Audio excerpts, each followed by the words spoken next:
Liber Aleph Vel Cxi, the Book of Wisdom or Folly, in the form of an epistle of 666, the Great Wild Beast to his son 777, being the Equinox, Volume 3, No. 6, by the Master Therian, Alistair Crowley, and LVII Sol in 0 degrees 0 feet 0 inches, September 23, 1961 EV 6:19 AM. Liber Aleph, 2a. A. Publication in Class B Imprimatur and Fra. A. OM7 equals 4 RRETAC 6 equals 5 Imperator. Liber Aleph, 3 in Hastings, with little left but pipe and wit. English list of chapters 1. Apologia 2. On the Kabbalistic art 3. On correcting one's life 4. Fables of love 5. Of love in history 6. A final thesis on love 7. On perceiving one's own nature 8. More on the way of nature 9. How one should consider one's nature 10. On dreams, accidental, 11. On dreams, natural, 12. On dreams, clothed with horror, 13. On dreams, continuation, 14. On dreams, the key, 15. On astral travel 16. On thelemic cult 17. On the key of dreams 18. On the sleep of light 19. On poisons 20. On the motion of life 21. On diseases of the blood 22. On the way of love 23. On the mystical marriage 24. On the joy of sorrows 25. On the ultimate will 26. On the difference between things 27. On the hidden will 28. On the supreme formula 29. On the way of inertia 30. On the way op freedom 31. On the law of motion 32. On the laws against motion 33. On the common need 34.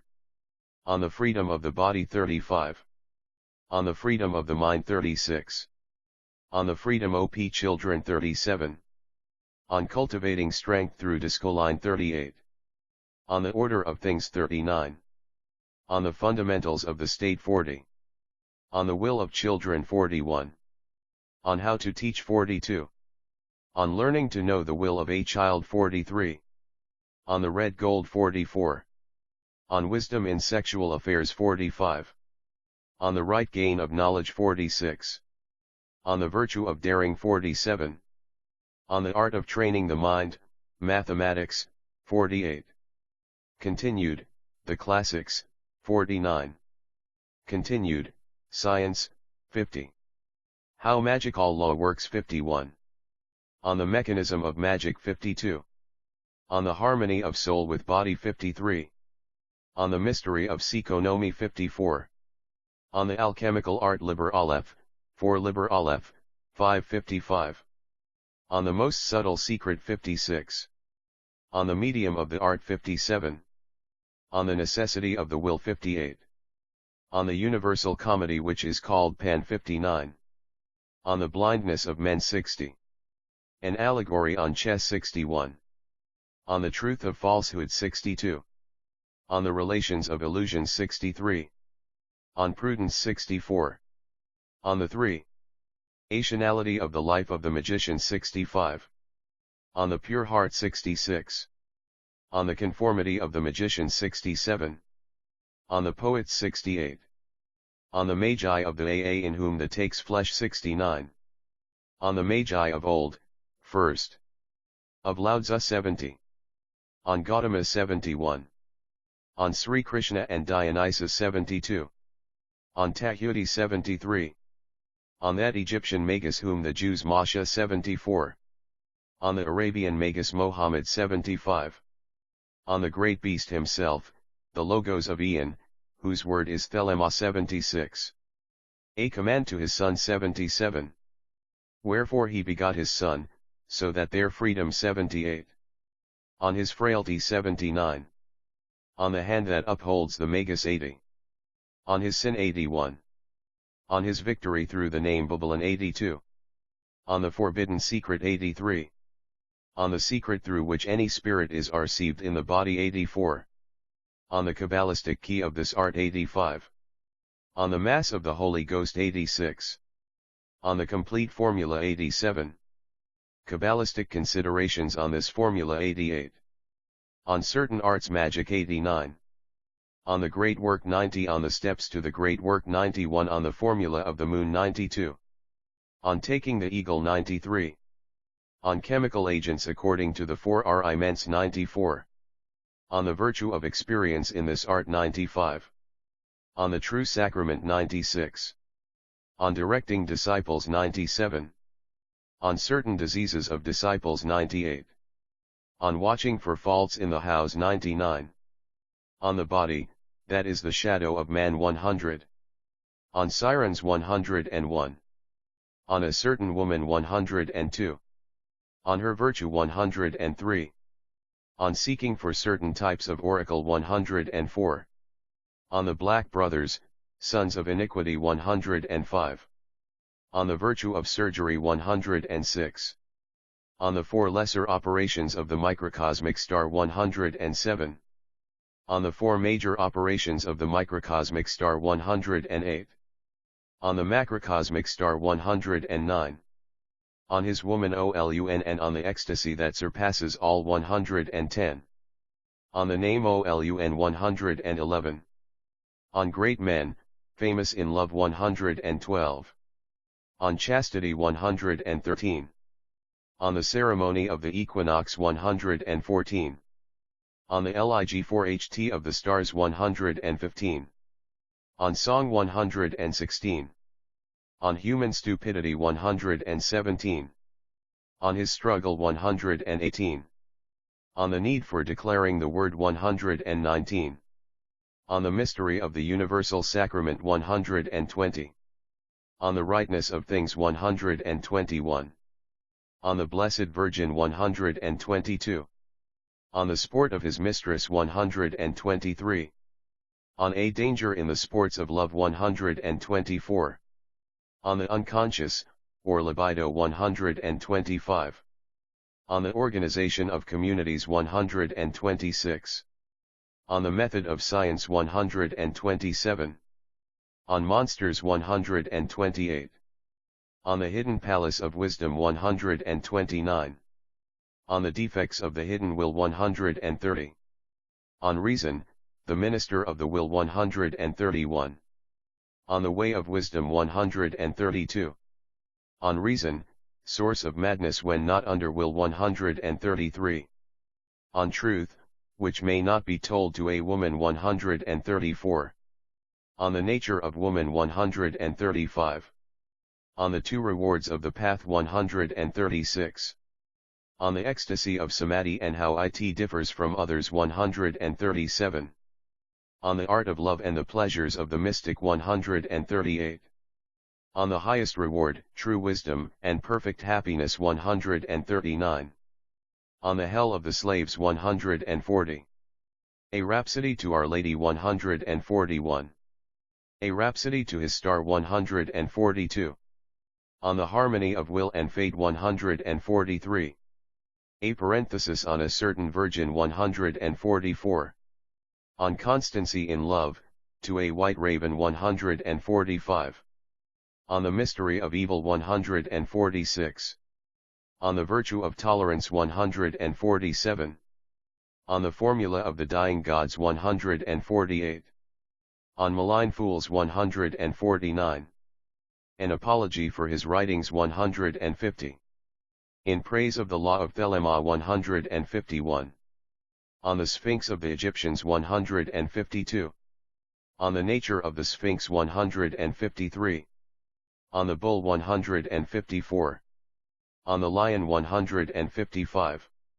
Further on the lion 156. On the man 157. On the dragon, which is eagle, serpent, and scorpion 158. On the 4 virtues of the Sphinx 159.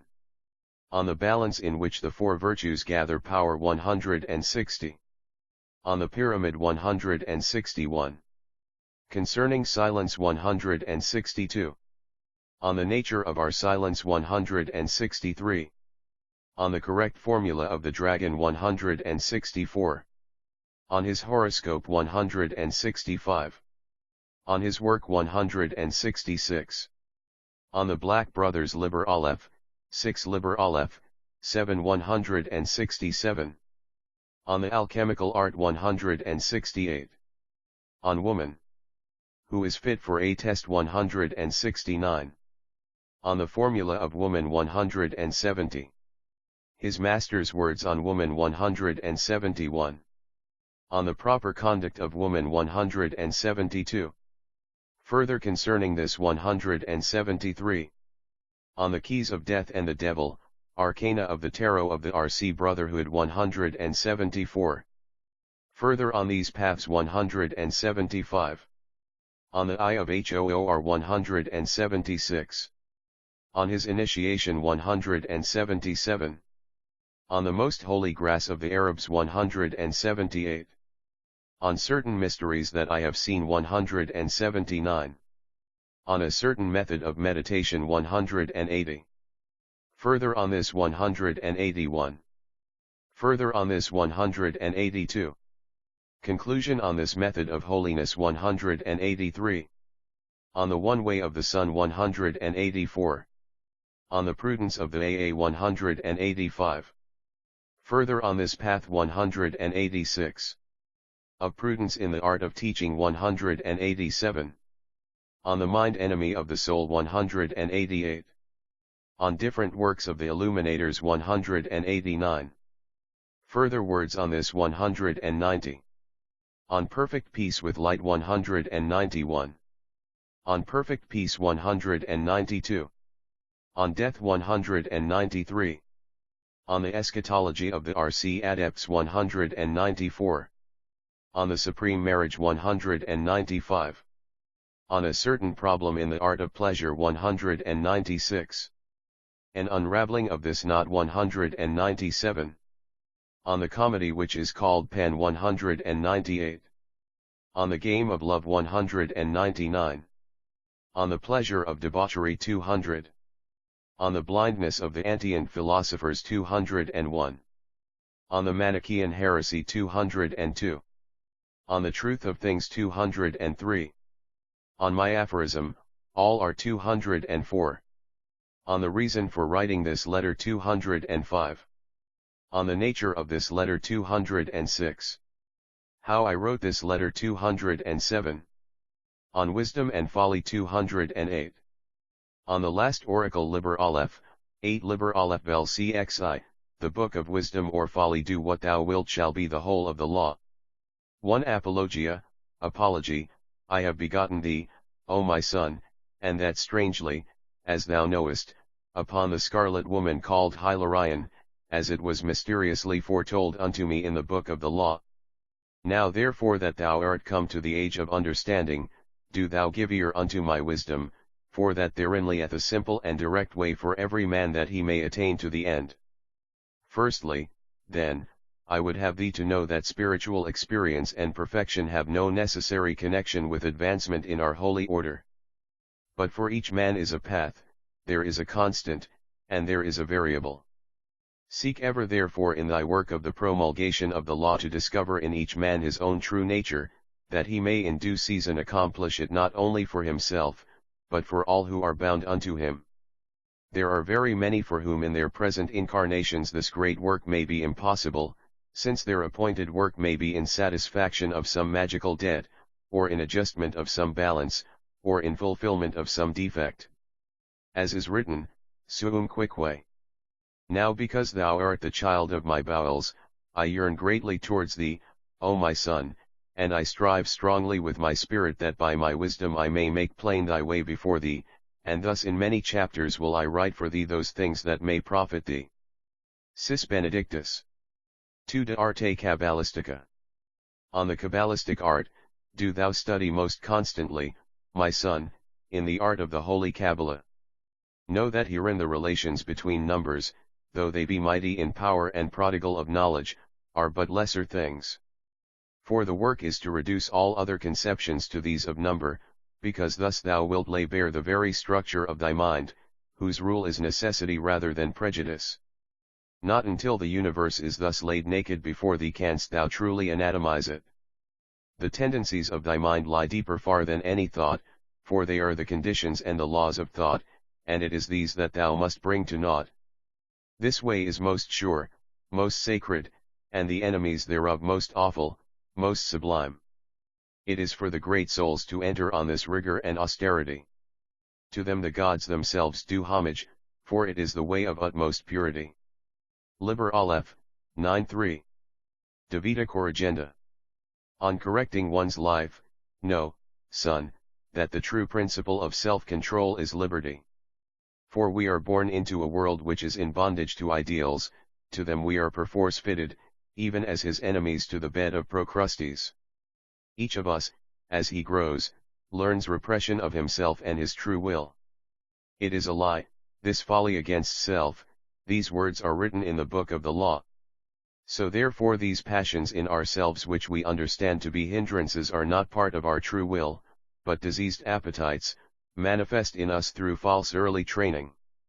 Thus the taboos of savage tribes in such matter as love constrain that true love which is born in us, and by this constraint come ills of body and mind.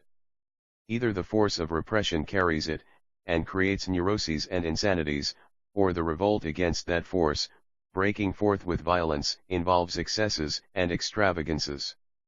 All these things are disorders, and against nature. Now then learn of me the testimony of history and literature as a great scroll of learning. But the vellum of the scroll is of man's skin, and its ink of his heart's blood. For legendata amor. Fables of love, the fault, that is fatality, in love, as in every other form of will, is impurity. It is not the spontaneity thereof which worketh woe, but some repression in the environment. In the fable of Adam and Eve is this great lesson taught by the masters of the Holy Kabbalah. For love were to them the eternal Eden, save for the repression signified by the tree of the knowledge of good and evil. Thus their nature of love was perfect, it was their fall from that innocence which drove them from the garden. In the love of Romeo and Juliet was no flaw, but family feud, which imported nothing to that love, was its bane, and the rashness and violence of their revolt against that repression, slew them. In the pure outrush of love in Desdemona for Othello was no flaw, but his love was marred by his consciousness of his age and his race, of the prejudices of his fellows and of his own experience of woman frailty. 5. Gestata amor. Of love in history, now as literature overfloweth with the murders of love, so also doeth history, and the lesson is ever the same. Thus the loves of Abelard and of Heloise were destroyed by the system of repression in which they chanced to move. Thus Beatrice was robbed of Dante by social artificialities, and Paolo slain on account of things external to his love of Francesca. Liber Aleph, 10. Then, per contra, Martin Luther, being a giant of will, and also the 8th Henry of England, as a mighty king, bent them to overturn the whole world that they might have satisfaction of their loves. And who shall follow them? For even now we find great churchmen, statesmen, princes, dramamakers, and many lesser men, overwhelmed utterly and ruined by the conflict between their passions and the society about them. Wherein which party errs is no matter of moment for our thought, but the existence of the war is evidence of wrong done to nature. 6. Ultima thesis de amor. A final thesis on love, therefore, O my son, be thou wary, not bowing before the false idols and ideals, yet not flaming forth in fury against them, unless that be thy will. But in this matter be prudent and be silent, discerning subtly and with acumen the nature of the will within thee, so that thou mistake not fear for chastity, or anger for courage.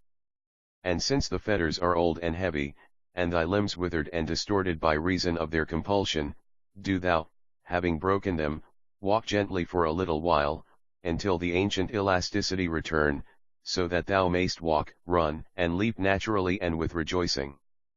Also, since these fetters are as a bond almost universal, be instant to declare the law of liberty, and the full knowledge of all truth that appertaineth to this matter, for if in this only thou overcome, then shall all earth be free, taking its pleasure in sunlight without fear or frenzy. Amen. 7. De natura sua percipienda. On perceiving one's own nature, understand, O my son, in thy youth, these words which some wise one, now nameless, spake of old, except ye become as little children ye shall in no wise enter into the kingdom of heaven. This is to say that thou must first comprehend thine original nature in every point, before thou wast forced to bow before the gods of wood and stone that men have made, not comprehending the law of change, and of evolution through variation, and the independent value of every living soul. Learn this also, that even the will to the great work may be misunderstood of men, for this work must proceed naturally and without overstress, as all true works. Right also is that word that the kingdom of heaven suffereth violence, and the violent take it by force. But except thou be violent by virtue of thy true nature, how shalt thou take it?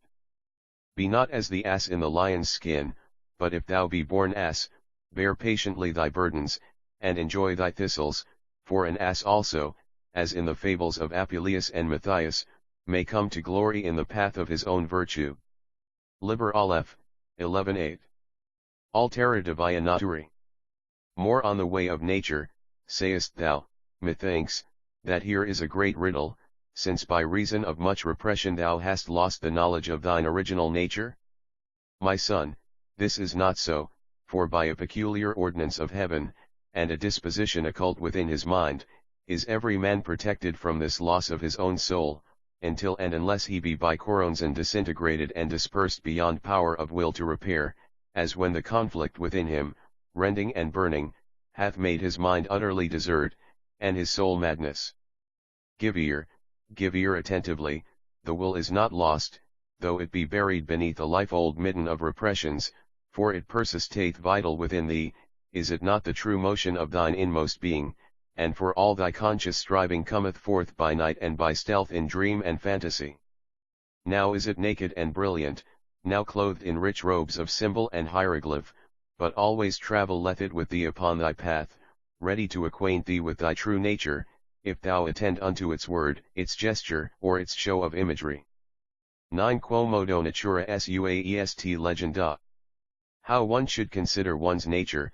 Deem not therefore that thy lightest fancy is witless, it is a word to thee, a prophecy, a sign or signal from thy Lord. Thy most unconscious acts are keys to the treasure chamber of thine own palace, which is the house of the Holy Ghost. Consider well thy conscious thoughts and acts, for they are under the dominion of thy will, and moved in accord with the operation of thy reason. This indeed is a necessary work, enabling to comprehend in what manner thou mayst adjust thyself to thine environment.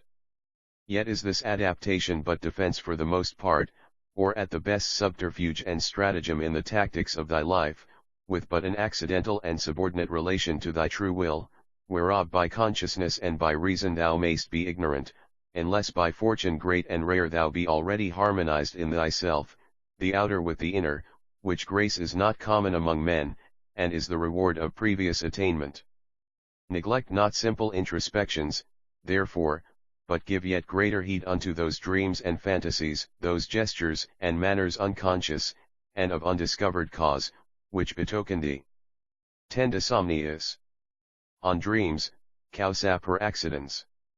Accidental, as all diseases have two conjunct causes, one immediate, external and exciting, the other constitutional, internal, and predisposing, so it is with dreams, which are diseases, or unbalanced states of consciousness, disturbers of sleep as thoughts are of life. This exciting cause is commonly of two kinds, videlicet, imprimis, the physical condition of the sleeper, as a dream of water caused by a shower without, or a dream of strangulation caused Liber Aleph, 12 by a dyspnea, or a dream of lust caused by the seminal congestions of an unclean life, or a dream of falling or flying caused by some unstable equilibrium of body. Secundo, the psychic condition of the sleeper, the dream being determined by recent events in his life, usually those of the day previous, and especially such events as have caused excitement of anxiety, the more so if they be unfinished or unfulfilled. But this exciting cause is of a superficial nature, as it were a cloak or a mask, and thus it but lendeth aspect to the other cause, which lieth in the nature of the sleeper himself. 11 Somnius. Causa per naturam. Natural, the deep, constitutional, or predisposing cause of dreams lieth within the jurisdiction of the will itself. For that will, being always present, albeit, it may be, latent, discovereth himself when no longer inhibited by that conscious control which is determined by environment, and therefore of times contrary to himself. This being so, the will declareth himself, as it were in a pageant, and showeth himself thus apparelled, unto the sleeper, for a warning or admonition. Every dream, or pageant of fancy, is therefore a shew of will, and will being no more prevented by environment or by consciousness, cometh as a conqueror. Yet even so he must come for the most part throned upon the chariot of the exciting cause of the dream, and therefore is his appearance symbolic, like a writing in cipher, or like a fable, or like a riddle in pictures. But always does he triumph and fulfill himself therein, for the dream is a natural compensation in the inner world for any failure of achievement in the outer. 12 De somniis vestimenta horroris. Clothed with horror, now then if in a dream the will be always triumphant, how cometh it that a man may be ridden of the nightmare? And of this the true explanation is that in such a case the will is in danger, having been attacked and wounded or corrupted by the violence of some repression. Thus the consciousness of the will is directed to the sore spot, as in pain, and seeketh comfort in an externalization, or shew, of that antagonism. And because the will is sacred, such dreams excite an ecstasy or frenzy of horror, fear, or disgust. Thus the true will of Oedipus was toward the bed of Jocasta, but the taboo, strong both by inheritance and by environment, was so attached to that will that his dream concerning his destiny was a dream of fear and of abhorrence, his fulfillment thereof, even in ignorance, a spell to stir up all the subconscious forces of all the people about him, and his realization of the act a madness potent to drive him to self-inflicted blindness and fury-haunted exile. 13 De somniis. Sequentia. Continuation. Know firmly, O my son, that the true will cannot err, for this is thine appointed course in heaven, in whose order is perfection. Liber Aleph, 13. A dream of horror is therefore the most serious of all warnings, for it signifieth that thy will, which is thyself in respect of its motion, is in affliction and danger. Thus thou must instantly seek out the cause of that subconscious conflict, and destroy thine enemy utterly by bringing thy conscious vigor as an ally to that true will. If then there be a traitor in the consciousness, how much the more is it necessary for thee to arise and extirpate him before he wholly infect thee with the divided purpose which is the first breach in that fortress of the soul whose fall should bring it to the shapeless ruin whose name is Coronzon. 14 De somniis. Clavicula. The key, the dream delightful is then a pageant of the fulfillment of the true will, and the nightmare a symbolic battle between it and its assailants in thyself. But there can be only one true will, even as there can be only one proper motion in any body, no matter of how many forces that motion be the resultant. Seek therefore this will, and conjoin with it thy conscious self, for this is that which is written, thou hast no right but to do thy will. Do that, and no other shall say nay. Thou seest, O my son, that all conscious opposition to thy will, whether in ignorance, or by obstinacy, or through fear of others, may in the end endanger even thy true self, and bring thy star into disaster. And this is the true key to dreams, see that thou be diligent in its use, and unlock therewith the secret chambers of thine heart. 15 De via per empyreum. On astral travel, concerning thy travellings in thy body of light, or astral journeys and visions so called, do thou lay this wisdom to thy heart, O my son, that in this practice, whether things seen and heard be truth and reality, or whether they be phantoms in the mind, abide this supreme magical value, namely, whereas the direction of such journeys is consciously willed, and determined by reason, and also unconsciously willed, by the true self, since without it no invocation were possible. We have here a cooperation of alliance between the inner and the outer self, and thus an accomplishment, at least partial, of the great work. And therefore is confusion or terror in any such practice an error fearful indeed, bringing about obsession, which is a temporary or even it may be a permanent division of the personality or insanity, and therefore a defeat most fatal and pernicious, a surrender of the soul to Koronzon. 16 De cultu. On thelemic cult, now, O my son, that thou mayst be well guarded against thy ghostly enemies, do thou work constantly by the means prescribed in our holy books. Neglect never the fourfold adorations of the sun in his four stations, for thereby thou doest affirm thy place in nature and her harmonies. Liber Aleph, 14 Neglect not the performance of the ritual of the pentagram, and of the assumption of the form of Ho'erpokrate. Neglect not the daily miracle of the Mass, either by the rite of the Gnostic Catholic Church, or that of the Phoenix. Neglect not the performance of the Mass of the Holy Ghost, as nature herself prompteth thee. Travel also much in the empyrean in the body of light, seeking ever abodes more fiery and lucid. Finally, exercise constantly the 8 limbs of yoga. And so shalt thou come to the end. 17 De clavicula somniorum. On the key of dreams, and now concerning meditation let me disclose unto thee more fully the mystery of the key of dreams and fantasies. Learn first that as the thought of the mind standeth before the soul and hindereth its manifestation in consciousness, so also the gross physical will is the creator of the dreams of common men, and as in meditation thou doest destroy every thought by mating it with its opposite, so must thou cleanse thyself by a full and perfect satisfaction of that bodily will in the way of chastity and holiness which has been revealed unto thee in thy initiation. This inner silence of the body being attained, it may be that the true will may speak in true dreams, for it is written that he giveth unto his beloved in sleep. Prepare thyself therefore in this way, as a good knight should do. 18 De somno lucido. On the sleep of light, now know this also that at the end of that secret way lieth the garden wherein is a rest house prepared for thee. For to him whose physical needs of whatever kind are not truly satisfied cometh a lunar or physical sleep appointed to refresh and recreate by cleansing and repose, but on him that is bodily pure the Lord bestoweth a solar or lucid sleep, wherein move images of pure light fashioned by the true will. And this is called by the Kabbalists the sleep of Shalom, and of this doeth also Porphyry make mention, and Cicero, with many other wise men of old time. Compare, O my son, with this doctrine that which was taught thee in the sanctuary of the Gnosis concerning the death of the righteous, and learn moreover that these are but particular cases of an universal formula. Liber Aleph, 1519. De venenise.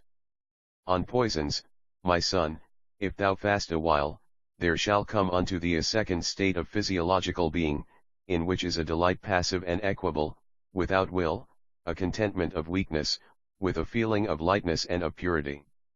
And this is because the blood hath absorbed, in its need of nutriment, all foreign elements. Such also is the case with the mind which hath not fed itself on thought. Consider the placid and ruminant existence of such persons as read little, are removed from worldly struggle by some sufficient property of small and unexciting value, stably invested, and by age and environment are free from passion. They live, according to their own nature, without desire, and they oppose no resistance to the operations of time. Such are called happy, and in their way of vegetable life it is so, for they are free of any poison. 20 De motu vitae.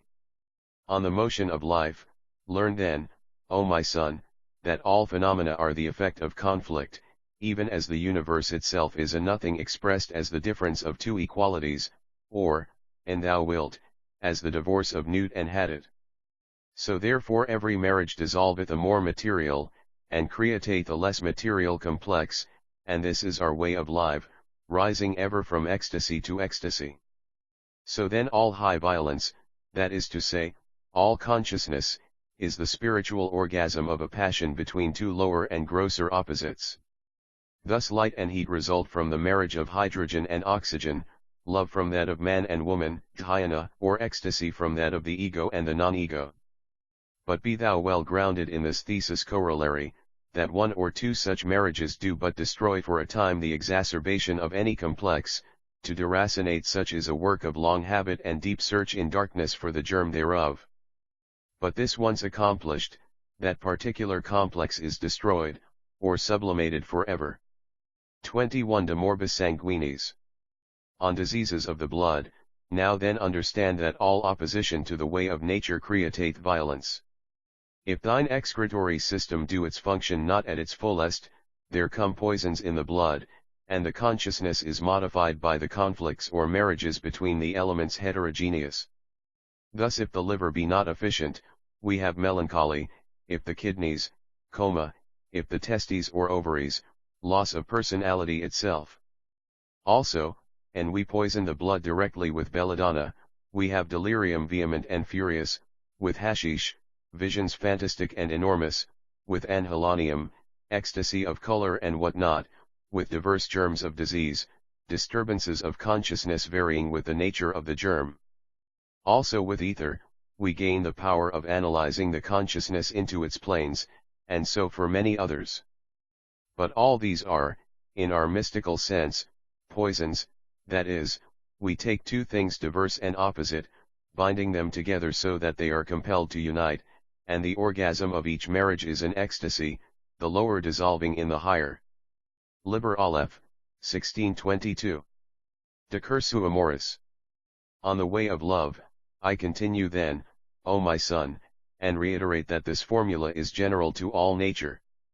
And thou wilt note that by repeated marriage cometh toleration, so the ecstasy appeareth no more. Thus his half-grain of morphia, which first opened his gates of heaven, is nothing worth to the self-poisoner after a year of daily practice. So too the lover findeth no more joy in union with his mistress, so soon as the original attraction between them is satisfied by repeated conjunctions. For this attraction is an antagonism, and the greater this antinomy, the more fierce the puissance of the magnetism, and the quality of energy disengaged by the coition. Thus in the union of similars, as of halogens with each other, is no strong passion of explosive force, and the love between two persons of the like character and taste is placid and without transmutation to higher planes. 23 De nuptiis mysticis. On the mystical marriage, O my son, how wonderful is the wisdom of this law of love! How vast are the oceans of uncharted joy that lie before the keel of thy ship! Yet know this, that every opposition is in its nature named sorrow, and the joy lieth in the destruction of the dyad. Therefore, must thou seek ever those things which are to thee poisonous, and that in the highest degree, and make them thine by love. That which repels, that which disgusts, must thou assimilate in this way of wholeness. Yet rest not in the joy of the destruction of each complex in thy nature, but press on to that ultimate marriage with the universe whose consummation shall destroy thee utterly, leaving only that nothingness which was before the beginning. So then the life of non-action is not for thee, the withdrawal from activity is not the way of the Tao, but rather the intensification and making universal every unit of thine energy on every plane. 24 De voluptate ponerum. On the joy of sorrows, go forth, O my son, O son of the sun, rejoicing in thy strength, as a warrior, as a bridegroom, to take thy pleasure upon the earth, and in every palace of the mind, moving ever from the crass to the subtle, from the coarse to the fine. Conquer every repulsion in thyself, subdue every aversion. Assimilate all poison, for therein only is their profit. Seek constantly therefore to know what is painful and to cleave thereunto, for by pain cometh true pleasure. Those who avoid pain physical or mental remain little men, and there is no virtue in them. Yet be thou aware lest thou fall into the heresy which maketh pain, and self-sacrifice as it were bribes to corrupt God, to secure some future pleasure in an imagined afterlife. Nay, also of the other part, fear not to destroy thy complexes, thinking dreadfully thereby to lose the power of creating joy by their distinction. Yet in each marriage be thou bold to affirm the spiritual ardor of the orgasm, fixing it in some talisman, whether it be art, or magic, or theurgy. Liber Aleph, 1725. De voluntate ultima. On the ultimate will, say not then that this way is contrary to nature, and that in simplicity of satisfaction of thy needs is perfection of thy path. For to thee, who hast aspired, it is thy nature to perform the great work, and this is the final dissolution of the cosmos. For though a stone seem to lie still on a mountain top, and have no care, yet hath it an hidden nature, a task ineffable and stupendous, namely, to force its way to the center of gravity of the universe, and also to burn up its elements into the final homogeneity of matter. Therefore the way of quiet is but an illusion of ignorance. Whoever thou mayst be now, thy destiny is that which I have declared unto thee, and thou art most fixed in the true way when, accepting his consciously as thy will, thou gathereth up thy powers to move thyself mightily within it. 26 De differentiarum. On the difference between things, but, O my son, although thine ultimate nature be universal, thine immediate nature is particular. Thy way to the center is not oriented as that of any other being, and thine elements are no kin, but alien, to his. For shame. Is it not the most transcendent of all the wisdoms of this cosmos, that no two beings are alike? Lo! This is the secret of all beauty, and maketh love not only possible, but necessary, between everything and every other thing. So then, lest thou in thine ignorance take the false way, and divagate, must thou learn thine own particular and peculiar nature in its relation to all others. For though it be illusion, it is by the true analysis of falsehoods that we are able to destroy them, just as the physician must understand the disease of his patient if he is to choose the fitting remedy. Now therefore will I make yet more clear unto thee the value of thy dreams and fantasies and gestures of thine unconscious body and mind, as symptoms of thy particular will, and show thee how thou mayst come to their interpretation. 27 De voluntate tacita. On the hidden will, all disturbances, O my son, are variations from equilibrium, and just as thy conscious thoughts, words, and acts are effects of the displacement of the conscious will, so is it in the unconscious. For the most part, therefore, all dreams, fantasies, and gestures represent that will subliminal, and if the physical part of that will be unsatisfied, its utterance will predominate in all these automatic expressions. Do thou then note what modifications thereof follow such changes in the conscious foundation of that part of thy will as thou mayst make in thy experiments herewith, and thus separate, as saith Trismegistus, the fine from the coarse, fire from earth, or, as we may say, assign each effect to its true cause. Seek then to perfect a conscious satisfaction of every part of that will, so that the unconscious disturbances be at last brought to silence. Then will the residuum be as an elixir clarified and perfected, a true symbol of that other hidden will which is the vector of thy magical self. Liber Aleph, 1828. De Formula Summa. On the supreme formula, learn moreover that thyself includeth the whole universe of thy knowledge, so that every increase upon every plane is an aggrandizement of that self. Yet the greater part of this universe is common knowledge, so that thyself is interwoven with other selves, save for that part peculiar to thyself. And as thou growest, so also this peculiar part is ever of less proportion to the whole, until when thou becomest infinite, it is a quantity infinitesimal and to be neglected. Lo! When the all is absorbed within the I, it is as if the I were absorbed within the all, for if two things become wholly and indissolubly one thing, there is no more reason for names, since names are given to mark off one thing from another. And this is that which is written in the book of the law, let there be no difference made among you between any one thing and any other thing, for thereby there cometh hurt. But whoso availeth in this, let him be the chief of all. 29 De via inertia. On the way of inertia, of the way of the Tao I have already written to thee, O my son, but I further instruct thee in this doctrine of doing everything by doing nothing. I will first have thee to understand that the universe being as above said an expression of zero under the figure of the dyad, its tendency is continually to release itself from that strain by the marriage of opposites whenever they are brought into contact.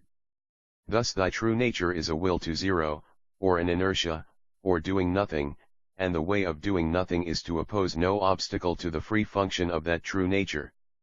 Consider the electrical charge of a cloud, whose will is to discharge itself in earth, and so release the strain of its potential. Do this by free conduction, there is silence and darkness, oppose it, there is heat and light, and the rending asunder of that which will not permit free passage to the current. 30 De via libertatis. On the way of freedom, do not think then that by non-action thou doest follow the way of the Tao, for thy nature is action, and by hindering the discharge of thy potential thou doest perpetuate and aggravate the stress. If thou ease not nature, she will being thee to disease. Free thereof every function of thy body and of every other part of thee according to its true will. This also is most necessary, that thou discover that true will in every case, for thou art born into disease, where are many false and perverted wills, monstrous growths, parasites, vermin are they, adherent to thee by vice of heredity, or of environment or of evil training. And of all these things the subtlest and most terrible, enemies without pity, destructive to thy will, and a menace and tyranny even to thyself, are the ideals and standards of the slave gods, false religion, false ethics, even false science. 31 De Leg Modus. On the law of motion, consider, O my son, that word in the call or key of the 30th Thursday, behold the face of your God, the beginning of comfort, whose eyes are the brightness of the heavens, which Liber Aleph, 19 provided you for the government of the earth, and her unspeakable variety. And again, let there be no creature upon her or within her the same. All her members let them differ in their qualities, and let there be no creature equal with another. Here also is the voice of true science, crying aloud, variation is the key of evolution. Thereunto art cometh the third, perceiving beauty in the harmony of the diverse. Know then, O my son, that all laws, all systems, all customs, all ideals and standards which tend to produce uniformity, being in direct opposition to nature's will to change and to develop through variety, are accursed. Do thou with all thy might of manhood strive against these forces, for they resist change, which is life, and thus they are of death. 32 De Legibus Contra Modum. On the laws against motion, say not, in thine haste, that such stagnations are unity even as the last victory of thy will is unity.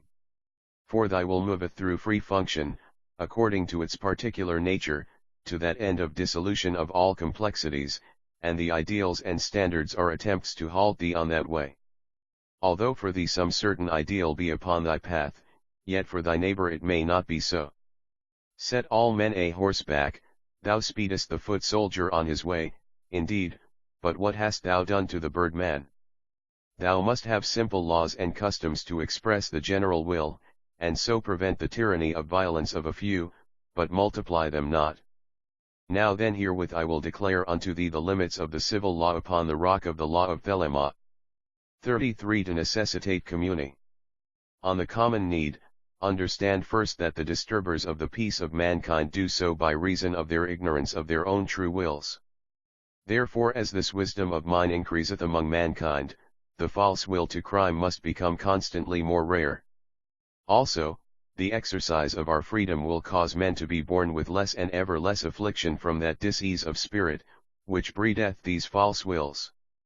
But, in the while of waiting for this perfection, thou must by law assure to every man a means of satisfying his bodily and his mental needs, leaving him free to develop any superstructure in accordance with his will, and protecting him from any that may seek to deprive him of these vertebral rights. There shall be therefore a standard of satisfaction, though it must vary in detail with race, climate, and other such conditions. And this standard shall be based upon a large interpretation of facts biological, physiological, and the like. 34 De Libertate Corporis. On the freedom of the body, there shall be no property in human flesh.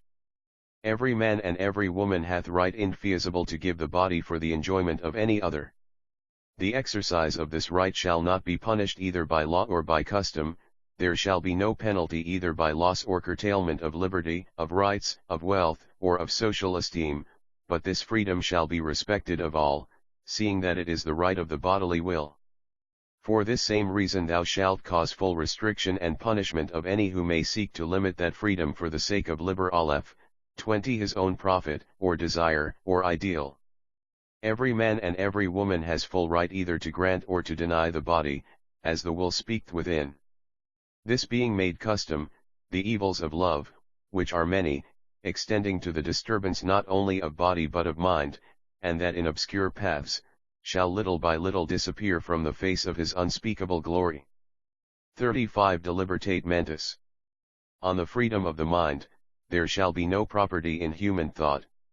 Let each think as he will concerning the universe, but let none seek to impose that thought upon another by any threat of penalty in this world or any other world.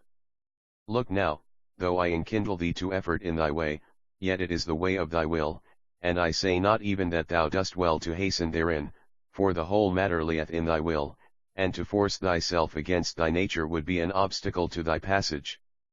But if I urge thee to run well this race as an athlete, it is because I have perceived in thy nature that fierce lust and mighty concentration in that will, and I write this letter unto thee, knowing well that thou wilt rejoice exceedingly therein, since it is an expression of thine own will, and it may be a discovery thereof, which thing thou vehemently seekest. I charge thee therefore that thou permit none to tyrannize any other in thought, or to threaten, or in any other wise to blaspheme the great liberty of our Father the Son in the great cosmos, or of his vice-regent in the little. 36 De libertate juvenum. On the freedom of children, O thou that art the child of mine own bowels, how shall I write to thee concerning children? For herein is the Gordian knot in our whole rope of wisdom, and it may not be severed by sword, no, not of a greater than Alexander the two-horned. And it is a balance like that of the egg, and the violence of a Columbus will but crack the tender shell which we must first of all preserve.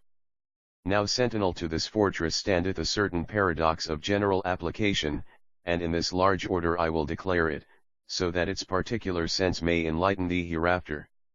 And this is the paradox, that there are bonds which lead to slavery, and bonds which lead to freedom. All we are bound in many fetters by environment, and it is for ourselves in great part to determine whether they shall enslave us or emancipate us. And I will make clear this thesis to thee by the way of illustration. 37 De 6 Per disciplinum da.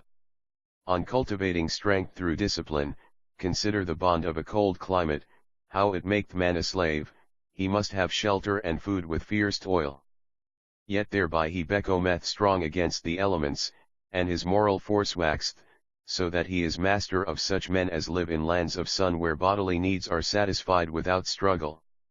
Liber Aleph, 21 Consider also him that willeth to exceed in speed or in battle, how he denieth himself the food he craveth, and all pleasures natural to him, putting himself under the harsh order of a trainer. So by this bondage he hath, at the last, his will. Now then the one by natural, and the other by voluntary, restriction have come each to greater liberty. This is also a general law of biology, for all development is structuralization, that is, a limitation and specialization of an originally indeterminate protoplasm, which latter may therefore be called free, in the definition of a pedant. 38 De ordine rerum. On the order of things, in the body every cell is subordinated to the general physiological control, and we who will that control do not ask whether each individual unit of that structure be consciously happy. But we do care that each fulfill its function, and the failure of even a few cells, or their revolt, may involve the death of the whole organism. Yet even here the complaint of a few, which we call pain, is a warning of general danger. Many cells fulfill their destiny by swift death, and this being their function, they in no wise resent it. Should hemoglobin resist the attack of oxygen, the body would perish, and the hemoglobin would not even save itself. How, O my son, do thou then consider deeply of these things in thine ordering of the world under the law of Thelema. For every individual in the state must be perfect in his own function, with contentment, respecting his own task as necessary and holy, not envious of another's.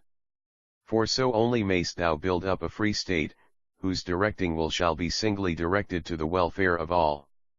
39 De Fundamenta Civitatis. On the fundamentals of the state, say not, O my son, that in this argument I have set limits to individual freedom. For each man in the state which I purpose is fulfilling his own true will by his eager acquiescence in the order necessary to the welfare of all, and therefore of himself also. But see thou well to it that thou set high the standard of satisfaction, and that to everyone there be a surplus of leisure and of energy, so that, his will of self-preservation being fulfilled by the performance of his function in the state, he may devote the remainder of his powers to the satisfaction of the other parts of his will. And because the people are ofttimes unlearned, not understanding pleasure, let them be instructed in the art of life, to prepare food palatable and wholesome, each to this own taste, to make clothes according to fancy, with variety of individuality, and to practice the manifold crafts of love. Their things being first secured, thou mayst afterward lead them into the heavens of poesy and tale, of music, painting, and sculpture, and into the lore of the mind itself, with its insatiable joy of all knowledge. Thence let them soar. 40 De voluntate juvenum.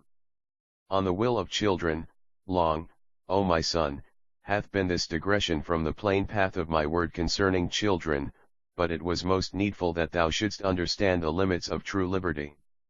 For that is not the will of any man which ultimateth in his own ruin and that of all his fellows, and Liber Aleph, 22 that is not liberty whose exercise bringeth him to bondage. Thou mayst therefore assume that it is always an essential part of the will of any child to grow to manhood or to womanhood in health, and his guardians may therefore prevent him from ignorantly acting in opposition thereunto, care being always taken to remove the cause of the error, namely, ignorance, as aforesaid.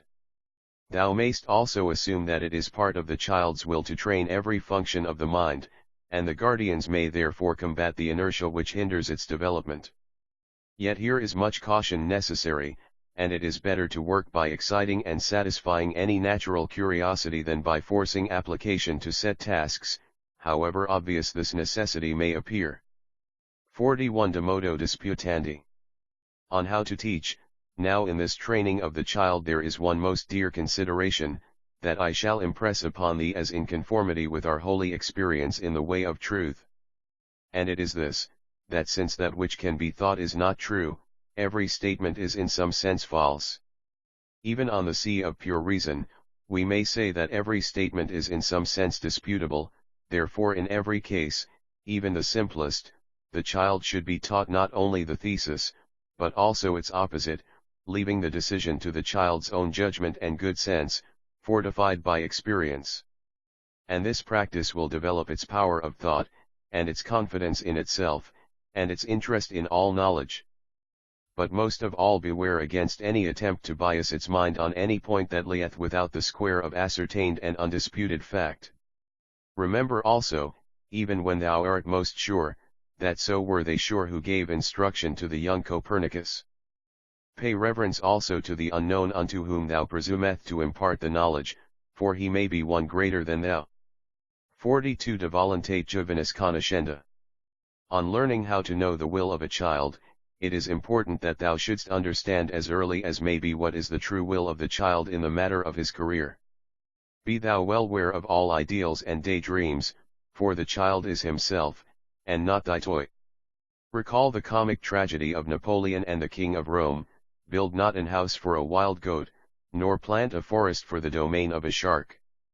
But be thou vigilant for every sign, conscious or unconscious of the will of the child, giving him then all opportunity to pursue the path which he thus indicates. Learn this, that he, being young, will weary quickly of all false ways, however pleasant they may be to him at the outset, but of the true way he will not weary. This being in this manner discovered, thou mayst prepare it for him perfectly, for no man can keep open all roads forever. And to him making his choice explain how one may not travel far on any road without a general knowledge of things apparently irrelevant. And with that he will understand, and bend him wisely to his work. Liber Aleph, 2343. De oro rubio. On the red gold, I would have thee to consider, O my son, that word of Publius Virgilius Maro, that was the greatest of all the magicians of his time, in medio tutissimus ibis.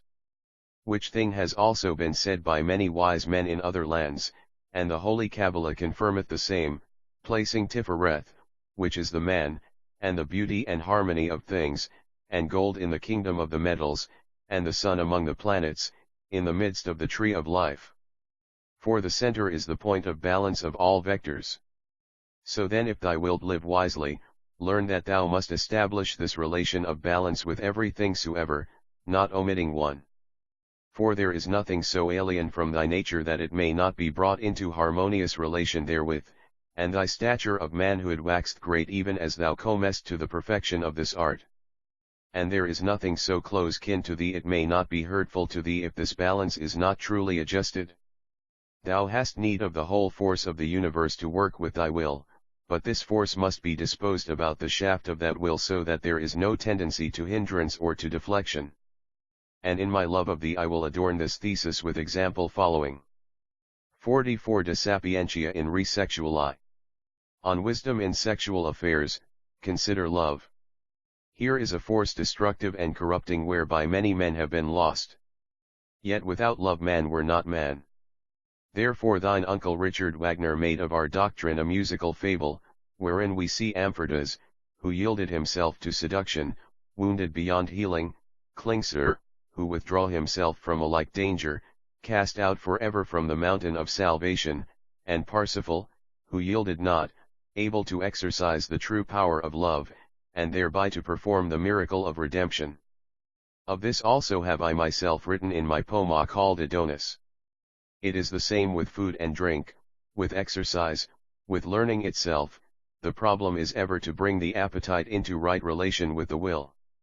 Thus thou mayst fast or feast, there is no rule than that of balance. And this doctrine is of general acceptation among the better sort of men, therefore on thee will I rather impress more carefully the other part of my wisdom, namely, the necessity of extending constantly thy nature to new mates upon every plane of being, so that thou mayst become the perfect microcosm, an image without flaw of all that is. 45 De Gradibus Equus Scientia. On the right gain of knowledge, I say in sooth, my son, that this extension of thy nature is not in violation thereof, for it is the nature of thy nature to grow continually. Now there is no part of knowledge which is foreign to thee, yet knowledge itself is of no avail unless it be assimilated and co-ordinated into understanding. Grow therefore, easily and spontaneously, developing all parts equally, lest thou become a monster. And if one thing tempt thee overmuch, correct it by devotion to its opposite until equilibrium be re-established. But seek not to grow by sudden determination toward things that be far from thee, only, if such a thing come into thy thought, construct a bridge thereunto, and take firmly the first step upon the bridge. I shall explain this. Dost thou speculate upon the motives of the stars, and on their elements, their size and weight? Then thou must Liber Aleph, 24 first gain knowledge of doctrine mathematical, of laws physical and chemical.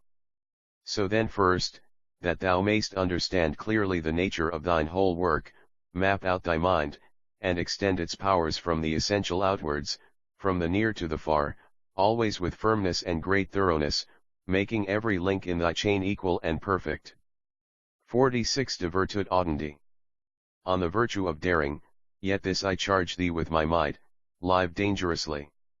Was not this the word of thine uncle Friedrich Nietzsche? Thy meanest foe is the inertia of the mind. Men do hate most those things which touch them closely, and they fear light, and persecute the torch-bearers.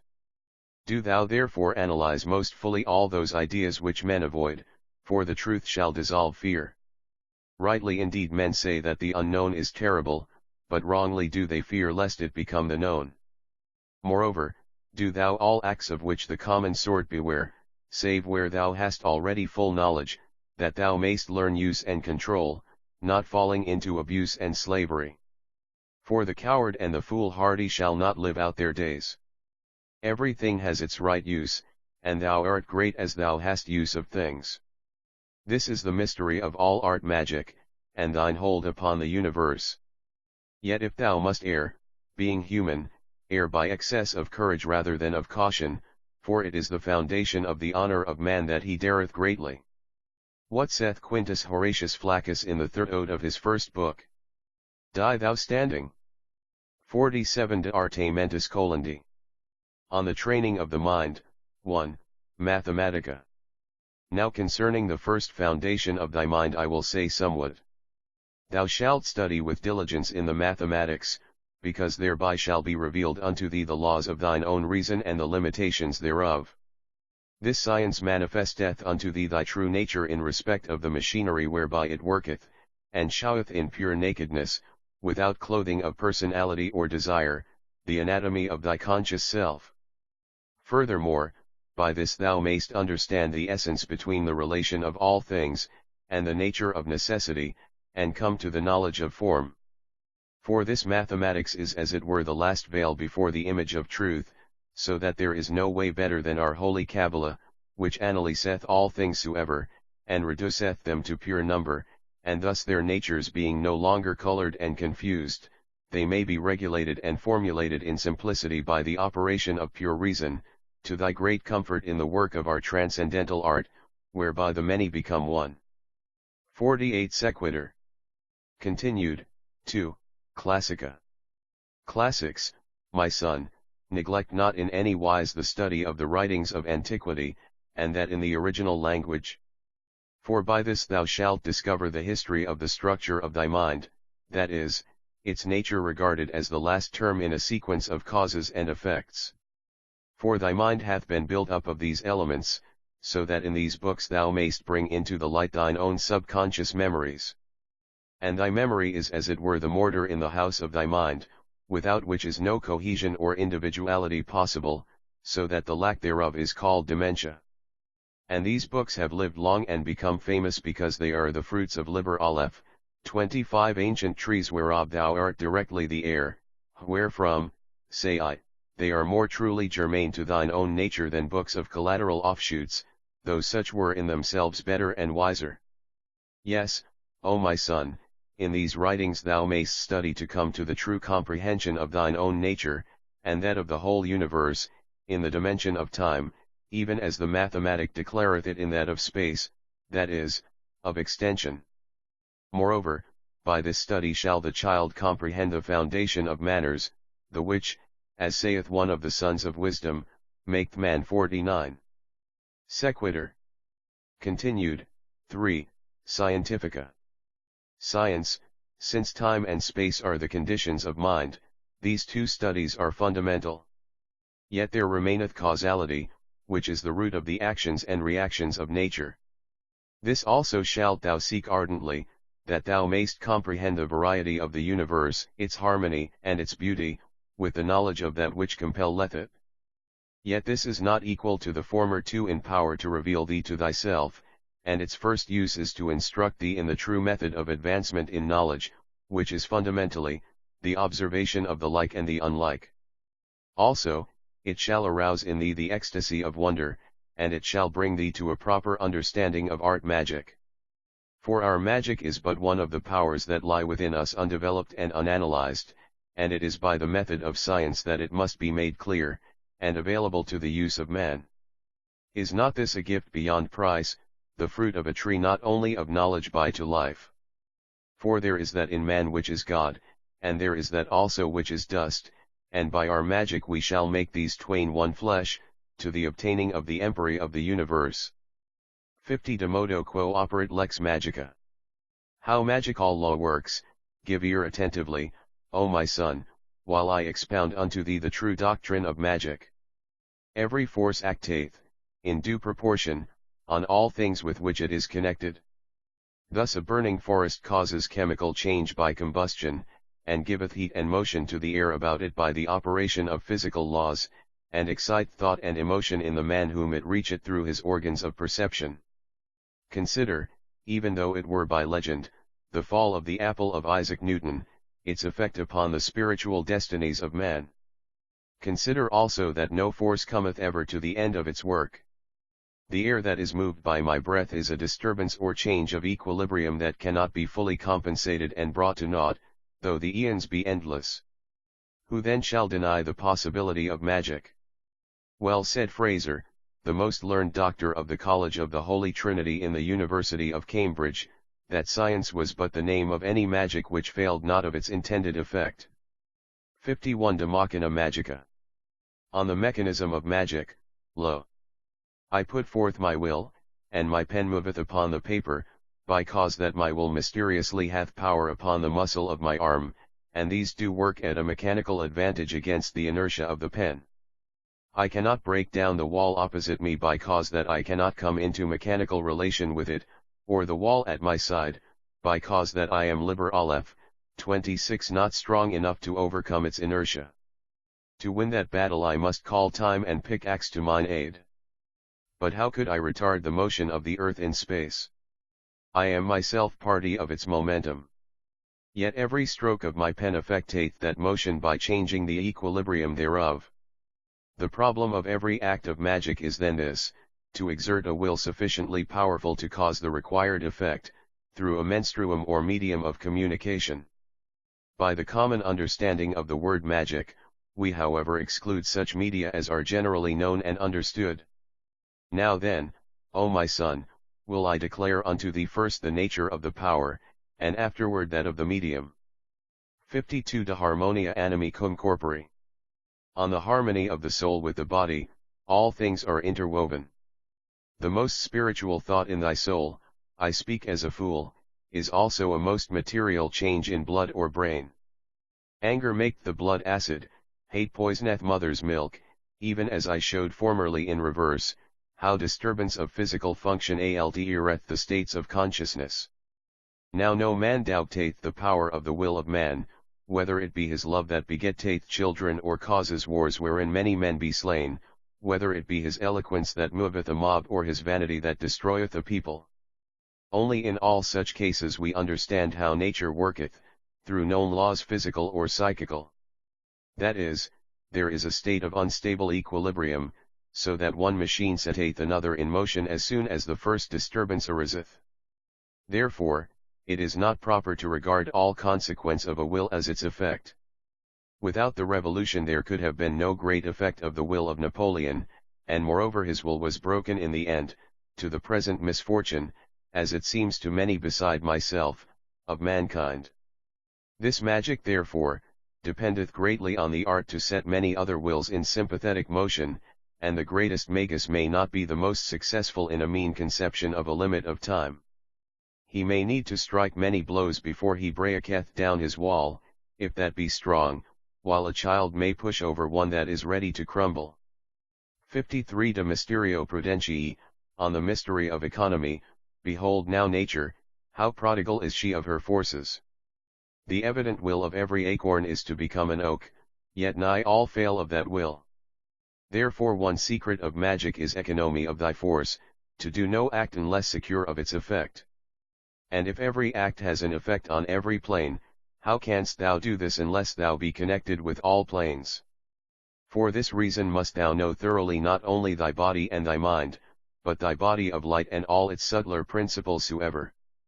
But I will have thee consider most especially what powers thou hast within thee which are certainly capable of great effects, yet which are constantly wasted. Think then whether, if these powers, frustrate of their end upon one plane, might not be turned to high purpose and assured success upon another. For 100 acorns, rightly set in conditions fit for their true growth, will become 100 oaks, while otherwise they make but one meal for one hog, and their subtle nature is wholly lost to them.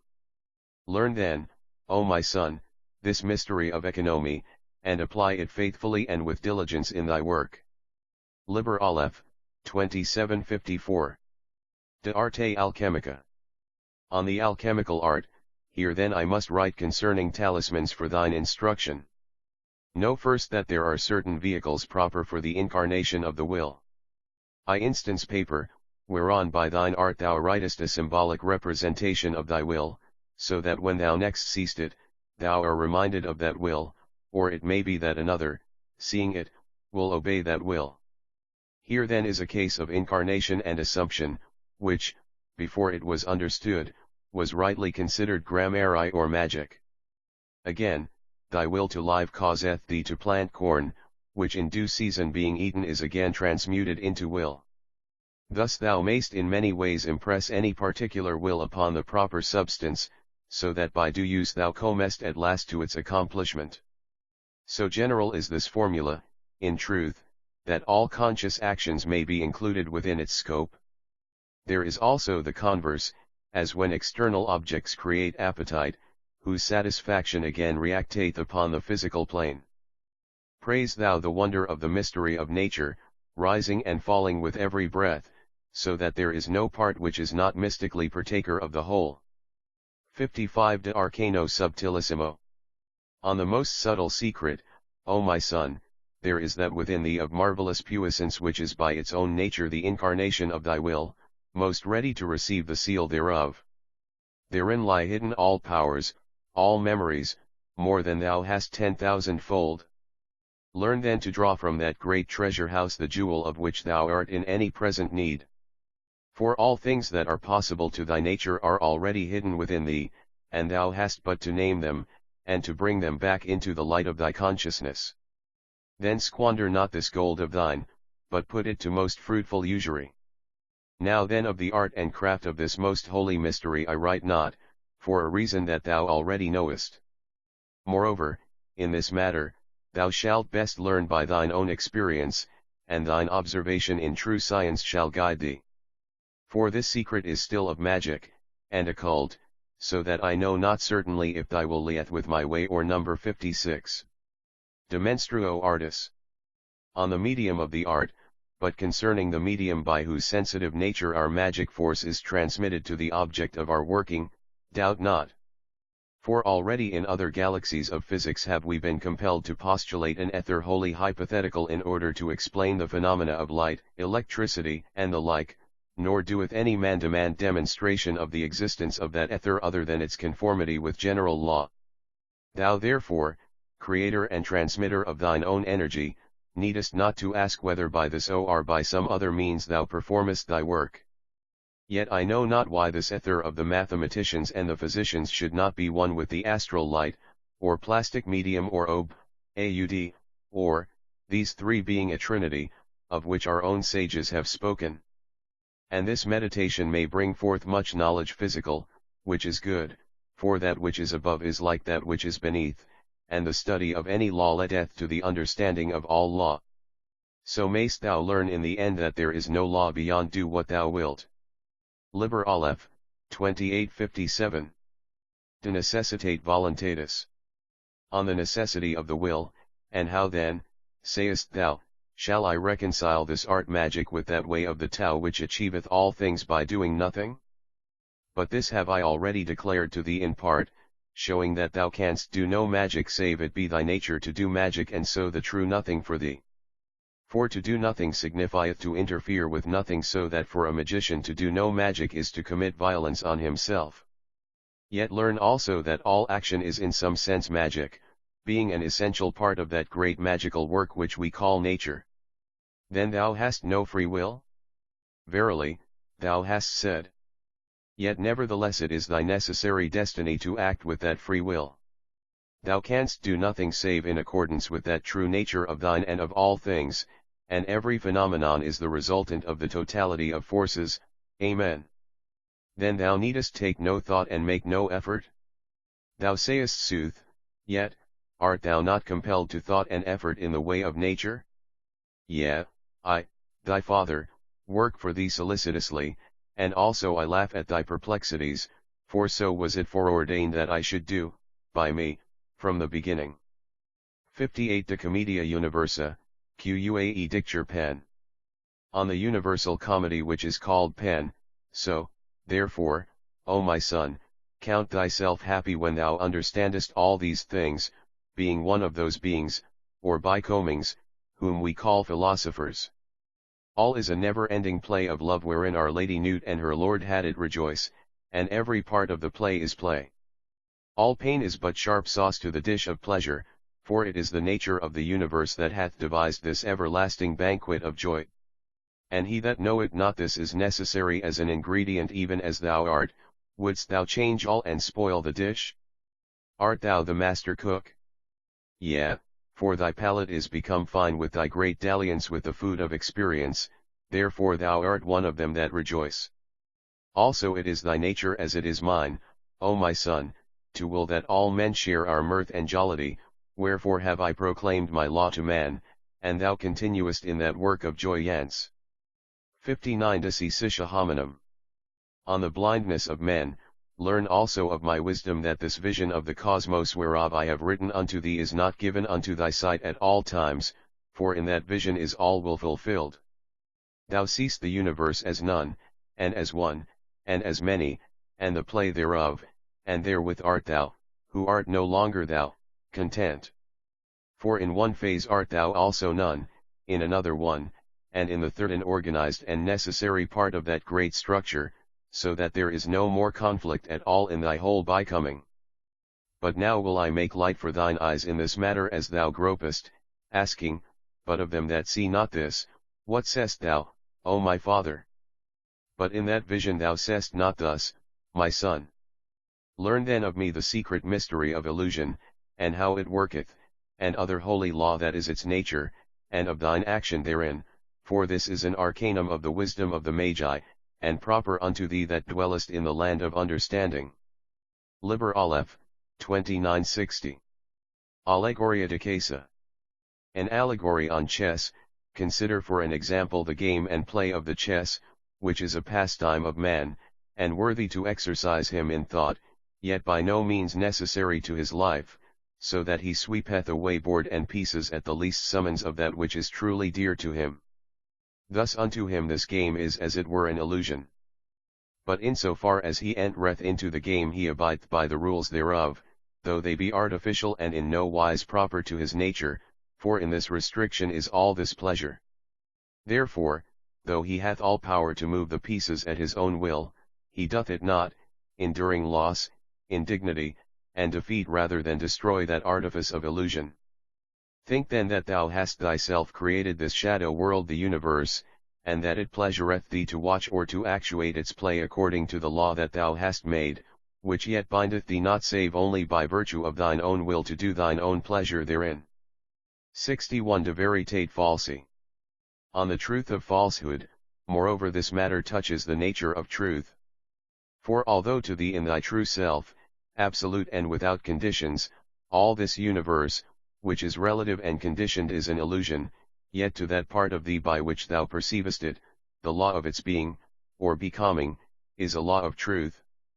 Learn then that all relations are true upon their own plane, and that it would be a violation of nature to adjust them skew-wise.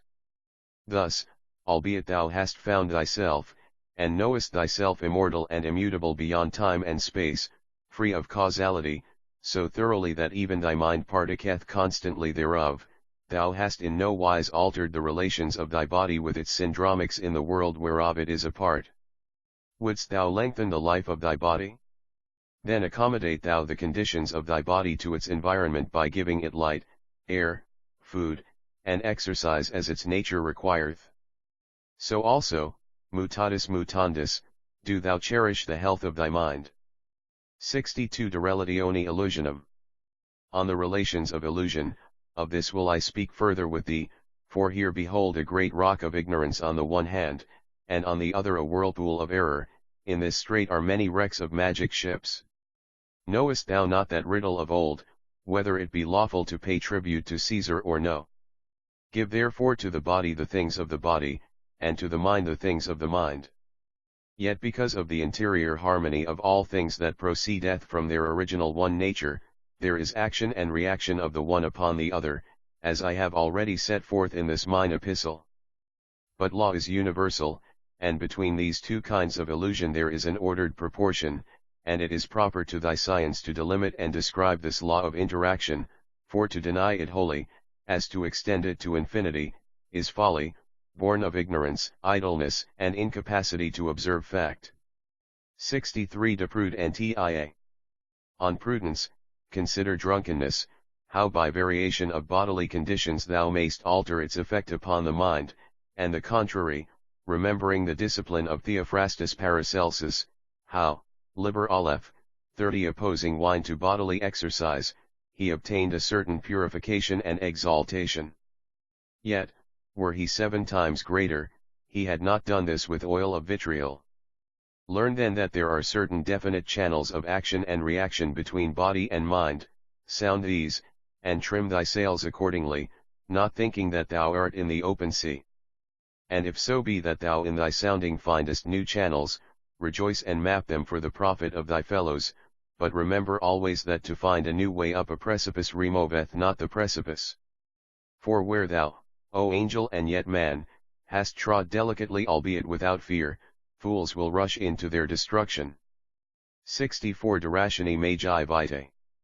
On the rationality of the life of the magician, study logic, which is the code of the laws of thought.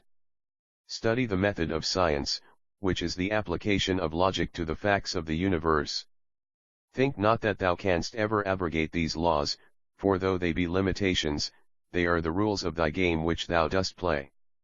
For in thy trances though thou becomest that which is not subject to those laws, they are still final in respect of these things which thou hast set them to govern. Nay, O my son, I like not this word, govern, for a law is but a statement of the nature of the thing to which it applieth. Nor nothing is compelled save only by nature of its own true will. So therefore human law is a statement of the will and of the nature of man, or else it is a falsity contrary thereunto, and becometh null and of none effect. 65 De Corde Candida. On the pure heart, think also, O my son, of this image, that if two states be at peace, a man goeth between them without let, but if there be war, all gateways are forthwith closed, save only for a few, and these are watched and guarded, so that the obstacles are many. This then is the case of magic, for if thou have brought to harmony all principles within thee, thou mayst work easily to transmute a force into its semblable upon another plane, which is the essential miracle of our art, but if thou be at war within thyself, how canst thou work? For our master Hermes Trismegistus hath written at the head of his tablet of emerald this word, that which is above is like that which is below, and that which is below is like that which is above, for the performance of the miracle of the one substance. How then, if these be not alike? If the substance of thee be two, and not one? And herein is the need of the confession of a pure heart, as is written in the Book of the Dead. 66 De Conformitate Magi. On the conformity of the magician, see to it therefore, O my son, that thou in thy working dost no violence to the whole will of the all, or to the will common to all those beings, or bicomings, that are of one general nature with thee, or to thine own particular will. For first of all thou art necessarily moved toward the one end from thine own station, but secondly thou art moved toward the end proper to thine own race, and caste, and family, as by virtue of thy birth. And these are, I may say it, conditions or limits, of thine own individual will. Thou dost laugh? Err not, my son. The Liber Aleph, 31 Magus, even as the poet is the expression of the true will of his fellows, and his success is his proof, as it is written in the Book of the Law. For his work is to free men from the fetters of a false or a superannuated will, revealing unto them, in measure attuned to their needs, their true natures. 67 De Poetis. On the poets, for this reason is the poet called an incarnation of the Zeitgeist, that is, of the spirit or will of his period. So every poet is also a prophet, because when that which he saith is recognized as the expression of their own thought by men, they translate this into act, so that, in the parlance of he folk vulgar and ignorant, that which he foretold is come to pass. Now then the poet is interpreter of the hieroglyphs of the hidden will of man in many a matter, some light, some deep, as it may be given unto him to do. Moreover, it is not altogether in the word of any poem, but in the quintessential flavor of the poet, that thou mayst seek this prophecy. And this is an art most necessary to every statesman. Who but Shelley foretold the fall of Christianity, and the organization of labor, and the freedom of woman, who by Nietzsche declared the principle at the root of the world war. See thou clearly then that in these men were the keys of the dark gates of the future, should not the kings and their ministers have taken heed thereto, fulfilling their word without conflict. 68 De Magis Ordinis A. Quibus caro fit verbum. On the Magi of the A. In whom the word takes flesh. Now, O my son, the incarnation of a poet is particular and not universal, he saith indeed true things but not the things of all truth. And that these may be said it is necessary that one take human flesh, and become a magus in our holy order. He then is called the Logos, or Logos Ionos, that is to say, he word of the eon or age, because he is verily that word.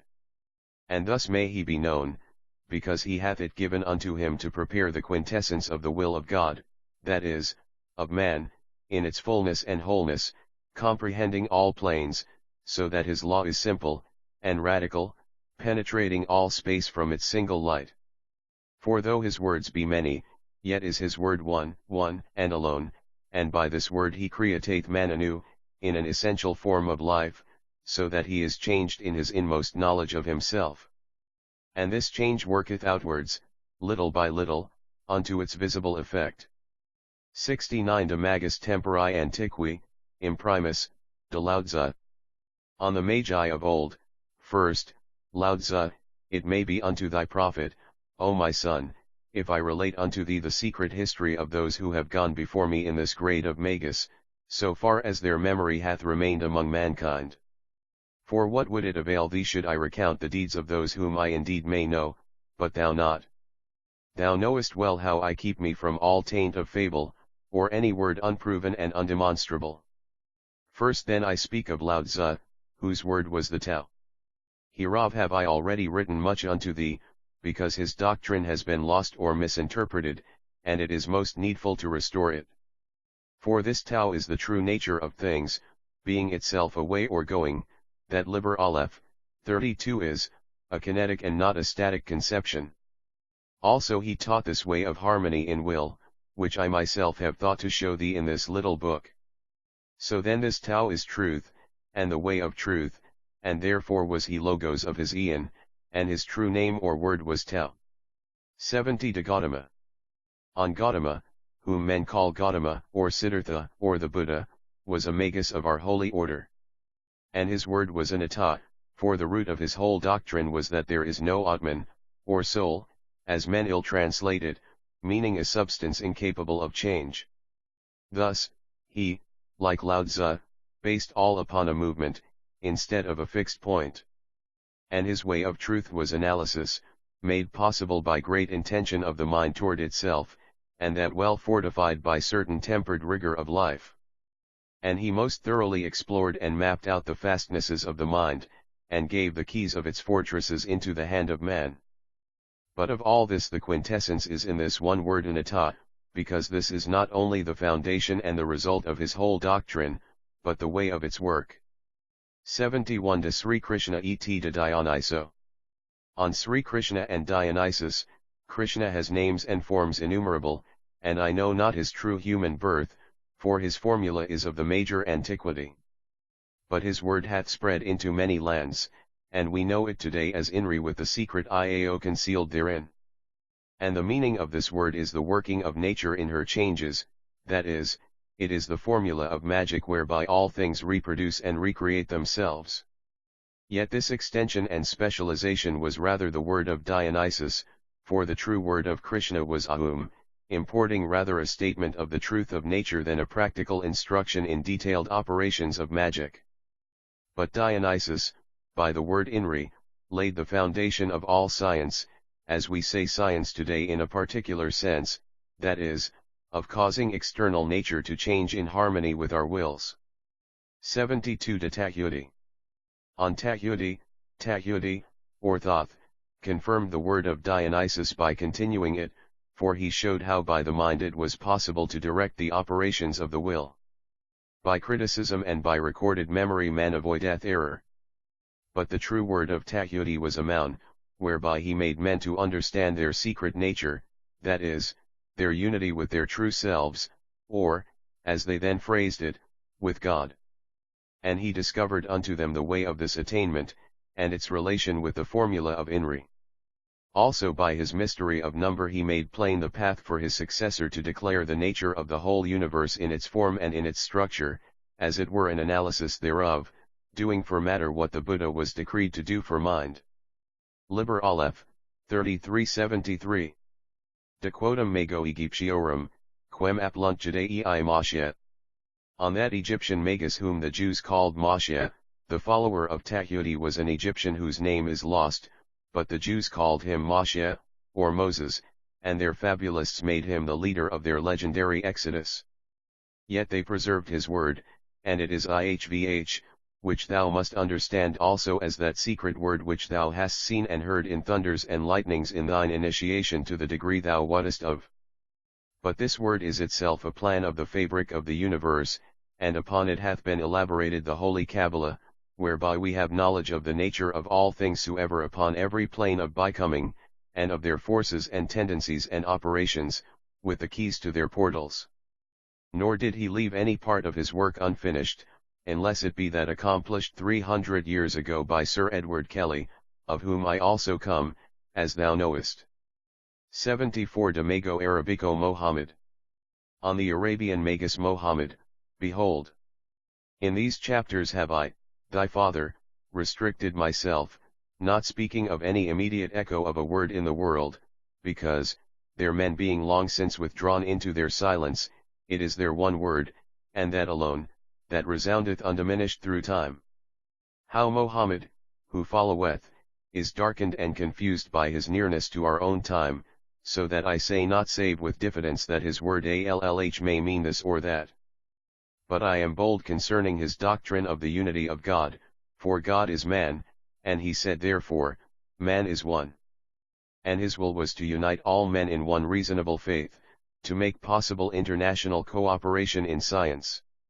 Yet, because he arose in the time of the greatest possible corruption and darkness, when every civilization and every religion had fallen into ruin, by the malice of the great sorcerer of Nazareth, as some say, he is still hidden in the dust of the Simuum, and we may not perceive him in his true self of glory. Nevertheless, behold, O my son, this mystery. His true word was Laallh, that is to say, there is no God, and Laal is that mystery of mysteries which thine own eye pierced in thine initiation.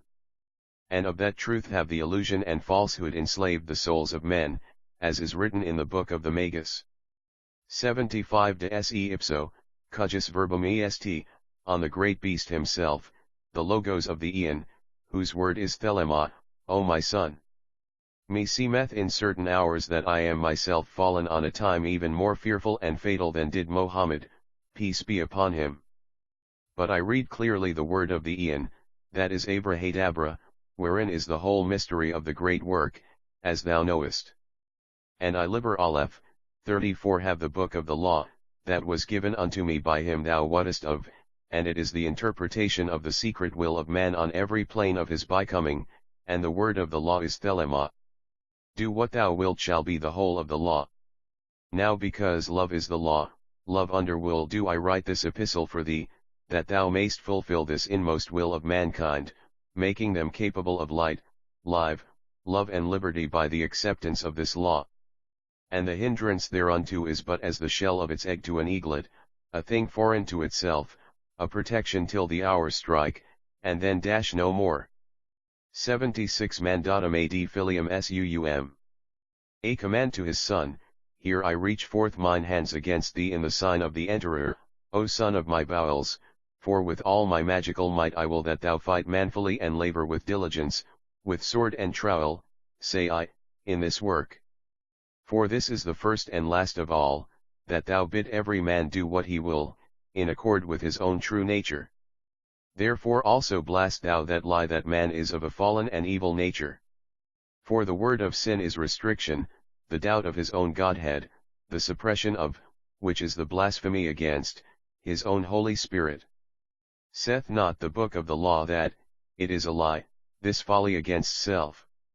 Therefore to every man, in every circumstance, say thou, do what thou wilt, and teach him, if he yet waver, how to discover his true nature, earnestly and with ardor, even as I have striven to each thee yet, and more also.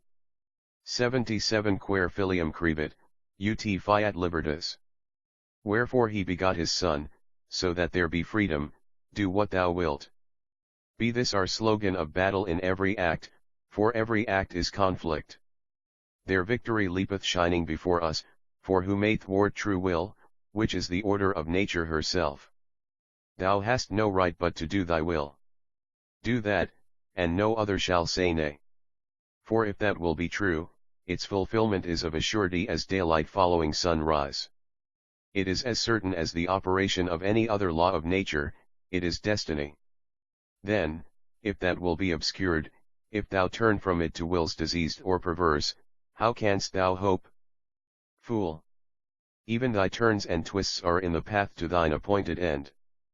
But thou art not sprung of a slave's loins, thou standest firm and straight, thou dost thy will, and thou art chosen, nay, for this work wast thou begotten in a magic bed, that thou shouldst make man free.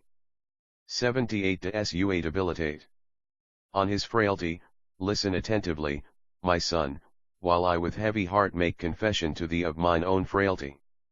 Thou knowest that I made renunciation of my wage, taking this body immediately after my death, the death of Eliphaz Levi's aid, as men say, that I might attain to this great work.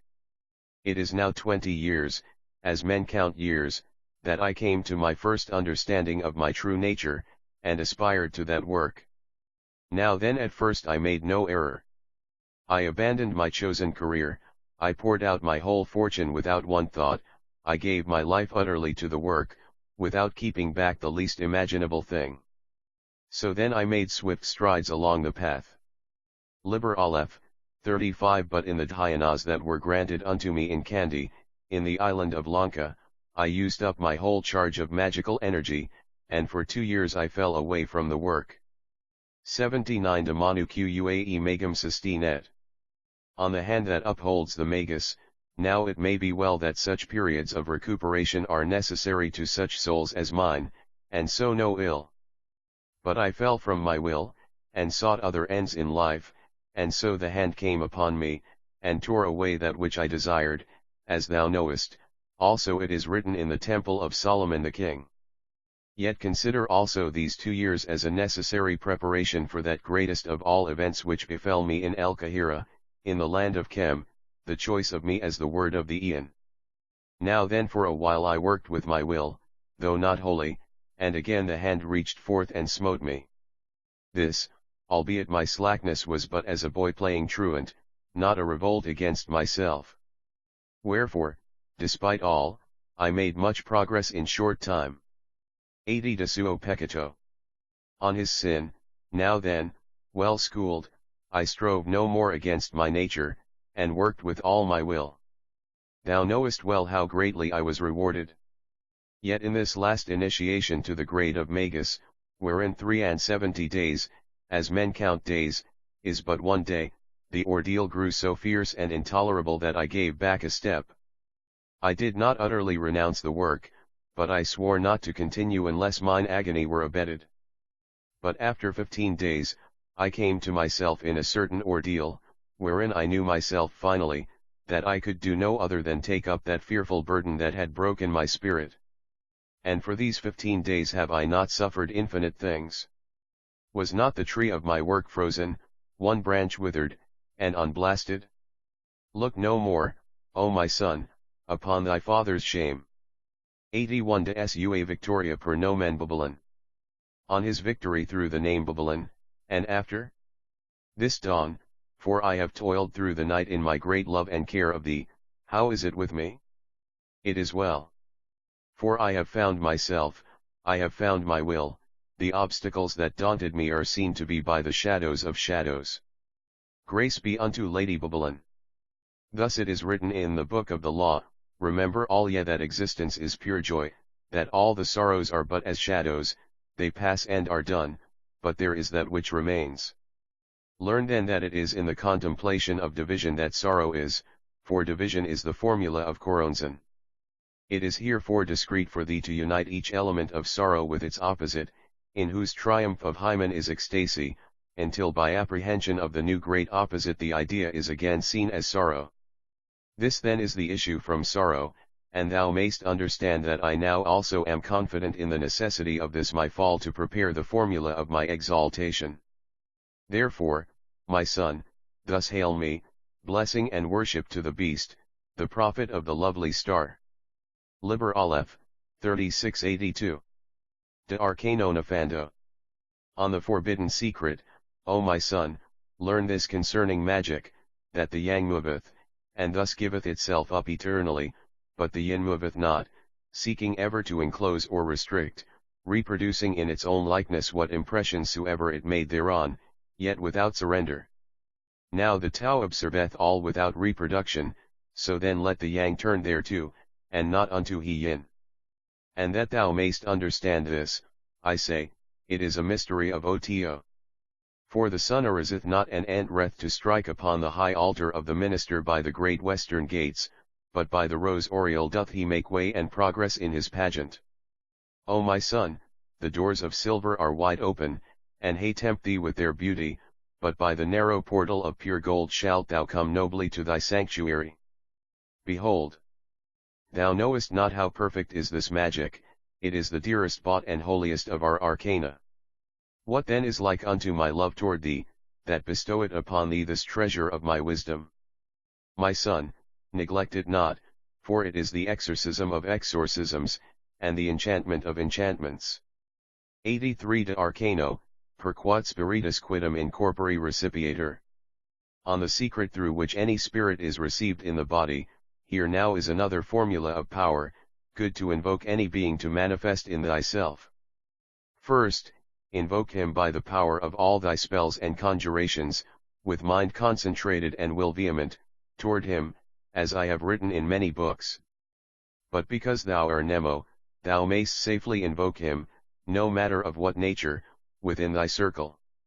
Now then do thou confer on him as a guerdon of his obedience the dignity of a soul-seeking incarnation, and so proceed to consecrate thine act by performing the Mass of the Holy Ghost.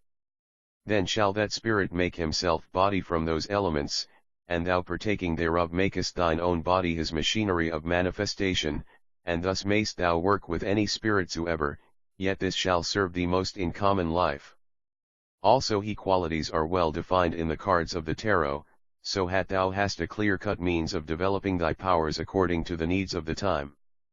But learn also this, to work constantly under the guidance of thine holy guardian angel, so that thy workings be always in harmony and accord with thy true will. 84 De Clave Kabbalistica Hujjas Artis. On the Kabbalistic key of this art, now then to thee who art long since master of high magic, it will be easy to shew how the Mass of the Holy Ghost, sung even in ignorance, may work many a wonder by virtue of the force generated being compelled to manifest on other than its own plane.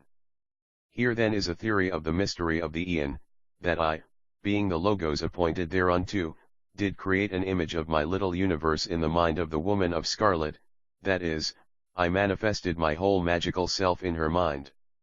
Thus then in her, as in a mirror, have I been able to interpret myself to myself.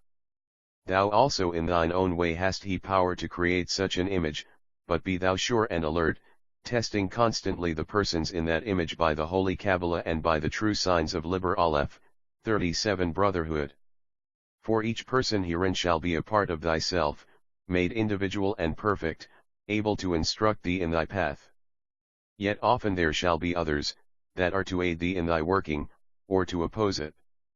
And in this matter thou shalt read especially the record of thy father his workings with Sarahita, blessed be her name unto the ages, and certain others to boot. 85 De Missa Spiritus Sancti. On the Mass of the Holy Ghost, now at last, O my son, may I being thee to understand the truth of this formula that is hidden in the Mass of the Holy Ghost. For Horus that is Lord of the Aeon is the child crowned and conquering. The formula of Osiris was, as thou knowest, a word of death, that is, the force lay long in darkness, and by putrefaction came to resurrection. But we take living things, and pour in life and nature of our own will, so that instantly and without corruption the child, as it were the word of that will, is generated, and again immediately taketh up his habitation among us to manifest in force and fire. This Mass of the Holy Ghost is then the true formula of the magic of the Aeon of Horus, blessed by he in his name Arehorkut. And thou shalt bless also the name of our father Merlin, Frater Superior of the Oto, for that by 7 years of apprenticeship in his school did I discover his most excellent way of magic. Be thou diligent, O my son, for in this wondrous art is no more toil, sorrow, and disappointment, as it was in the dead Aeon of the slain gods. 86 De Formula Tota. On the complete formula, Here then is the schedule for all the operations of magic. First, thou shalt discover thy true will, as I have already taught thee, and that bud thereof which is the purpose of this operation. Next, formulate this bud will as a person, seeking or constructing it, and naming it according to thine holy Kabbalah, and its infallible rule of truth. Third, purify and consecrate this person, concentrating upon him and against all else. This preparation shall continue in all thy daily life. Mark well, make ready a new child immediately after every birth. Fourth, make an especial and direct invocation at thy Mass, before the introit, formulating a visible image of this child, and offering the rite of incarnation. Fifth, perform the Mass, not omitting the epiclesis, and let there be a golden wedding ring at the marriage of thy lion with thine eagle. Sixth, at the consumption of the Eucharist accept this child, losing thy consciousness in him, until he be well assimilated with thee. Now then do this continuously, for by repetition cometh forth both strength and skill, and the effect is cumulative, if thou allow no time to dissipate itself. Liber Aleph, 3887. De Hac Formula Considerationes Kabbalisticae. Kabbalistic considerations on this formula. Behold moreover, my son, the economy of this way, how it is according to the Tao, fulfilling itself wholly within thine own sphere. And it is utterly in tune with thine own will on every plane, so that every part of thy nature rejoiceth with every other part, communicating praise. Now then learn also how this formula is that of the word abrahadabra. First, had is the triangle erect upon twin squares. Of had it need I not write, for he hath hidden himself in the book of the law. This substance is the Father, the instrument is the Son, and he metaphysical ecstasy is the Holy Ghost, whose name is Hriliu. These are then the Sun, Mercury, and Venus, whose sacred letters are R, B, and D. But the last of the diverse letters is H, which in the tarot is the star whose eidolon is D, and herein is that arcanum concerning the Tao of which I have already written. Of this will I not write more plainly. But mark this, that our Trinity is our path inwards in the solar system, and that H being of Our Lady Nut Starry, is an anchor to this magic which else were apt to deny our wholeness of relation to the outer as to the inner. My son, ponder these words, and profit by them, for I have wrought cunningly to conceal or to reveal, according to thine intelligence, O my son. 88 De quibus dam artibius magicis. On certain arts magic, now of those operations of magic by which thou seekest to display unto some other person the righteousness of thy will I make haste to instruct thee. First, if thou have a reasonable link with him by word or letter, it is most natural simply to create in thyself, as I have taught, a child or bud will, and let that radiate from thee through the channels aforesaid. But if thou have no link, the case is otherwise and is not easy. Here thou mayst make communication through others, as it were by relays, or thou mayst act directly upon his aura by magical means, such as the projection of the Sinlaka. But unless he be sensitive and well attuned, thou mayst fare but ill. Yet even in this case thou mayst attain much skill by practice with intelligence. In the end it is better altogether to work wholly within thine own universe, slowly and with firm steps advancing from the center, and dealing, one by one, with those unharmonized parts of the not-self which lie close to thee. This therefore closeth the circle of my speech, for now I am returned to that which I spake aforetime concerning the general method of love, and thy development by that way. 89 De Magno Opere. On the great work, but now give ear most eagerly, thou son of my loins, for I will now discourse unto thee of thine own attainment, without which all is but idleness. Know first that conscious thought is but phenomenal, the noise of thy machine. Now chemistry, or alchemy meaneth the Egyptian science, and the true magic of Egypt hath this for its foundation. We have in our house many substances which act directly upon the blood, and many practices of virtue similar, to simulate, compose, purify, analyze, direct, or concentrate the thought. Confer CCXX. 11, 22. But this action is subtle and of many modes, and dependeth heavily on the conditions of the experiment, whereof the first is thine own will therein. Therefore I say unto thee that his is thy Liber Aleph, 39 work immediate and necessary, to discover openly thy will unto thyself, and to fortify and enkindle it by all one-pointedness of thought and action, so that thou mayst direct it inwards unto its core, that is thyself in thy name had it. For thereby is thy will made white with heat, so that no dross may cling to it. But this work is the great work, and standeth alone. 90 De Gradibus ad Magnum Opus. On the steps to the great work, this great work is the attainment of the knowledge and conversation of thine holy guardian angel. In the eighth ether is the way thereof revealed. But I say, prepare thyself most heartily and well for that battle of love by all means of magic. Make thyself puissant, wise, radiant in every system, and balance thyself well in thine universe. Then with a pure will tempered in the 1,000 furnaces of thy trials, burn up thyself within thyself. In the preparation thou shalt have learned how thou mayst still all thoughts, and reach ecstasy of trance in many modes. But in these marriages thy conscious self is bridegroom, and the not-self bride, while in this great work thou givest up that conscious self as bride to thy true self. This operation is then radically alien from all others. And it is hard, because it is a total reversal of the current of the will, and a transmutation of its formula and nature. Here, O my son, is the one secret of success in this great work, invoke often. 91 De Formula Luni. On the formula of the moon, thus then concerning operations of the Tao with the Yang and the Yin is there enough, for thine own art of beauty shall divine for thee, and devise new heavens. But in all these is the formula of the serpent with the head of the lion, and all his magic is wrought by the radiance and creative force thereof. And this force leapeth continually from plane to plane, and breaketh forth from his bonds, so that constraint is labor. Now then learn that the yin hath also a formula of force. And the nature of the yin is to be still, and to encircle of limit, and it is as a mirror, reflecting diverse images without change in its own kind.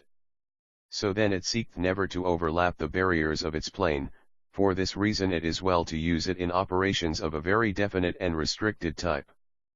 But although it be inert, yet is it most subject to change, for its number is 81, which is the moon, and these are Alim, the gods elemental before H descending in their midst made them creative. So then thou mayst use constantly this formula to rearrange things in their own planes, and this is a most pragmatic consideration. 92 De Aquili Sumenda. On the taking of the eagle, take in this work the eagle all undefiled and virginal for thy sacrament. And thy technic is the magic of water, so that thine act is of nourishment, and not of generation. Therefore the prime use of this art is to build up thine own nature. But if thou hast skill to control the mood of the eagle, then mayst thou work many an admirable effect upon thine environment. Thou knowest how great is the fame of witch women, old and without man, to cause events, although they create nothing. It is the straightness of the channel which giveth force to the stream. Beware, O my son, lest thou cling overmuch to this mode of magic, for it is lesser than that Liber Aleph, 40 other, and if thou neglect that other, then is thy danger fearful and imminent, for it is the edge of the abyss of Koronzon, where are the lonely towers of the Black Brothers. Also the formulation of the object in the eagle is by a species of intoxication, so that his nature is of dream or delirium, and thus there may be illusion. For this cause I deem it not wholly unwise if thou use this way of magic chiefly as a cordial, that is for the fortifying of thine own nature. 93 De Medicina Secundum Quatuor Elementa. On the chemical agents according to the 4 elements, concerning the use of chemical agents, and be mindful that thou abuse them not, learn that the sacrament itself relateth to spirit, and the 4 elements balanced thereunder in its perfection. So also thy lion himself hath a 4-fold menstruum for his serpents.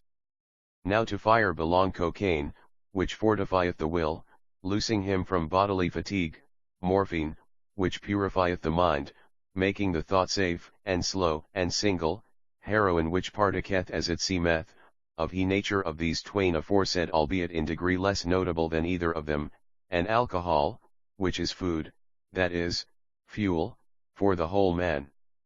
To water, attribute hashish and mescal, for they make images, and they open the hidden springs of pleasure and of beauty.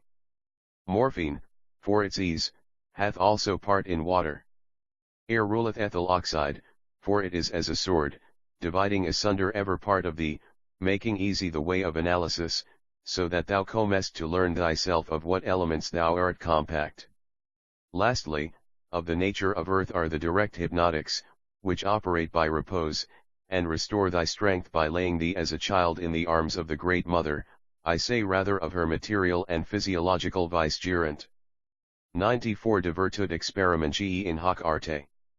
On the virtue of experience in this art, not sleep, not rest, not contentment are of the will of the hero, but these things he hateth, and consenteth to enjoy them only with same of his weak nature.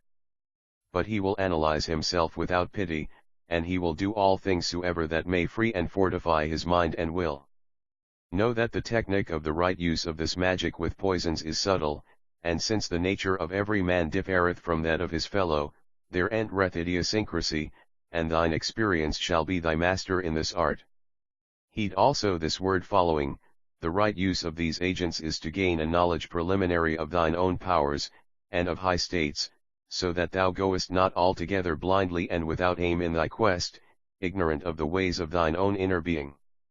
Also, thou must work always for a definite end, never for pleasure or for relaxation, except thy wilt, as a good knight is sworn to do. And thou being hero and magician art in peril of abusing the fiery agents only, not those of earth, air, or water, because these do really work with thee in purity, making thee wholly what thou wouldst be, an engine indefatigable, a mind clear, calm, and concentrated, and a heart fierce aglow. 95 De Sacramento Vero. On the true sacrament, but in the sacrament of the gnosis, which is of the Spirit, is there naught hurtful, for its elements are not only food, but a true incarnation and quintessence of life, love, and liberty. Liber Aleph, 41. And at its manifestation thy lion is consecrated by pure light of ecstasy. Also, as this is the strongest, so also it is the most sensitive of all things soever, and both proper and ready to take impress of will, not as a seal passively but with true recreation in a microcosm thereof. And this is a God alive and puissant to create, and he is a word of magic wherein thou mayst read thyself with all thine history and all thy possibility. Also as to thine eagle, is not this chosen by nature herself by her way of attraction, without which harmony aesthetic and magnetic thy lion is silent, and inert, even as Achilles before his rage in his tent. Now also herefore I charge thee, O my son, to partake constantly of his sacrament, for it is proper to all virtue, and as thou dost learn to us it in perfection, thou wilt surpass all other modes of magic. Yea, in good sooth, no herb or potion is like unto this, supreme in every case, for it is the true stone of philosophers, and the elixir and medicine of all things, the universal tincture or menstruum of thine own will. 96 De Discus Pullis Regendus. On directing disciples, I will have thee to know, moreover, my dear son, the right art of conduct with them whom I shall give thee for initiation. And the rule thereof is one rule: do that thou wilt shall be the whole of the law. See thou constantly to it that this be not broken, especially in the section thereof, if I dare say so, which readeth mind thine own business. This is of application equally to all, and the most dangerous man, or woman, as has occurred, or I err, is the busybody. Oh, how ashamed are we, and moved to indignation, seeing the sins and follies of our neighbors. Of all the occasions of this grievance the most common is the desire of sex unsatisfied, and thou knowest already, even in thy young experience, how in that delirium the will of the whole universe appeareth of no account. Do thou wean thy babes from that simplicity, and instill the sense of true proportion. For verily this is a way of madness, love, unless it be under will. And the cure of his madness is not so good as its prevention, so that thou shouldst be beforehand with these children, shewing them the right importance of love, how it should be a sacred right, exalted above personality, and a fire to enlighten and serve man, not to devour him. 97 De quibus dam morbis discipulorum. On certain diseases of disciples, and thus, if any babe of thine be ill at ease, look closely first whether this love be not the root of his distemper. Watch also idleness, for whoso presseth eagerly forward in will he doth little the affairs of this fellows. O my son, if every man doth his own will, there is no more to say. But the busybody nor mindeth his own business, nor leaveth others to mind theirs. Be thou instant therefore with such an one, to cure him by enlightening his will, and speeding him therein. Remember also that if one speak ill of another, the fault is first of all in himself, for we know not but that which is within us. Did not the great witch-finder end by confessing that he also was a sorcerer? We become that which obsesseth us, either through extreme hate or extreme love. Knowest thou not how the one is a symbol of the other?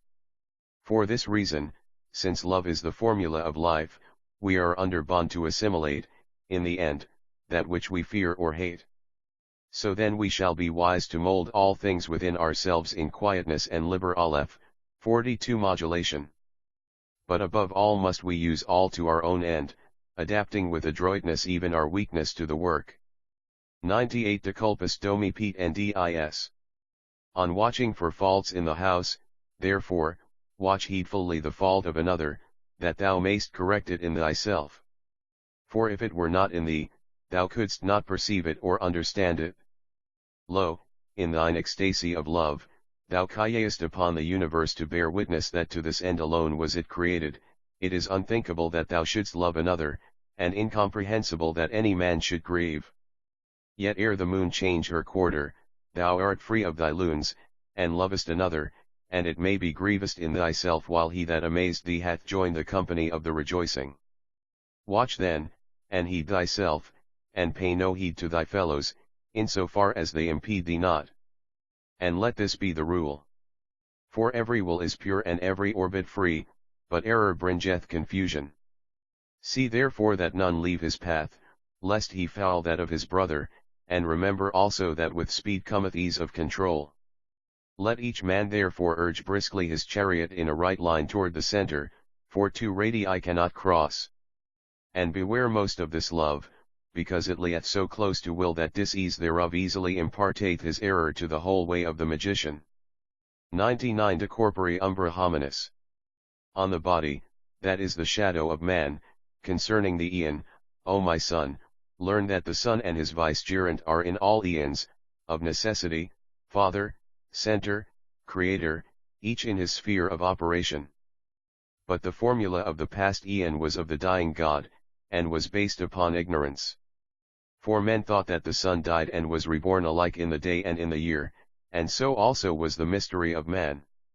Now already are we well assured by science how the death of the sun is in truth but the shifting of a shadow, and in this aeon, O my son, I lift up my voice and I make prophecy, so shall it be proven as to death. For the body of man is but his shadow, it cometh and goeth even as the tides of ocean, and he only is in darkness who is hidden by that shadow from the light of his true self. Now therefore understand thou the formula of Horus, the lion god, the child crowned and conquering that cometh forth in force and fire.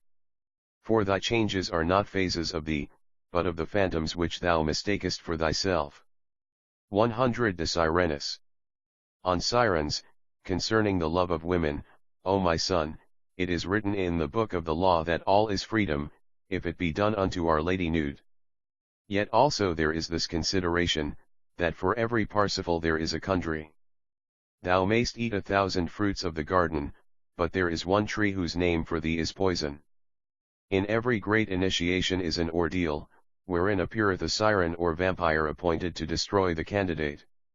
I have myself witnessed the blasting of not less than 10 of my own flowers, that I tended when I was Nemo, and that although I saw the cankerworm, and knew it, and gave urgent warning. How then consider deeply in thyself if I were rightly governed in this action, according to the Tao.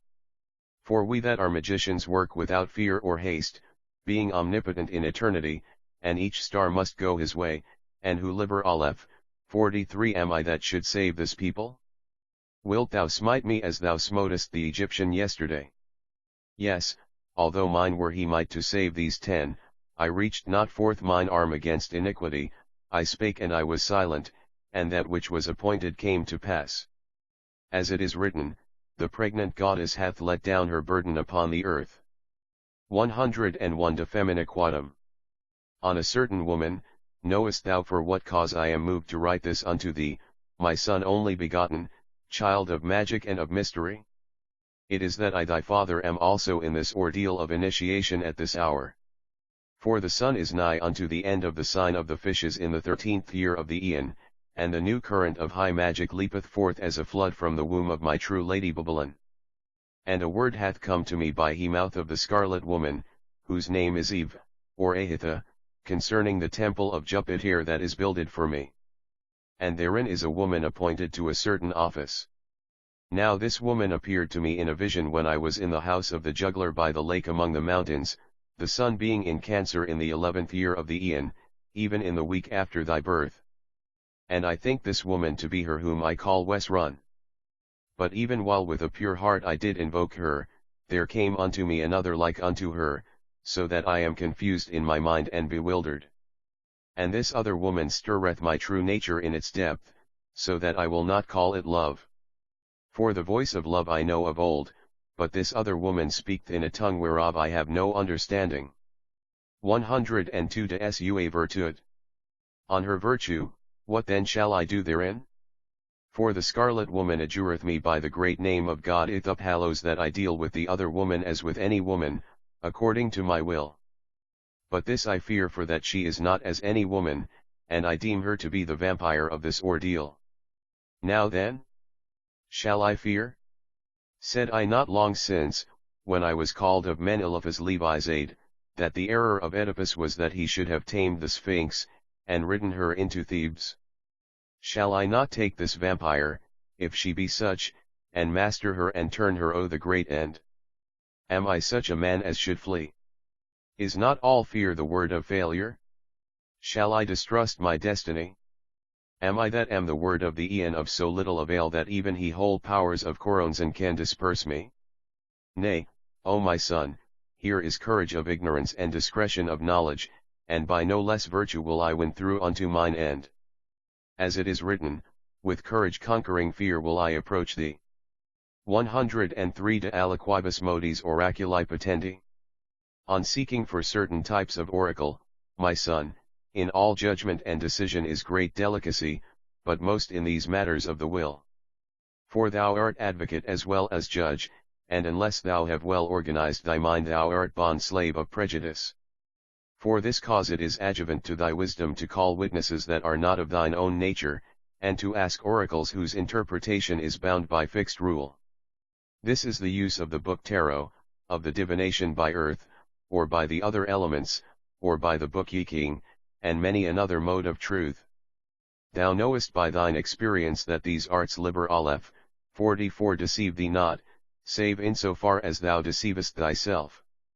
So then to thee that art Nemo is no siege perilous at this table, but to them that are yet below the abyss is very notable danger of error. Yet must they train themselves constantly in these modes, for experience itself shall teach them how their bias toward their desires reacteth in the end against themselves, and hind erreth them in the execution of their wills. Nevertheless, as thou well knowest, the best mode is the creation of an intelligible image by virtue of the mass of the Holy Ghost, declaring the rue will unto thee in terms of thy Kabbalah. 104 De Fratribus Nigris Filius Iniquitatis. On the black brothers, sons of iniquity, of the black brothers, O my son, will I write these things following. I have told thee already concerning change, how it is the law, because every change is an act of love under will. So then he that is adept exempt, whether in our holy order or another, may not remain in the pillar of mercy, because it is not balanced, but is unstable. Therefore is the choice given unto him, whether he will destroy his temple, and give up his life, extending it to universal life, or whether he will make a fortress about that temple, and abide therein, in the false sphere of Thoth, which is in the abyss. And to the adepts of our holy order this choice is terrible, by cause that they must abandon even him whose knowledge and conversation they have attained. Yet, O my son, they have much help of our order in this aeon, because the general formula is love, so that their habit itself urges them to the bed of Our Lady Babylon. Know then the black brothers by this true sign of their initiation of iniquity, that they resist change, restrict and deny love, fear death. Percussion ter. 105 De Virtute Chirurgica. On the virtue of surgery, know that the cult of the slave gods is a device of those black brothers. All that stagnateth is thereof, and thence cometh not stability, but putrefaction. Endure not thou the static standards either in thought or in action, resist not even the change that is the rottenness of Choronzon, but rather speed it, so that the elements may combine by love under will. Since the black brothers and their cult set themselves against change, do thou break them asunder. Yea, though of bad come worse, continue in that way, for it is as if thou didst open an abscess, the first effect being noisome exceedingly, but the last cleanness. Heed not then, whoso crieth anarchy and immorality and heresy against thee, and feareth to destroy abuse lest worse things come of it. For the will of the universe in its wholeness is to truth, and thou dost well to purge it from its costiveness. For it is written that there is no bond that can unite the divided by love, so that only those complexes which are in truth simplicities, being built cell by cell unto an unity by virtue of love under will, are worthy to endure in their progression. Liber Aleph, 45 106. De operibus stellae microcosmi. Quorum sunt quatuor minores. On the four lesser operations of the microcosmic star, I have already written unto thee, my son, of the paradox of liberty, how the freedom of thy will dependeth upon the bending of all thy forces to that one end. But now also learn how great is the economy of our magic, and this will I declare unto thee in a figure of the Holy Kabbalah, to wit, the formula of the Tetragrammaton. Firstly, the operation of Yod, and he is not Vav only, but with Vav appeareth also a new he, as a byproduct, and she is mysterious, being at once the flower of the three others, and their poison. Now by the operation of Vav upon that he is no new creation, but the daughter is set upon the throne of her mother, and by this is rekindled the fire of Yod, which, consuming that virgin, doth not add a fifth person, but balanceth, and perfecteth all. For this Shin, that is the Holy Spirit, pervadeth these, and is immanent. Thus in three operations is the pentagram formulated. But in the figure of that star these operations are not indicated, for the 5 lines of force connect not according to any of them, but 5 new operations are made possible, and these are the works proper to the perfected man. First, the work which layeth level, the Vav with the He, is of He Yang and the Yin, and maketh one the human with the divine, as in the attainment of the Master of the Temple. Yet this work hath his perversion, which is of death. Thus then for the 4 works, they pertain all to the natural formula of the cross and rose. 107 De operibus stellae microcosmi. Quorum sunt quatuor majores. On the 4 major operations of the microcosmic star, O my son, behold now the virtue and mystery of the silver star. For of these 4 works not one letteth to the crown, because Tetragrammaton hath his root only in Chokmah. So herefore the formula of the rosy cross availeth no more in He highest. Now then in the pentagram are 2 lines that invoke spirit, though they lead not thereunto, and they are He works of He with He, and of Yod with Vav. Of the twain He former is a work magical of the nature of music, and it draweth down the fire of the higher by seduction or bewitchment. And the latter is a work opposite thereunto, whose effect formulateth itself by direct creation in the sphere of its purpose and intent.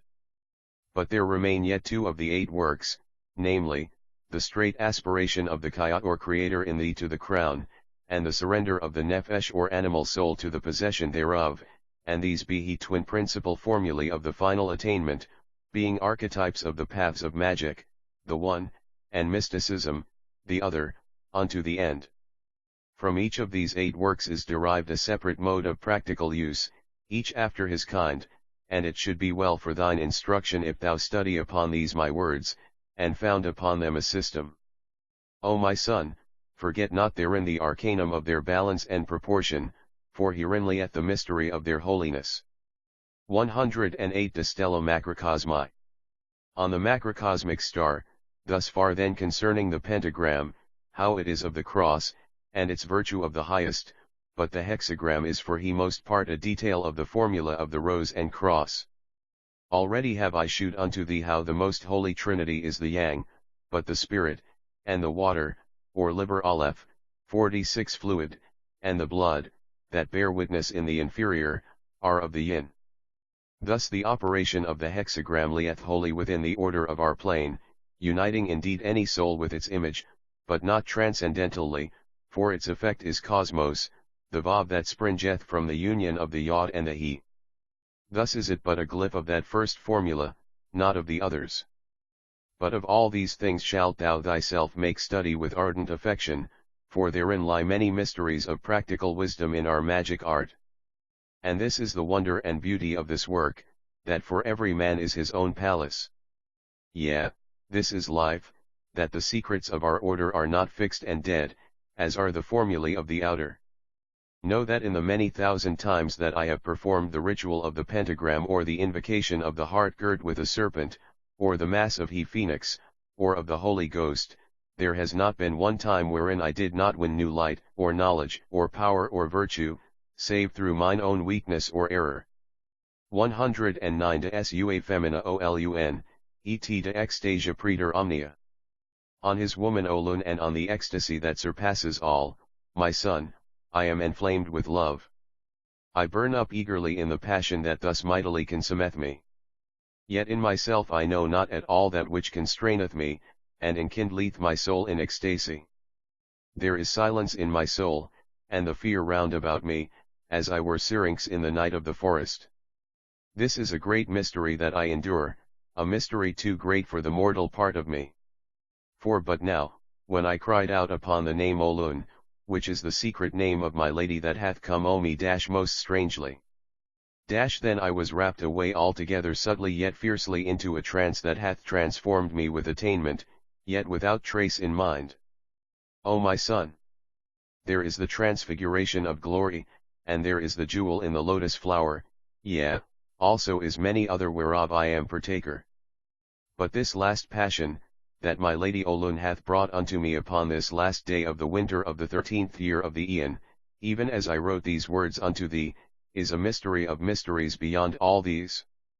O my son, thou knowest well the perils and the profit of our path, continue thou therein. Olun. Maybe. Babylon. Adsum. 110 De Nomini Olun. On the name Olun, 4 seasons, or it may be night 5, ago, I thy father was in the city called New Orleans, and being in travail of spirit I did invoke the God that giveth wisdom, bearing the word of the All-Father by his caduceus. Then, suddenly, as I began, as it were a gust of fire whirled forth against that idea, came the wit of mine utter identity, so that I ceased crying Mercurius sum. Also instantly I knew in myself that here was a mystery hidden, and translating into the Greek tongue, exclaimed Epmheimi, whose numeration did I make in my mind forthwith, and it is 418, like unto the word of the Aeon. So by this I knew that my work was well wrought in truth. Thus hen also was it with this my lady, for after many questions I obtained from the wizard Amulantra that name Olun, that is 156 even as that of Our Lady Babylon, and then, being inspired, I wrote down her earth name in Greek, Maypi, which is also that this name, as I have learned, is in the Phoenician tongue, Halon, which by interpretation is that which is infinite, and space, so that all is consonant with Nut Our Lady of the Stars. Thus, O my son, is the word of truth echoed throughout all worlds, and thus have the wise mighty assurance in their way. See, O my son, that thou work not without this guard inflexible, lest thou err in thy perceptions. Liber Aleph, 47 111. De virus magnanimis, amor preclarissimis. On great men, famous in love, know that in the mind of man is much wisdom that is hidden, being the treasure of his sire that he inheriteth. Thus, nigh all of his moral nature is unknown to him until his puberty, that is, this nature pertaineth not unto the recording and judging apparatus of his brain until it is put herein by the stirring of that deeper nature within him. Thou wilt mark also that great men are commonly great lovers, and this is in part also because, consciously or not, they are aware of that secret following, that every act of love communicateth somewhat of the wisdom stored within him to his percipient mind. Yet must such act be done rightly, according to art, and unless such act is of profit alike to mind and body, it is an error. This then is true doctrine, which if it be understanded aright of thee, shall make diamond clear thy path in love, which, to them that know not this, is so obscure and perilous that I believe there is not one man in 10,000 that cometh not to misadventure therein.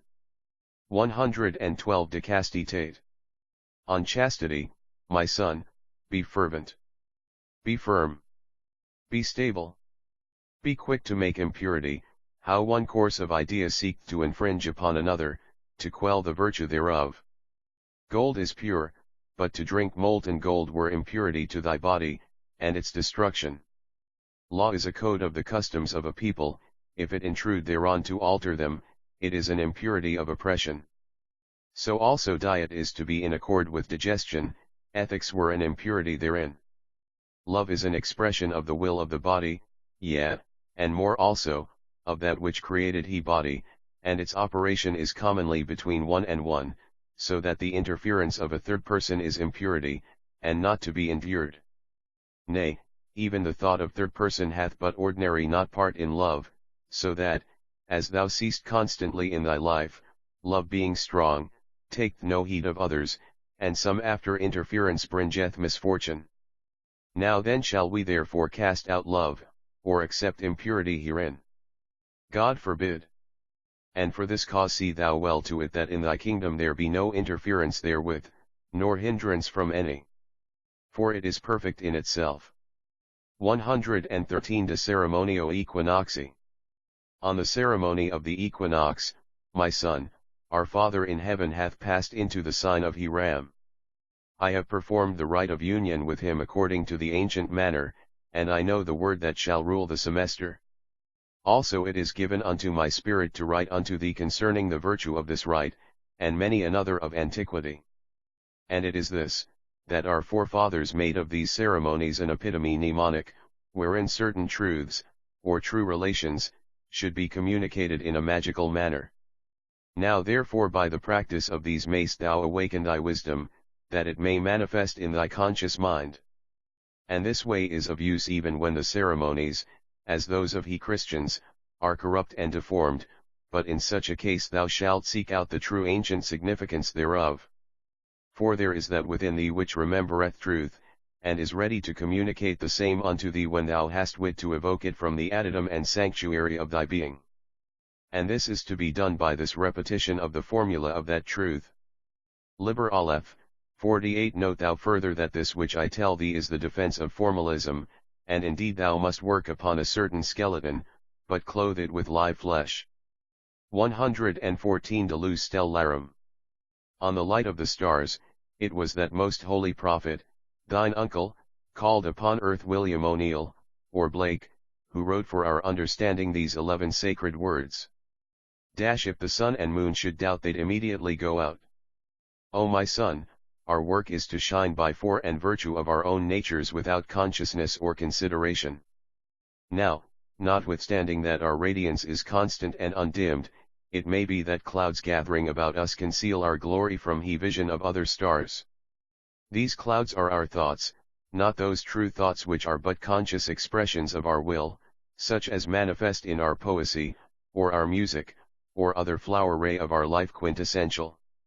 Nay, the cloud thought is born of division and of doubt, for all thoughts, except they be creative emanations, are witnesses to conflict within us.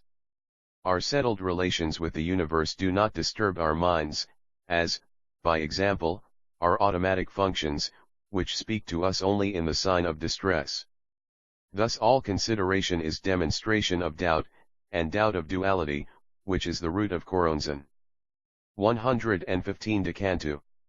On song, so then, O my son, there is my wisdom, that the voice of his soul in its true nature eternal and unchangeable, comprehending all change, is silence, and the voice of the soul, dynamic, in the way of its will, is song. Nor is there any form of utterance that is not, as song is, the music proper to that motion, according to the law. Thus, as thy cousin Arthur Machen hath rejoiced to make plain unto men in his book called Hieroglyphics, the first quality of art is its ecstasy. So, nigh to all men at one time or other, cometh joy of creation, with the belief that their utterance is holy and beautiful, glorious with banners. This would indeed be he case, and we could discern their thought from their words, but because they have no technical skill to express themselves, they do not enable others to reproduce or recreate the original passion which inspired them, or even any memory hereof. Understand then what is the agony of the great soul who hath every key of paradise at his girdle, when he would open the gate of holiness, or of beauty, or any virtue soever, O the men of his age. 116 De Stultitia Humana. On human stupidity, know that a mind can only apprehend those things with which it is already familiar, at least in part. Moreover, it will ever interpret according to the distortion of its own lenses. Thus, in a great war, all speech soever may be understood as if it were of reference thereunto. Also, a guilty person, or a melancholic may see in every stranger an officer of justice, or one of them that are banded together to persecute him, as the case may be. But consider moreover that the Liber Aleph, 49 mysterious is always the terrible, for vulgar minds. How then when a new word is spoken? Either it is not heard, or it is misunderstood, and it evoked fear and hate as a reaction against fear. Then men take him and set him at naught, and spit upon him and scourge him, and lead him away to crucify him, and the third day he riseth from among the dead, and ascendeth into heaven, and sitteth at the right hand of God, and cometh to judge the quick and the dead. This, O my son, is the history of every man unto whom is given a word. 117 De Suo Proelio. On his struggle, now therefore thou seest how men take the son of science, and burn him for a sorcerer or a heretic, the poet and cast him out as reprobate, the painter, as deforming nature, the musician, as denying harmony, and so for every new word. How much more, then, if the word be of universal import, a word of revolution and of revelation in the deep of the soul. A new star, that is for the astronomers, and maybe seteth them by he ears. But a new sun, that were for all men, and a seed of tumult and upheaval in every land. Consider in thyself, herefore, what is the might of the adepts, the energy of the sanctuary, that can endow one man with the word of an aeon, and bring him to the end in victory, with his chariot wreathed in flowers, and his head bound round with a fillet of blood-honored laurel. My son, thou art entered into the battle, and the men of our race and our clan return not save in glory. 118 De Necessitate Verbi Clamandi. On the need for declaring the word, he that striveth against his own nature is witless, and wotteth not his will, darkening counsel in himself, and denying his own God, and giving place to Coronzon. So then his work becometh hodgepodge, and he is shattered and dispersed in the abyss. Nor is it better for him if he do this for the supposed good of another, and for that other is it evil also in the end of the matter. For to manifest thine own division to another, and to deceive him, is but to confirm him in blindness or illusion, and to hinder or to deflect him in his way. Now to do thine own will is to leave him free to do his own will, but to mask thy will is to falsify one of the beacons by which he may steer his ship. My son, all division of soul, that begetteth neurosis and insanity, cometh from wrong adjustment to reality, and to fear thereof. Wilt thou then hide truth from thy brother, lest he suffer? Thou dost not well, but confirmest him in iniquity, and in illusion, and in infirmity of spirit. 119 De Mysterio Eucharistico Universale. On the mystery of the universal sacrament, my son, heed also this word of thine uncle William O'Neill, everything that lives is holy.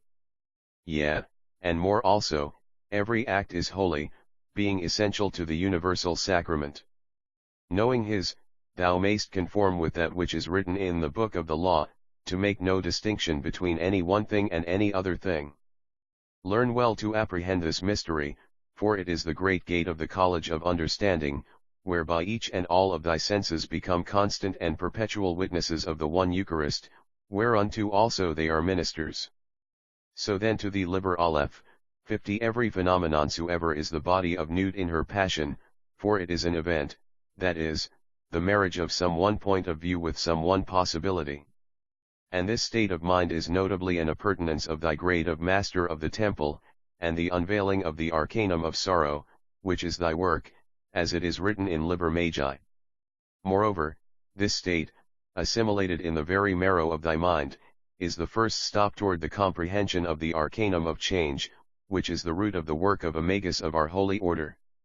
O my son, bind this within thine heart, for its name is the beatific vision. 120 Directo in recto. On the rightness of things, now also then I bid thee use all filial diligence, and attend to this same word in the mouth of thine earliest ancestor, except we adventure to invoke the name Fushi, in our known genealogy, the most holy, the true man, Lao Tzu, that gave his light unto the kingdom of flowers. For being questioned concerning the abode of the Tao, he gave answer that it was in the dung. Again, the Tathagata, the Buddha, most blessed, most perfect and most enlightened, added his voice, that there is no grain of dust which shall not attain to the Arhan. Keep therefore in just balance the relation of illusion to illusion in that aspect of illusion, neither confusing the planes, nor confounding the stars, nor denying the laws of their reaction, yet with eagle's vision beholding the one Son of the true nature of the whole. Verily, his is the truth, and unto it did also Dionysus and Tahuti and Sri Krishna set the seal of their witness. Cleanse herefore thine heart, O my son, in the waters of the great sea, and enkindle it with the fire of the Holy Ghost. For his is his peculiar work of sanctification. 121 De Virgin Beata. On the Blessed Virgin, understand then well this mystery of universal godliness, for it is the naked beauty of the Virgin of the world. Lo! Since the end is perfection, as I have already shown unto thee, and since also every event is inexorably and ineluctably interwoven in the web of that fate, as it is certain that every phenomenon is, as thou art sworn to understand, a particular dealing of God with thy soul. Yea, and more also, it is a necessary rubric in this ritual of perfection. Turn not therefore away thine eyes, for that they are too pure to behold evil, but look upon evil with joy, comprehending it in the fervor of this light that I have enkindled in thy mind. Learn also that everything soever is evil, if thou consider it as a part, static and in division, and thus in a degree must thou apprehend the mystery of change, for it is by virtue of change that this truth of beauty and holiness is made steadfast in the universe. O my son, there is no delight sweeter than the continuous contemplation of this marvel and pageant that is ever about thee, it is the beatitude of the beatitudes. 122 De Joko Sui Mochi. On the sport of his mistress, resist not change, therefore, but act constantly according to thy true nature, for here only thou standest in sorrow, if here be a division conscious of itself, and hindered from its way, whose name is love, unto its dissolution. It is written in the book of the law that the pain of division is as nothing, and the joy of dissolution all. Now then here is an art and device of Liber Aleph, 51 magic that I will declare unto thee, albeit it is a peril if thou be not fixed in that truth and in that beatific vision whereof I have written in the 3 chapters foregoing. And it is this, to create by artifice a conflict in thyself, that thou mayst take thy pleasure in its resolution. Of this play is thy sweet stepmother, my concubine, the holy and adulterous Olun, sublimely mistress, for she invoked in her fancy 1,000 obstacles to love, so had she shuddereth at a touch, swooneth at a kiss, and suffereth death and hell in the ecstasy of her body. And this is her art, and it is of nude Our Lady, for it is the drama of commemoration of the whole mystery of becoming. 123 De Periculo Jocorum Amoris. On a danger in the sports of love, yet be thou heedful, O my son, for this art is set upon a razor's edge. In our blood is this great pox of sin, whose word is restriction, as inheritance of our sires that served he slave gods. Thou must be free in the law of Thelema, perfectly one with thy true self, singly and wholly bound in thy true will, before thou durst, in prudence, invoke the name of Choronzon, even for thy good sport and fantasy. It is but to pretend, thou sayest, and that is sooth, yet thou must make pretence so well as to deceive thyself, albeit for a moment, else were thy sport savourless. Then, and thou have one point of weakness in thee, that thought of thine may incarnate, and destroy thee. Verily, the wise enchanter is sure beyond doubt of his charm ere he toy with a fanged cobra, and thou will knowest that this peril of division in thyself is the only one that can touch thee. For all other evil is but elaboration of this theme of Choronzon. Praise therefore thy sweet stepmother my concubine, the holy and adulterous Olun, and thine own mother Hilarion, for in this art was she also preeminent. 124 De libidine secreta. On the unconscious, or libido, it is said among men that the word hell deriveth from the word helen, to heal or conceal, in the tongue of the Anglo-Saxons. That is, it is the concealed place, which, since all things are in thine own self, is the unconscious. How then? Because men were already aware how this unconscious, or libido, is opposed, for the most part, to the conscious will. In the slave ages this is a truth universal, or well nigh to it, for in such times are men compelled to uniformity by the constraint of necessity herself. Yea, of old it was a continual siege of every man of every clan, of every environment, and to relax guard was then self-murder, or also treachery. So then no man might choose his way, until he were hunter, fighter, builder, not any woman, but she must first be breeder. Now in the growth of states by organization came, stepping stealthily, a certain security against the grossest perils, so that a few men could be spared from toil to cultivate wisdom, and this was first provided by the selection of a caste pontifical. By this device came the alliance of king and priest, strength and cunning fortifying each the other through the division of labor. Liber Aleph, 52-125. De Ordine Civitatem. On the organization of communities, so presently, O my son, this first organization among men, by a procedure parallel to that of the differentiation of protoplasm, made the state competent to explore and to control nature, and every prophet of this sort released more energy, and enlarged the class of the learned, until, as it is this day, only a small proportion of any man's work must needs go owe the satisfaction of first will essential and common, the provision of shelter, food, and protection. Verily, also thou seest many women made free to live as they will, even o the admiration and delight of the sage whose eye laugheth to contemplate mischief. Thus the duty of every unit towards the whole is diminished, and also the necessity to conform with those narrow laws which preserve primitive tribes in their struggle against environment. Thus the state need suppress only such heresies as directly threaten its political stability, only such modes of life as work manifest and proven hurt to others, or cause general disorder by their scandal. Therefore save and except he interferes thereby with the root laws of common will, a man is free to develop as he will according to his true nature. 126 De Scientia Modo. On the method of science, to the mind of the philosopher, therefore, in the youth of an age, any variation in type must appear as a disaster, yea, intelligence itself must perforce prove its value to the brute in terms of its brutishness or he distrusteth it and destroyeth it. Yet as thou knowest, that variation which is fitted to the environment is the salvation of the species. Only among men, his fellows turn ever upon the Saviour, and rend him, until those who follow him in secret, and it may be unconsciously, prove their virtue and his wisdom by their survival when his persecutors perish in their folly. But we, being secure against all primary enemies to the individual, or the common will, may, nay, we must, if we would attain the summit for our race, devote all spare leisure, wealth, and energy to the creation of variation from the norm, and thus by clear knowledge bought of experiment and of experience, move with eyes well open upon our true path. So therefore our law of thelema is justified also of biology and of social science. It is the true way of nature, the right strategy in the war of man with his environment, it is the life of his soul. 127 De Monstris.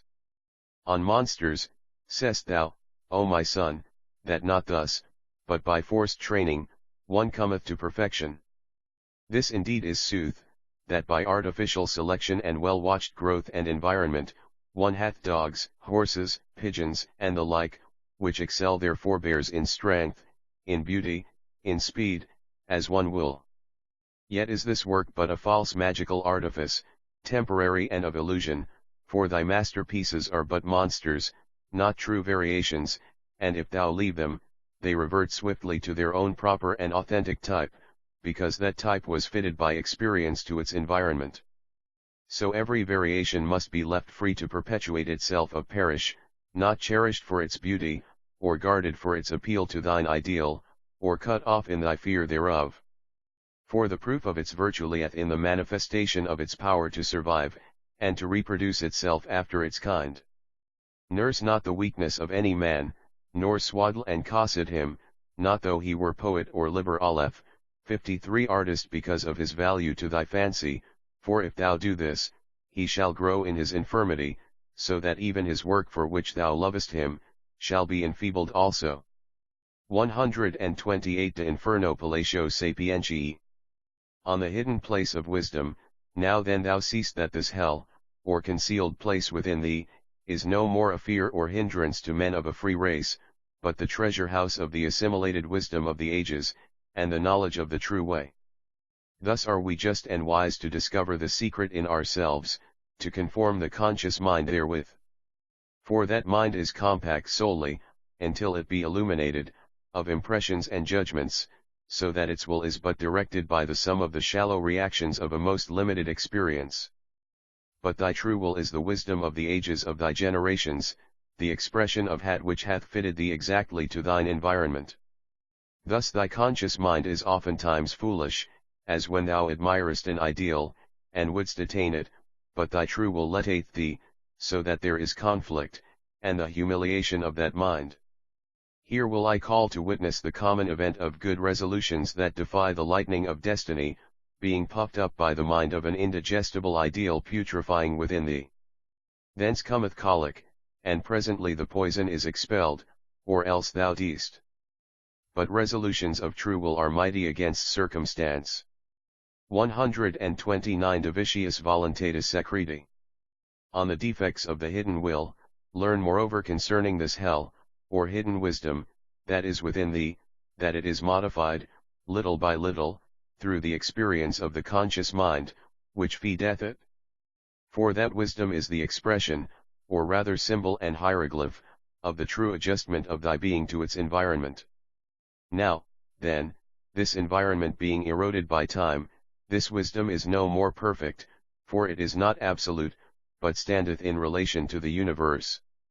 So then a part thereof may become useless, and atrophy as, I will instance his case, man's wit of smell, and the bodily organ corresponding degenerateth therewith.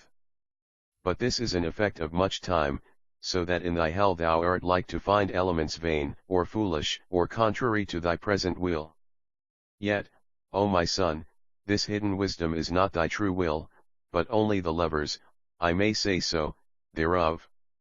Notwithstanding, here lieth therein a faculty of balance, whereby it is able to judge whether any element in itself is presently useful and benign, or idle and malignant. Here then is a root of conflict between the conscious and the unconscious, and a debate concerning the right order of conduct, how the will may be accomplished. 130 De Ratione Praesidio Voluntatis.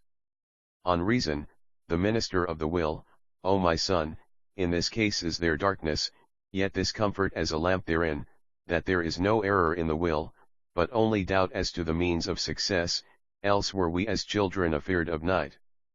Thus we have need of naught but to consider the matter by wit of reason, and of prudence, and of common sense, and of experience, and of science, adjusting ourselves so far Liber Aleph, 54 As we may. Here is the key of success, and its name is the skill to make right use of circumstance. This, then, is the virtue of the mind, to be the wazir of the will, a true counselor, through intelligence of the universe. But O, my son, do thou lay this word beneath thine heart, that the mind hath no will, nor right thereto, so the usurpation bringeth forth a fatal conflict in thyself. For the mind is sensitive, unstable as air, and may be led foolishly in leash by a stronger mind that worketh as the cunning tool of a will. Therefore thy safety and defense is to hold thy mind to his right function, a faithful minister to thine own true will, that is king of that star whose name is thyself, by election of nature. Heed well this, O my son, for thy mind passive is rightly a mirror to reflect all things clearly without prejudice, and to remain unstained by them. 131 De Cursus Sapientis. On the way of wisdom, therefore consider this again in a figure, that thy mind is as the marshal of an army, to observe the dispositions of the enemy, and to order his own forces rightly, according to that information, but he hath no will, only obedience to the word of his king to outwit and to overcome the opposite. Nor doth that king make war by his own whim, if he be wise and true, but solely because of the necessity of his country, and its nature, whereof he is but executive officer and interpreter, its voice as the marshal is its arm. Thus then do thou understand thyself, not giving place to thy mind to dispute thy will, nor through ignorance and carelessness allowing the enemy to deceive thee, nor by fear, by imprudence and foolhardiness, by hesitation and vacillation, by disorder and the lack of firm correctness, by failure in elasticity or in obstinacy, each at its moment, suffering defeat in the hour of shock. So, then, O my son, this is thy work, to know the word of thy will without error, and to make perfect every faculty of thy mind, in right order and readiness to impose that word as law upon the universe. So mote it be. 132 De Ratione Quae Sine Voluntate Est Fons Maniae. On reason, source of madness when not under will, is it not a marvel how he that worketh with his will and is in constant touch with the reality external, maketh his mind to serve him?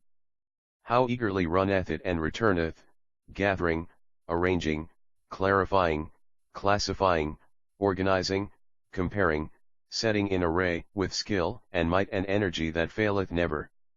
Nay, my son, in this way thou canst be pitiless with thy mind, and it will not rebel against thee, or neglect thine ordinance. But now consider him that worketh not with his will, how his mind is idle, not reaching out after reality, but debating within itself of its own affairs, like a democracy, introspective.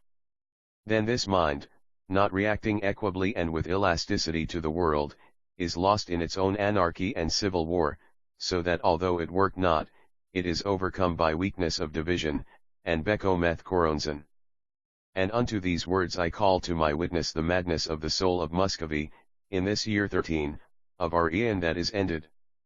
Therefore behold how this our law of Thelema, do what thou wilt, is the first foundation of health, whether in the body or in the mind, either of a simple, or a complex organism. Liber Aleph, 55 133. De veritate quem femini non dicere licet. On truth, which may not be told to a woman, my son, I charge thee, however thou beest provoked hereunto, tell not the truth to any woman. For this is that which is written, cast not thy pearls before swine, lest they turn again and rend thee. Behold, in the nature of woman is no truth, nor apprehension of truth, nor possibility of truth, only, if thou entrust this jewel unto them, they forthwith use it to thy loss and destruction. But they are ware of thine own love of truth, and thy respect thereunto, so therefore they tempt thee, flattering with their lips, that thou betray thyself to them. And they feign falsely, with every wile, and cast about for thy soul, until either in love or in wrath or in some other folly thereof, thou speak truth, profaning thy sanctuary. So was it ever, and herein I call to my witness Samson of Timnath, that was lost by this error. Now for any woman, any lie sufficeth, and think not in thine extremity that truth is mighty, and shall prevail, as it does with any man, for with a woman her whole craft and device is to persuade thee of this, so that thou utter the secret of thy soul, and become her prey. But so long as thou feed her with her own food of falsity, thou art secure. 134 De Natura Femini. On the nature of woman, the nature of woman, O my son, is as thou hast learned in our most holy Kabbalah, and she is the clothing in sex of man, the magical image of his will to love. Therefore was it said by thine uncle Wolfgang von Goethe, das Wigweiblich zieht uns hinein. But therefore also hath she no nature of truth, because she is but the eidolon of an excitement and a going of thy star, and appertaineth not unto its essence and stability. So then to thee she is but matter, and to her thou art but energy, and neither is competent to the formula of the other. Therefore also as thy will is itself imperfection, as I have shewed thee aforetime, thou art not in the way of love except thou be dressed in that robe of thine which thou callest woman. And thou canst not lure her to this action proper to her by thy truth, but thou shalt, as our grammar saith, assume the mask of the spirit, that thou mayst evoke it by sympathy. But thou shalt appear in thy glory only when she is in thy power, and bewildered utterly by ecstasy. This is a mystery, O my son, and of old time it was declared in the fable of Scylla and Charybdis, which are the formula of the rock and the whirlpool. Now then meditate thou strictly upon his most worthy and adorable arcanum, to thy profit and enlightenment. 135 De duobus premius viae. On the two rewards of the path, let it be a treasure in thine heart, O my son, this mystery that I shall next unveil before thine eyes, O eagle that art undazzled by the brilliance of light, that soarest continually with virile flight to thine august inheritance. Behold, the beatific vision is of two orders, and in the formula of the rosy cross it is of the heart and is called beauty, but in the formula of the silver star, idest, of the eye within the triangle, it is of the mind, and is called wonder. Otherwise spoken, the former is of art, a sensuous and creative perception, but the latter of science, an intellectual and intelligible insight. Or again, in our holy Kabbalah, the one is of Tifereth, the other of Bina, and in pure philosophy, this is a contemplation of the cosmos, causal and dynamic, and Liber Aleph, 56 that of its effect in static presentation. Now this rapture of art is a virtue or triumph of love in his most universal comprehension, but the ecstasy of science is a continual orgasm of light, that is, of the mind. Thou sayest, O my father, how may I attain to this fullness and perfection? Art thou there, O my son? It is well, and blessed be the bed wherein thou was begotten, and the womb of thy sweet mother, Hilarion my concubine, holy and adulterous, the scarlet woman. Amen. 136 De Ecstasia Samadhi, quo illis differit. On the ecstasy of Samadhi, and how it differs from others, confuse thou not this beatific vision with the trances called Samadhi, yet is Samadhi the pylon of the temple hereof. For Samadhi is the orgasm of the coition of the unlike, and is commonly violent, even as the lightning cometh of the discharge between two vehicles of extreme difference of potential. But, as I shewed formerly concerning love, how each such discharge bringeth either component more nigh to equilibrium, so is it in this other matter, and by experience thou comest constantly to integration of love, or what not, within thyself, just as all effort becometh harmonious and easy by virtue of practice. Rememberest thou the first time thou was thrown into water, thy fear, and thy struggles, and the vehemence of thy joy when first thou didst swim without support? Then, little by little all violence dieth away, because thou art adjusted to that condition. Therefore the fury of thine early victory in these arts magical and sciences is but the sign of thine own baseness and unworthiness, since the contrast or differential is so overwhelming to thee, but, becoming expert and adept, thou art balanced in the glory, and calm, even as the stars. 137 De Arte Amoris et Deliciarum Mystici. On the art of love and the pleasures of the mystic, the path therefore unto this beatific vision of beauty, O my son, is that practice of Bhakti Yoga which is written in he book called 8 score and 15, or Astarte, by this mine hand when I was in Gaul the beloved, at Montigny that is hard by the forest of the Blue Fountain, with Agatha my concubine, the very soul of love and of music, that had ventured herself from beneath the cross austral that she might seek me, to inspire and comfort me, and this was my reward from the masters, and consolation in the years of my sorrow. But the way that leadeth to the other form of this vision of beatitude, to wit, science is Gnana Yoga or Raja Yoga, of which I have written only here and there, as one who should throw great stones upon the earth in disorder, by default of building them nobly into a pyramid. And of this do I heartily repent me, and ask of the God Thoth that he may give me, albeit at the 11th hour, virtue and wit that I may compose a true book upon these ways of union. Thy first step, therefore, O my son, is to attain unto samadhi, and to urge thyself perpetually to repetition of thy success therein, for it that been said by philosophers of old that practice maketh perfect, and that manners, being the constant habit of life, maketh man Liber Aleph, 57 138. De premio summo, vera sapientia et beatitudine perfecta. On the highest reward, true wisdom, and perfect happiness, now then presently shall it come to pass, as by dint of each experience that component thereof which is within thee is attuned to it, a slight effort shall suffice to unite thee therewith, and this without shock, so that thou art no longer thrown back from the trance, as exhausted, but abidest therein, almost without knowledge of thy state. So then at last this samadhi shall become normal to thy common consciousness, as it were a point of view. Thus all things shall appear to thee very continually as to one in his first love, by the vision of beauty, and by the vision of science thou shalt marvel constantly with joy unfathomable at the mystery of the laws whereby the universe is upheld. This is that which is written, true wisdom and perfect happiness. O my son, it is in this contemplation that one hath the reward of the path, it is by this that the tribulations are rolled away as a stone from thy tomb, it is with this that thou art wholly freed from the illusions of distinction, being absorbed into the body of Our Lady nude.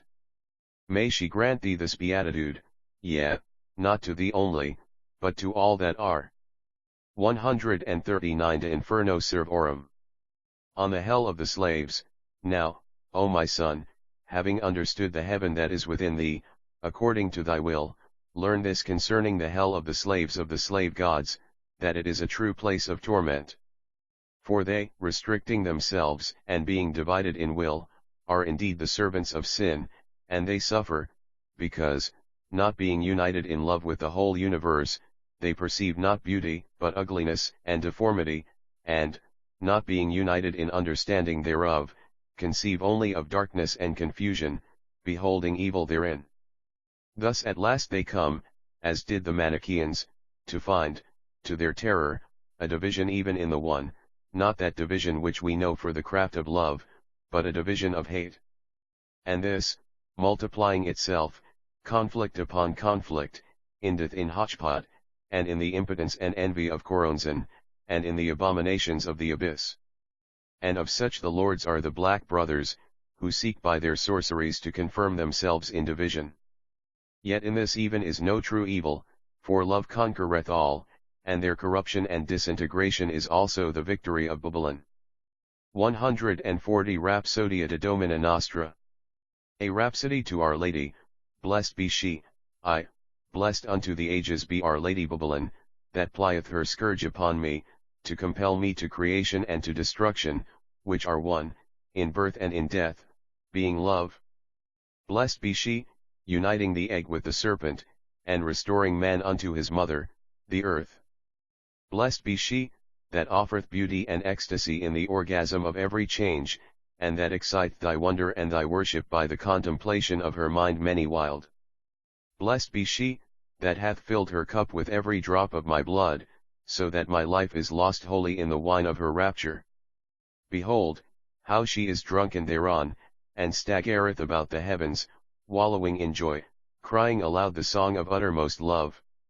Is not she thy true mother among the stars, O my son, and hast thou not embraced her in the madness of incest and adultery? Yea, blessed be she, blessed be her name, and the name of her name, unto the ages. Liber Aleph, 58 141. Rhapsodia de astro suo, a rhapsody to his star. O my son, knowest thou not the joy to lie in the wilderness and to behold the stars, in their majesty of motion calm and irresistible? Hast thou thought there that thou art also as star, free because consciously in accord with the law and determination of thy being? It was thine own true will that bound thee in thine orbit, therefore thou speedest on thy path from glory unto glory in continual joy. O Son, O reward of my work, O harmony and completion of my nature, O token of my toil, O witness of my love for thy sweet mother, the holy and adulterous Hilarion, my concubine, adorable in thine innocence as she in her perfection, is not this verily intoxication of the spirit in the innermost, to be free absolutely and eternally, to run and to return upon the course in the play of love, to fulfill nature constantly in light and life? Afloat in the air, O my God, O my God! Without support, without constraint, wing thine own way, O swan, O bliss of brightness. 142 De harmonia voluntatis cum destinia. On the harmony of will and fate, this is the evident and final solvent of the not philosophical concerning fate and free will, that it is thine own self, omniscient and omnipotent, sublime in eternity, that first didst order the course of thine own orbit, so that the which befalleth thee by fate is indeed the necessary effect of thine own will. These two, then, that like gladiators have made war in philosophy through these many centuries, are won by the love under will which is the law of Thelema. O my son, there is no doubt that resolveth not in certainty and rapture at the touch of the wand of our law, and thou apply it with wit. Do thou grow constantly in the assimilation of the law, and thou shalt be made perfect. Behold, there is a pageant of triumph as each star, free from confusion, sweepeth free in his right orbit, all heaven acclaimeth thee as thou goest, transcendental in joy and in splendor, and thy light is as a beacon to them that wander afar, strayed in the night. Amoun. 143 Parenthesis de quadam virgin. A parenthesis on a certain virgin. Now, O my son, I will declare unto thee the virtue of that part of love which receiveth and draweth, being the counterpart of thine own. For behold, I am moved in myself by the absence of the virgin that is appointed for me. And her eagerness of purity doth encompass me with its soft tenderness, and twineth about me with sweet scent, so that my mind is enkindled with a gentle flame, luminous and subtle, and I write unto thee as in a dream, for in this enchantment of her devotion I am caught up cunningly into beatitude, with great joy of the gods that have bestrewn my way with flowers, aye, many flowers and herbs of magic and of holiness withal to match their beauty. Nay, O my son, I will cease from this mine epistle unto thee for a while, that I may rest in the pleasure of this contemplation, for it is solace ineffable, and recreation like unto sleep among the mountains. Yea, can I wish thee more than this, that, coming to mine age, thou mayst find a virgin like unto this to draw thee with her simplicity, and her embroidered silence? Liber Aleph, 59 144. De Constantia Amoris, Corvo Candido. On constancy in love, to a white raven, think it not strange, my son, that I, praising adultery, should praise also constancy and delight therein. For this is to state ill thy question. Herein is truth and wisdom concerning this matter, that so long as love be not wholly satisfied, and equilibrated by entire fulfillment and exchange, constancy is a point of thy concentration and adultery a division in thy will. But when thou hast attained the summit and perfection in any work, of what worth is it to continue herein? Hast thou two stomachs, as has a cow, to chew the cud of a digested love? Yet, O my son, this constancy is not of necessity a stagnation. Nay, behold the body of Our Lady nude, therein are found certain twin suns, that revolve constantly about each other. So also it may be in love, that two souls, meeting, discover each in the other such wealth and richness of light and love, and in one phase of life, or incarnation, or even in many, they exhaust not that treasure. Nor will I say that such are not in their degree and quality thrice fortunate. but to persist in dullness, in satiety, and in mutual irritation and abhorrence, is contrary to the way of nature. So therefore there is no rule in any such case, but the law shall give light to every one that hath it in his heart, and by that wisdom let him govern himself. 145 De Mysterio Mali. On the mystery of evil, moreover, say not thou in thy syllogism that, since every change soever, be it the creation of a symphony, or a poem, or the putrefaction of a carcass, is an act of love, and since we are to make no difference between anything and any other thing, therefore all changes are equal in respect of our praise. For though this be a right conclusion in the term of thy comprehension as a master of the temple, yet it is false in the eyes of him that hath not attained this understanding. So therefore any change, or phenomenon, appeareth noble or base to the imperfect mind, according to its consonance and harmony with the will that governeth the mind. Thus if it be thy will to delight in rhythm and economy of words, the advertisement of a commodity may offend thee, but if thou art in need of that merchandise, thou wilt rejoice therein. Praise then or blame aught, as seemeth good unto thee, but with this reflection, that thy judgment is relative to thine own condition, and not absolute.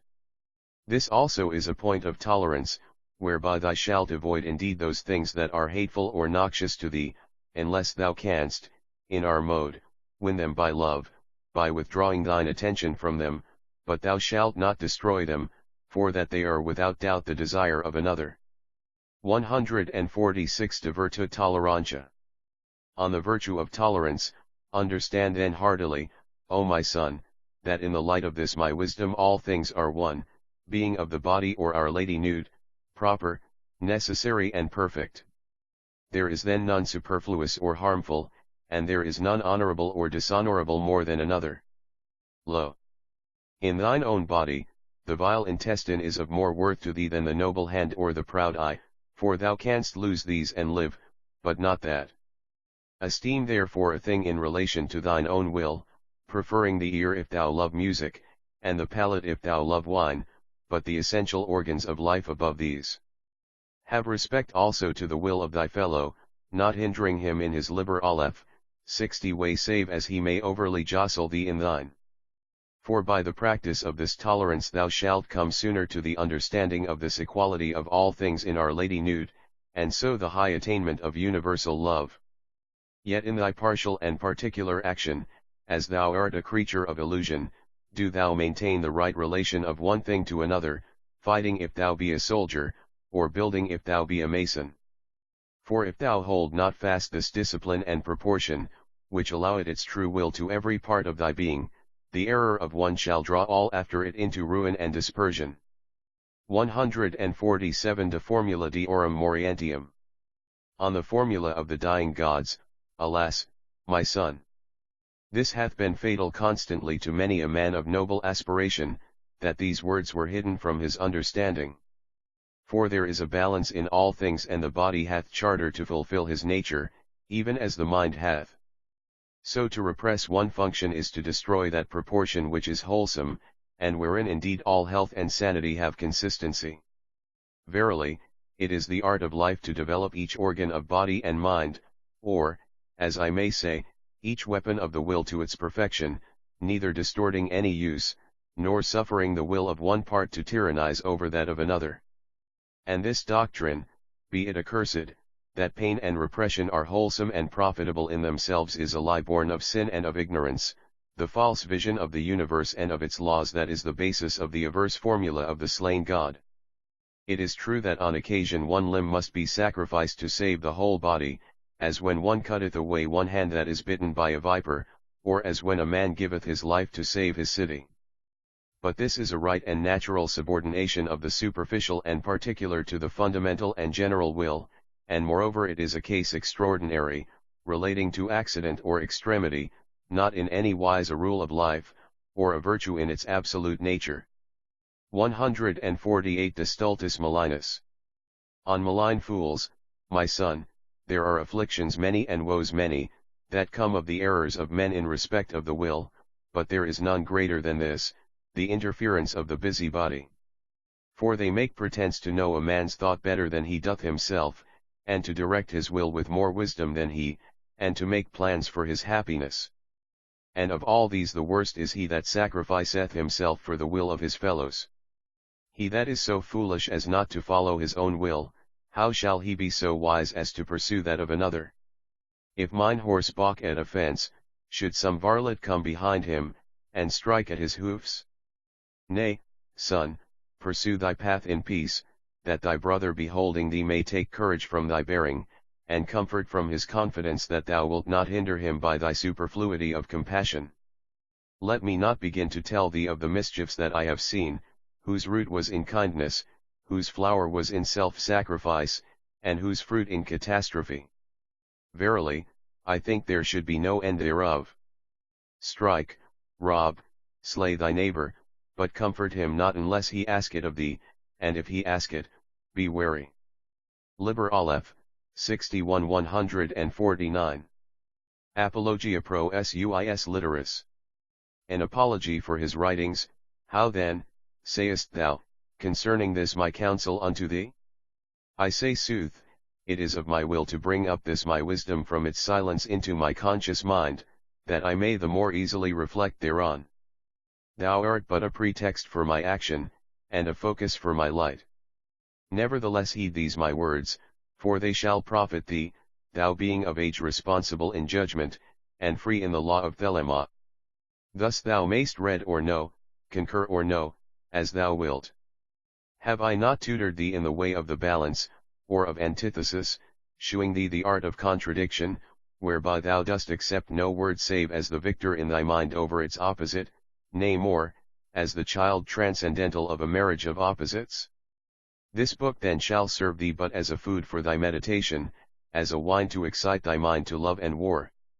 It shall be unto thee as a chariot to carry thee whither thou wilt, for I have seen in thee independence and sobriety of judgment, with that faculty, most rare, most noble, to examine freely, neither obsequious nor rebellious to authority. 150 Laus Legis Thelema. In praise of the law of Thelema, this property of thy mind, my son, is verily of sublime virtue, for the vulgar are befogged, and their judgment made null, by their emotional reaction. They are swayed by the eloquence of a numbskull, or overpowered by a name or an office, or the magic of a tailor, else, it may be, they, being made fools too often, reject without reflection even as at first they accepted. Again, they are wont to believe the best of the worst, as hope or fear predominateth in them at the moment. Thus, they lose touch of the blade of reality, and it pierceth them. Then they in delirium of their wounds increase delusion, fortifying themselves in belief of those fantasies created by their emotions or impressed upon their silliness, so that their minds have no unity or stability or discrimination, but become hotchpot, and the ordure of Choronzon. O my son, against this the law of Thelema is a sure fortress, for through the quest of thy true will the mind is balanced about it, and confirmeth its flight, as the feathers upon an arrow, so that thou hast a touchstone of truth, experience holding thee to reality, and to proportion. Now therefore see from yet another art of heaven the absolute virtue of our law. 151 De Sphingi Egyptiorum.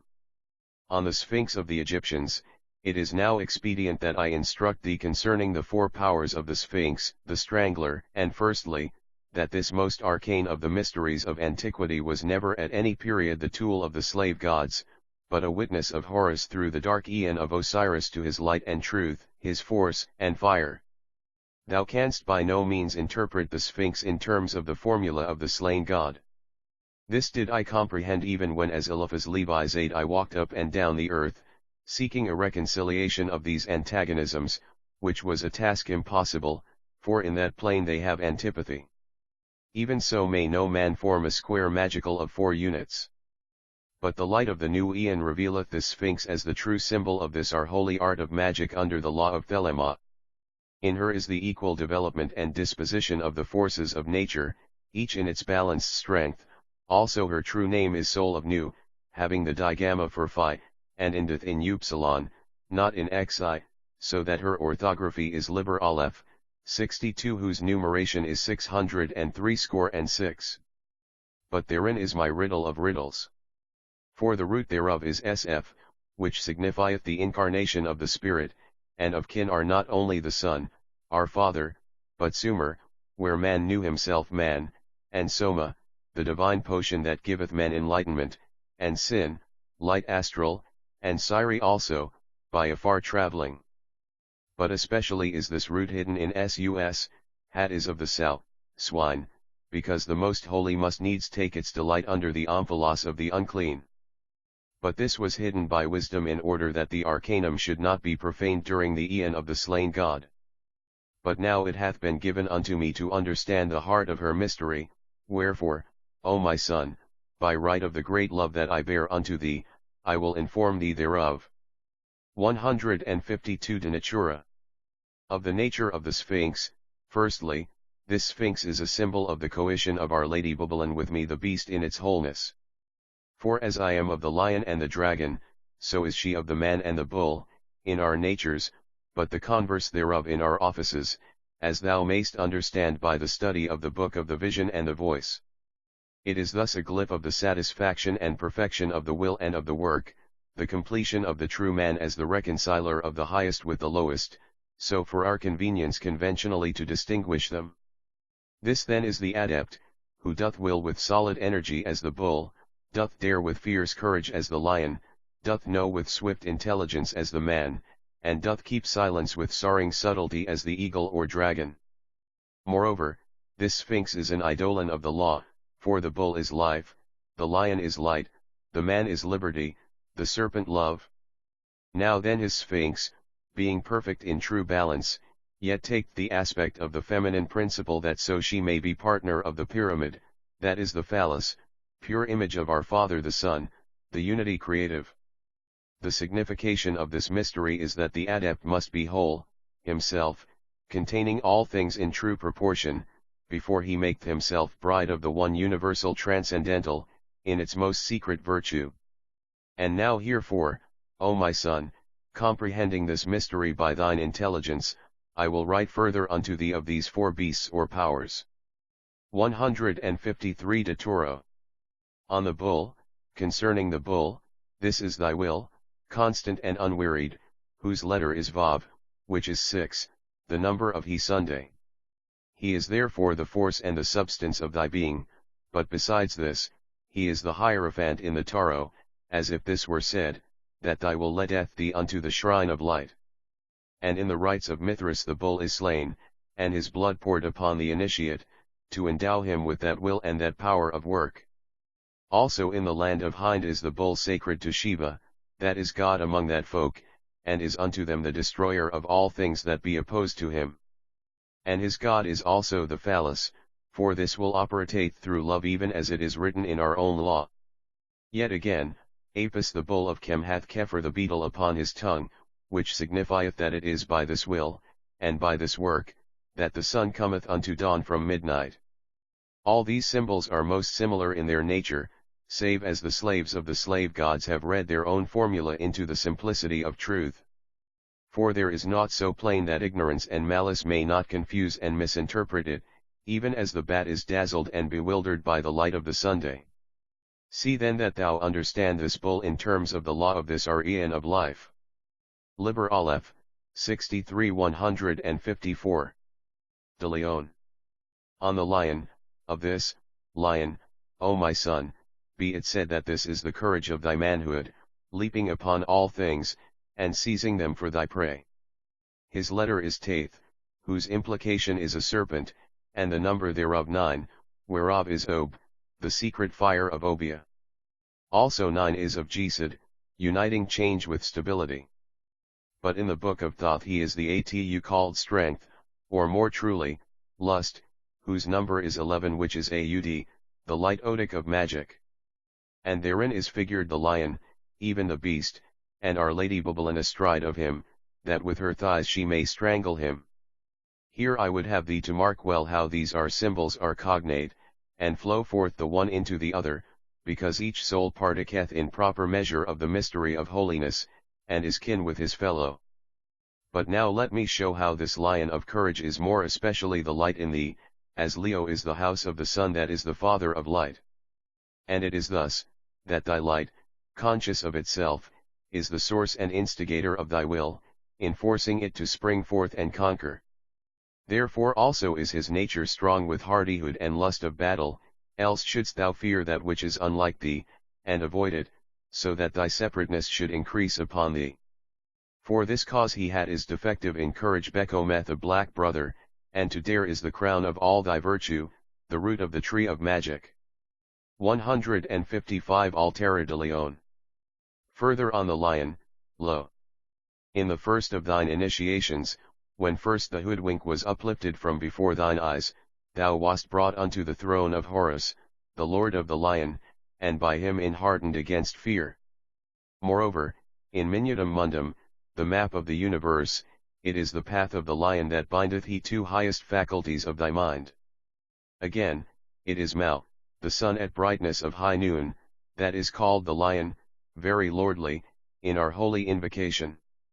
See Our Lady is figured as a lioness, for that she is that lust of new toward Hadad which is the fierceness of the night of the stars, and their necessity, whence also is she true symbol of thine own hunger of attainment, the passion of thy light to dare all for its fulfilling. It is then the possession of this quality which determineth thy manhood, for without it thou art not impelled O magic, and thy will is but the slave's endurance and patience under the lash.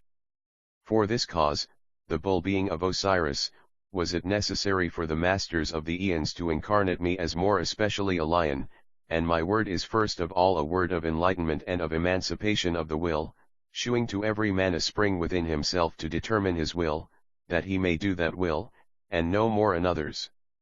Arise therefore, O my son, arm thyself, haste to the battle. 156 De Viro. On the man, learn now that this lion is a natural quality in man, and secret, so that he is not ware thereof, except he be adept. Therefore is it necessary for thee also to know, by the head of thy sphinx. This then is thy liberty, that the impulse of the lion should become conscious by means of the man, for without this thou art but an automaton. This man moreover maketh thee to understand and to adjust thyself with environment, else being devoid of judgment, thou goest blindly upon an headlong path. For every star in his orbit holdeth not his way obstinately, but is sensitive to every other star, and his true nature is to do this. Oh, how many are they whom I have seen Liber Aleph, 64 persisting in a fatal course, in sway of the belief that their dead rigidity was exercise of will. And the letter of the man is Zadi, whose number is 90, which is Mame, the water that confirmeth itself perfectly with its vessel, that seeketh constantly its level, that penetrateth and dissolveth earth, that resisteth pressure maugre its adaptability, that being heated is the force to drive great engines, and being frozen breaketh the mountains in pieces. O my son, seek well to know. 157 De Dracon, Quaeest Aquila, Serpens, Scorpion. On the dragon, which is eagle, serpent, and scorpion, threefold is the nature of life, eagle, serpent, and scorpion. And of these the scorpion is the that, having no lion of light and of courage within him, seemeth to himself encircled by fire, and, driving his sting into himself, he dieth. Such are the black brothers, that cry, I am I, they that deny love, restricting it to their own nature. But the serpent is the secret nature of man, that is life and death, and maketh his way through the generations in silence. And the eagle is that might of love which is the key of magic, uplifting the body and its appurtenance unto high ecstasy upon his wings. It is by virtue thereof that the Sphinx beholdeth the sun onwinking, and confronteth the pyramid without shame. Our dragon, therefore, combining the natures of the eagle and the serpent, is our love, the organ of our will, by whose virtue we perform the work and miracle of the one substance, as saith thine ancestor Hermes Trismegistus, in his tablet of Smaragda. And this dragon, is called thy silence, because in he hour of his operation that within thee which saith I is abolished in its conjunction with the beloved. For this cause also is its letter Nun, which in our rota is the trump death, and Nun hath the value of 50, the number of the gates of understanding. 158 De Quattuor Virtutis, on the four virtues of the Sphinx, See now our Sphinx, with what subtlety and art is she made whole. Here is thy light, the lion, the necessity of thy nature, fortified by thy life, the bull, the power of work, and guided by thy liberty, the man, the wit to adapt action to environment. These are three virtues in one, necessary to all proper motion, as I may say in a figure, the lust of the archer, the propulsive force of his arm, and the equilibrating and directing control of his eye. Of these three if one fail, the mark is not hit. But hold. Is not a fourth element essential in the work? Yea, soothly, all were vain without the engine, arrow, and bow. This engine is thy body, possessed by thee and used by thee for thy work, yet not part of thee, even so as are his weapons to this archer in my similitude. Thus is thy dragon to be cherished of thy lion, but if thou lack energy and endurance of thy bull, thy tools lie idle, and if cunning and intelligence, with experience also of thy man, thy shaft flieth crooked. So then, O my son, do thou perfect thyself in these four powers, and that with equity. Liber Aleph, 65 159. De Libra, in qua quatuor virtuts equipollent. On the balance in which the four virtues gather power, by Jnana Yoga cometh thy man to knowledge, by Karma Yoga thy bull to will, by Raja Yoga is thy lion brought to his light, and to make perfect thy dragon, thou hast Bhakta Yoga for the eagle therein, and Hatha Yoga for the serpent. Yet mark thou well how all these interfuse, so that thou mayst accomplish no one of the works separately. As to make gold thou must have gold, it is the word of the alchemists, so to become the Sphinx thou must first be a Sphinx. For naught may grow save to the norm of its own nature, and in the law of its own law, or it is but artifice, and endureth not. So therefore is it folly, and a rape wrought upon truth to aim at aught but the fulfillment of thine own true nature. Order then thy workings in accord with thy knowledge of that norm as best thou mayst, not heeding the importunity of them that prate of the ideal. For this rule, this uniformity, is proper only to a prison, and a man liveth by elasticity, nor endureth rigor save in death. But whoso groweth bodily by a law foreign to his own nature, he hath a cancer, and his whole economy shall be destroyed by that small disobedience. 160 De Pyramid. On the pyramid, now then at last art thou made ready to confront the pyramid, when thou art established as a Sphinx. For it also hath the four square base of law, and the four triangles of light, life, love, and liberty for its sides, that meet in a point of perfection that is hatted, poised to the kiss of nude. But in this pyramid there is no difference of form between the sides, as it is in thy Sphinx, for these are wholly one, save in direction. Thou art then in harmony of the four by right of thy attainment of adeptship, the crown of thy manhood, but not an identity, as in Godhead. Therefore may it be said from one point of sight that thine achievement is but a preparation, an adornment of the bride for the temple of Hymen, and his rite. Verily, O my son, I deem in my wisdom that this whole work of thy development to sphinxhood cometh before the work of theurgy, for the Lord descendeth not upon a temple ill-conceived, and builded right, nor abideth in a shrine unworthy. Accomplish then this task in patience, with assiduity, not hasting furiously after godliness. For this is most sure, that to the beauty of a maiden answereth the lust of her lord, spontaneous and without effort or appeal of her contriving. 161 Prolegomena de Silentio. Concerning silence, but now concerning silence, O my son, I will have a further word with thee. For thereby we mean not the muteness of him that hath a dumb devil. This silence is the dragon of thine unconscious nature, not only the ecstasy or death of thine ego in the operation of its organ, but also, in its unity with thy lion, the truth of thyself. Thus is thy silence the way of He-Tao, and all speech a deviation therefrom. This lion and dragon are therefore of thyself, and the man and the bull the feminine counterparts thereof, being the grace of Our Lady Babylon that she bestow it upon thee in thine adultery with her. They are then as a vesture of honor, Liber Aleph, 66 and a reward, that are won by the intensity of thy light and of thy love. So properly we esteem men by the measure of their intelligence and their strength, since they are equal in their essential Godhead, so far as concerneth the quiddity thereof. See thou closely moreover unto it, that if thou be well favoured of Our Lady, thy lion and thy dragon grow in like measure, for the excess of the feminine is dead weight. The intellectual without virility is a dreamer of follies, and the laborious giant without courage is a slave. 162 De natura silentiae nostri.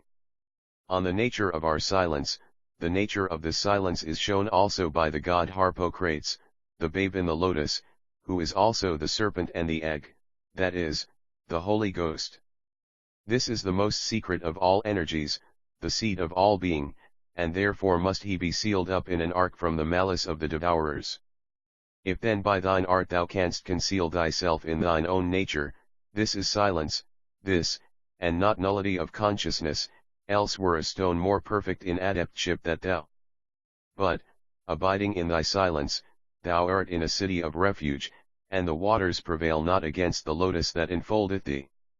This ark or lotus is then the body of Our Lady Babylon, without which thou wert the prey of Nile and of the crocodiles that are therein. Now, O my son, mark thou well this that I will write for thine advertisement and behoof, that this silence, though it be perfection of delight, is but the gestation of thy lion, and in thy season thou must dare, and come forth to the battle. Else, were not this practice of silence akin to the formula of separateness of the black brothers. 163 De formula recta draconis. On the correct formula of the dragon, verily, O my son, herein lieth the danger and the treason of thy scorpion. For his nature is against himself, being the deepest ego, that is, a being separate from the universe, and his is the root of the vile mystery of evil. For he hath in him the magic power, which if he use not, he is self-poisoned, even as any organ of the body that refuseth its function. So then his cure is in his ally the lion, that feareth not the crocodiles, nor hideth himself, but leapeth eagerly forward. The path of the mystic hath this pitfall, for though he unite himself with his God, his mode is to withdraw from that which him seemeth is not God. Whereby he affirmeth and confirmeth the demon, that is duality. Be thou instant therefore, O my son, to turn from every act of love at the moment of full satisfaction, flinging the invoked might thereof against a new opposite, for the formula of every dragon is perpetual motion or change, and therefore to dwell in the satisfaction of thy nature is a stagnation, and a violation thereof, making the duality of conflict, which is he falling away to Coronzon. 164 De sua carta coelorum. On his horoscope, I pray thee to mark, O my son, how the grace of nature was benignant at my nativity, to the right balance and formulation of my sphinx. For Neptune was in the sign of the bull, giving strength and stability to my spiritual essence. Uranus was ascending in the lion, to fortify my magical will with courage, and to turn it to the salvation of man. In the waterman was Liber Aleph, 67 Saturnus, to make mine intelligence sober, profound, and capable of labor. Jupiter, with Mercury his herald, was in Scorpio, harmonizing me and my word according to the essence of my nature. Then of the others, Mars was exalted in the goat, for physical endurance of toil, Sol was conjoined with Venus in the balance, for judgment in art and in life, and for equability of temple. Lastly, the moon was in the sign of the fishes, her loved abode, for a gift of sensitiveness and of glamour. What then am I? I am a transient effect of infinite causes, a child of changes. There is no I, O thou that art not thou, else were I segregated, a stagnation, a thing of hate and of fear. But ever moving, ever changing, there is a star in the body of Our Lady Nude, whose word is none and two. 165 De opere sua. On his work, I am not I. Then, sayest thou, why is this word? Know, O my son, that this first person is but the common figure of the speech of men whereof the magus may avail himself without implication of metaphysic. Yet in the mystery of illusion, which is the instrument of the universal will, I will not say the harlot of its pleasure, are manifested these many stars, and amongst them that Logos of the Aeon of Horus whom thou callest and thy father. And this is by come through virtue of the intensity of the will to change, through many a serpent phase of life and death, until in the play of the game its manifestation is the utterance of this word of Aeon, this law of Thelema, that shall be for a season the formula of the magic of the earth. Who then should inquire of the further destiny of that star, or of another? It is the play of the game, and the operation of its function shall suffice it.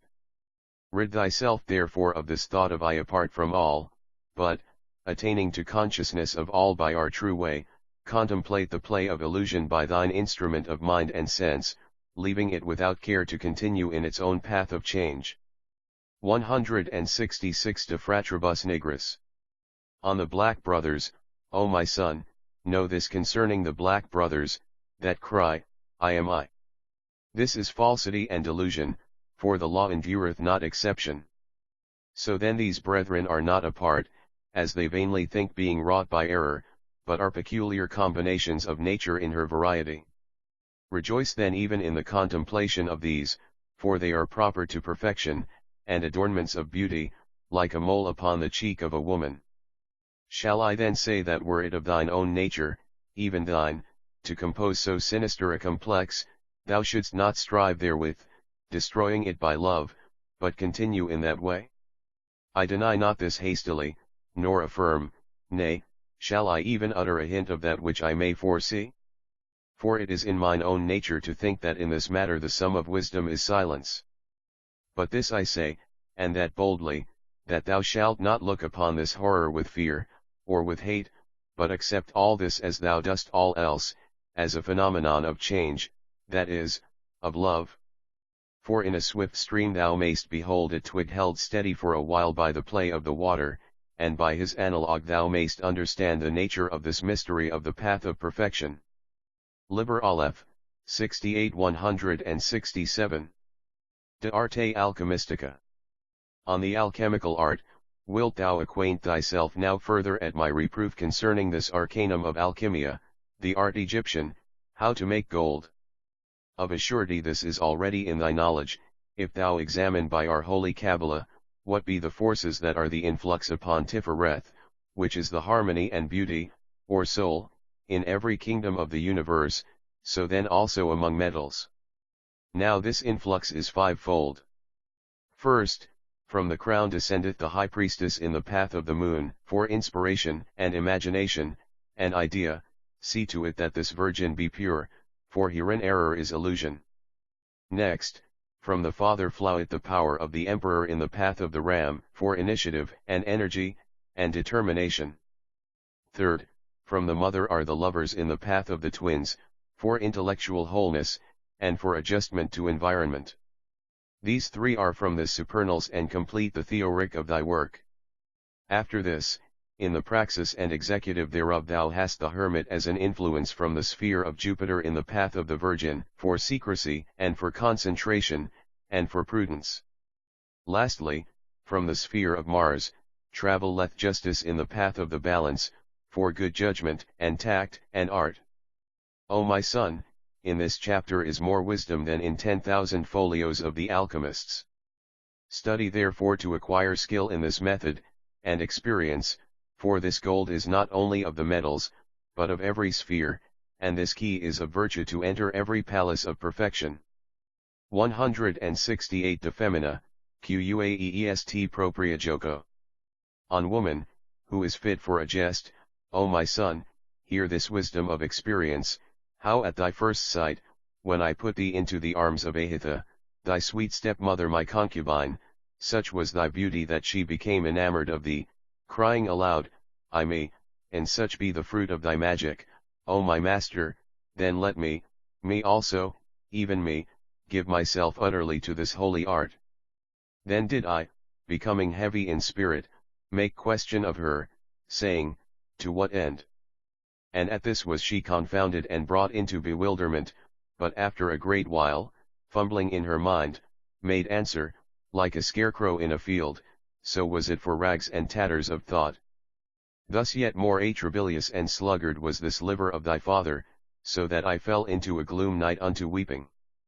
Then she beholding me with amazement cried upon me thus, Art thou not glad in heart, O my master?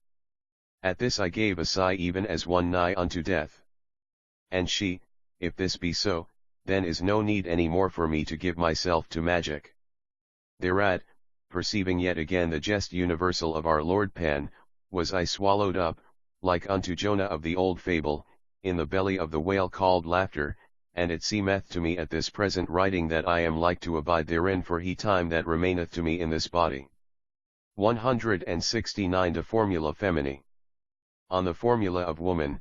Now this is the right power and property of a woman, to arrange and to adjust all things that exist in their proper sphere, but not to create or to transcend. Therefore in all practical matters is she of might and of wit to produce an effect consonant with her mood. And her symbol is water, that seeketh the level, whether for wrath, eating away the mountains, yet even in this making smooth the plains, or for love, in fecundity of earth. But it is the fire of man that hath Liber Aleph, 69, heaved up those mountains in huge turmoil. Man then maketh mischief and trouble by his violence, be his will convenient to his environment, or antipathetic, but woman disturbeth by manipulation, adroit or sinister as her mood may be of order or of disorder. For any man to meddle in her affair is folly, for he comprehendeth not quiet, so also for her to emulate him in his office is fatuity. Therefore in magic though a woman excel all men in every quality that is profitable for her for attainment, yet she is not in that work, even as a man without hands in the shop of a carpenter, for she hath not the organism that might make use of this opportunity. Of all this is she aware by her instinct, for her nature is to understand, even without knowledge, and if thou doubt herein the wisdom of thy sire, do thou seek out a woman, but with precaution, and affirm these my words.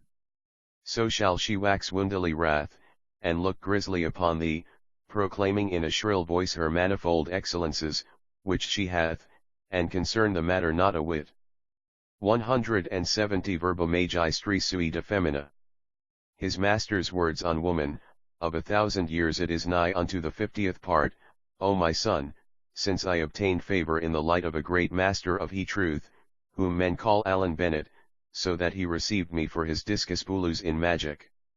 And he was instant with me in his matter, and vehement, adjuring his gods that this, which I have myself here above declared unto thee, was the truth concerning the nature of woman.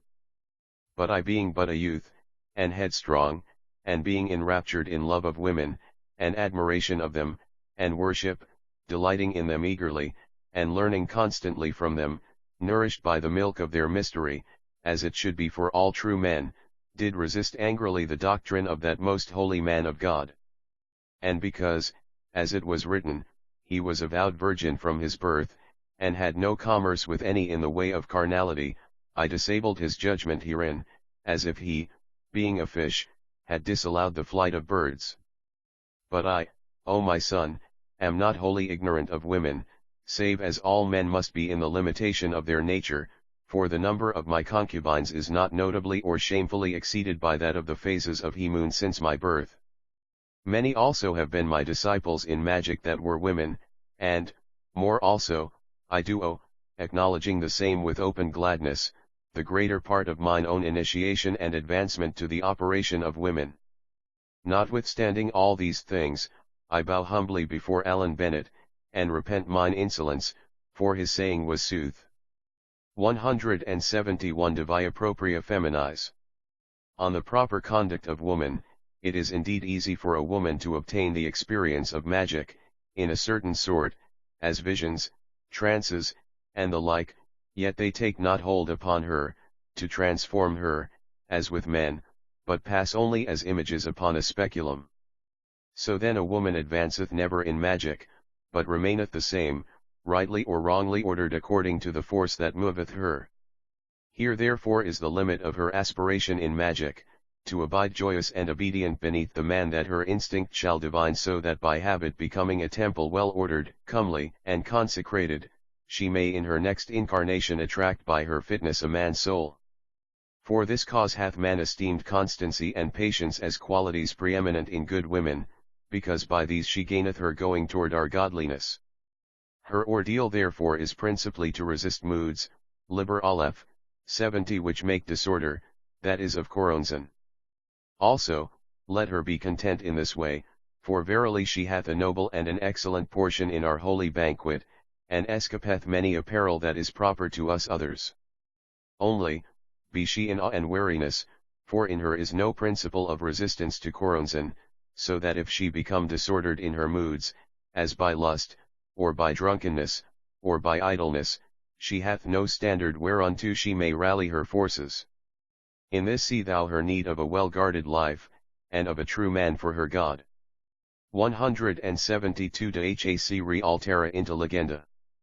Further concerning this, mark then, O my son, how in the antient books of magic it is man that selleth his soul unto the devil, but woman that maketh pact with him. For she hath constantly the wit and power to arrange things at his bidding, and she payeth this price of his alliance. But a man hath one jewel, and, bartering this, he becometh the mockery of Satanas. Let then his tutor thee in thine own art of magic, that thou employ women in all practical matters, to order them with cunning, but men in thy need of transfiguration or transmutation. In a trope, let the woman direct the chess play of life, but the man alter the rules, if he so will. Lo! In ill play is mischief and disorder, but in a new law is earthquake, and destruction of the root of things. Therefore is fear of any man that is in commerce with his genius, for none know it if his law shall amend a game or do it hurt, and of this the proof is in experience, one after the victory of his will, when there is no way of return, as saith the poet, vestigia nulla recursum.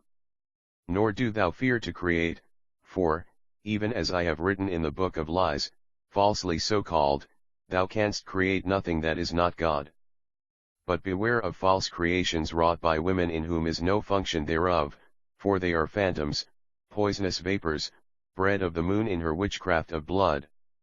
173 De clavibus mortis et diaboli, arcanis tou tarot fraternitatis RC, on the keys of death and the devil, arcana of the tarot of the RC brotherhood, it shall profit thee much, O my son, or I heir, that I instruct thee in the mysteries of the paths of Nun and of Ion, that in our rota are figured in the atu called death, and that called the devil.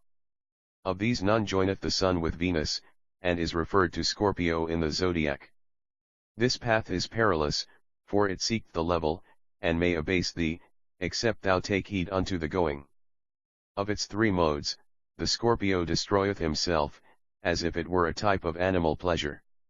Next, the serpent is proper to works of change, or magic, yet is he poisonous also unless thou hast wit to enchant him. Lastly the eagle is subtlest in this sort, so that this path is proper to a transcendental labor. Yet all these are in the way of death, so that thy wand is dissolved and corroded in the waters of the cup, and must be renewed by virtue of thy nature in its course. For fire is extinguished by water, but upon earth it burneth freely, and is inflamed by the wind. Understand also that which is written concerning the vesica, that it is the mother, giving ease, sleep, and death, which consolations are eschewed by the true man or hero. 174 Sequitur to his viis. Further on these paths, now the path of Ion is a link between Mercury and the Sun, and in the zodiac impertate the goat. This goat is called also strength, and standeth in the meridian at the sunrise of spring, Liber Aleph, 71 and it is his nature to leap upon the mountains.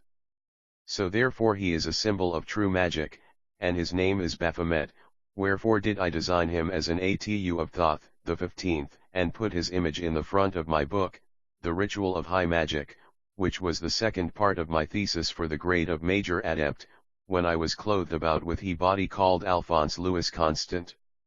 Now the goat flieth not as doth the eagle, but consider this also that it is the rue nature of man to dwell upon the earth, so that his flights are oft but fantasy, yea, the eagle also is bound to his eyrie, nor feedeth upon air.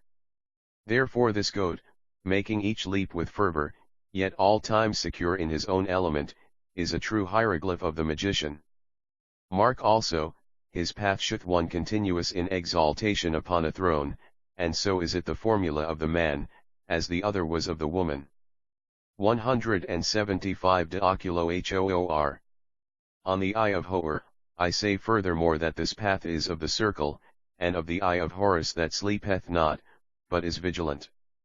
The circle is all perfect, equal every way, but the vesica hath bitter need, and seeketh thy medicine, that is of right compounded for high purpose, to ease her infirmity.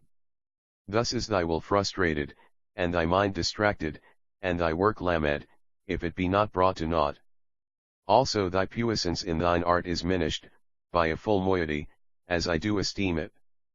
But the eye of Horus hath no need, and is free in his will, not seeking a level, or requiring a medicine, and is fit and worthy to be the companion and the ally of thee in thy work, as a friend to thee, not mistress and not slave, that seek ever with slyness and deceit to encompass their own ends. There is moreover a reason in physics for my word, study thou his matter in the laws of the changes of nature. For things unlike do in their marriage produce a child which is relatively stable, and resistate change, but things like increase mutually the potential of their particular natures. Howbeit, each path hath his own use, and thou, being instructed in all ways, choose thine with discretion. 176 De Sua Initiatione. On his initiation, my son, my delight, honey of the comb of my life, I will say also this concerning the odds of the formulae of male and female, that mine initiation was ordered as followeth. First, unto the middle of the way, the attainment of the knowledge and conversation of the holy guardian angel, were these men appointed to mine aid: Jerome Pollitt of Kendal, Cecil Jones of Basingstoke, Alan Bennett of the Border, and Oscar Eckenstein of the Mountain with no woman. But after that attainment hath word come to me only through women, Warda the seer and Viracam, and in mine initiation into the degree of Magus, the cat thy mother, Helen the play actress the serpent, with Miriam the drunkard, and Rita the harlot to bear dagger and poison, then these others Alice the singing woman for an owl, then Catherine the dog of Anubis, and Ahitha the camel that renewed the work of Viracam, with Olun the dragon and dash. But here I do restrict myself in speech, for the end is wrapped about with a veil, as the face of a virgin. But do thou meditate strictly upon these things, distinguishing the right property, order, and use of the one and the other in the relative, even as thou makest them all one, that is none, in the absolute. Liber Aleph, 72-177. De Herbo Sanctissimo Arabico. On the most holy grass of the Arabs, recall, O my son, the fable of the Hebrews, which they brought from the city Babylon, how Nebuchadnezzar the great king, being afflicted in his spirit, did depart from among men for 7 years' space, eating grass as doth an ox. Now this ox is the letter Aleph, and is that Atu of Thoth whose number is 0, and whose name is Mot, truth, or Mot, the vulture, the All-Mother, being an image of Our Lady Nut, but also it is called the Fool, who is Parsifal, Deraintor, and so referreth to him that walketh in the way of the Tau. Also, he is Harpocrates, the child Horus, walking, as saith Daoud, the Badai that became king in his Psalms, upon the lion and the dragon, that is, he is in unity with his own secret nature, as I have shown thee in my word concerning the Sphinx. O my son, yestereve came the Spirit upon me that I also should eat the grass of the Arabs, and by virtue of the bewitchment thereof behold that which might be appointed for the enlightenment of mine eyes. Now then of this may I not speak, seeing that it involveth the mystery of the transcending of time, so that in 1 hour of our terrestrial measure did I gather the harvest of an aeon, and in 10 lives I could not declare it. 178 De quibus dam mysteriis, quaevd. On certain mysteries I have seen, yet even as a man may set up a memorial or symbol to import 10,000 times 10,000, so may I strive to inform thine understanding by hieroglyph. And here shall thine own experience serve us, because a token of remembrance sufficeth him that is familiar with a matter, which to him that knoweth it not should not be made manifest, no, not in a year of instruction. Here first then is one amid the uncounted wonders of that vision, upon a field blacker and richer than velvet was the Son of all being, alone. Then about him were little crosses, Greek, overrunning the heaven. These changed from form to form geometrical, marvel devouring marvel, 1,000 times 1,000 in their course and sequence, until by their movement was the universe churned into the quintessence of light. Moreover at another time did I behold all things as bully, iridescent and luminous, self-shining in every color, myriad pursuing myriad until by their perpetual beauty they exhausted the virtue of my mind to receive them, and whelmed it, so that I was fain to withdraw myself from the burden of that brilliance. Yet, O my son, the sum of all this amounteth not to the worth of one dawn glimmer of our true vision of holiness. 179 Decorum modo meditationis.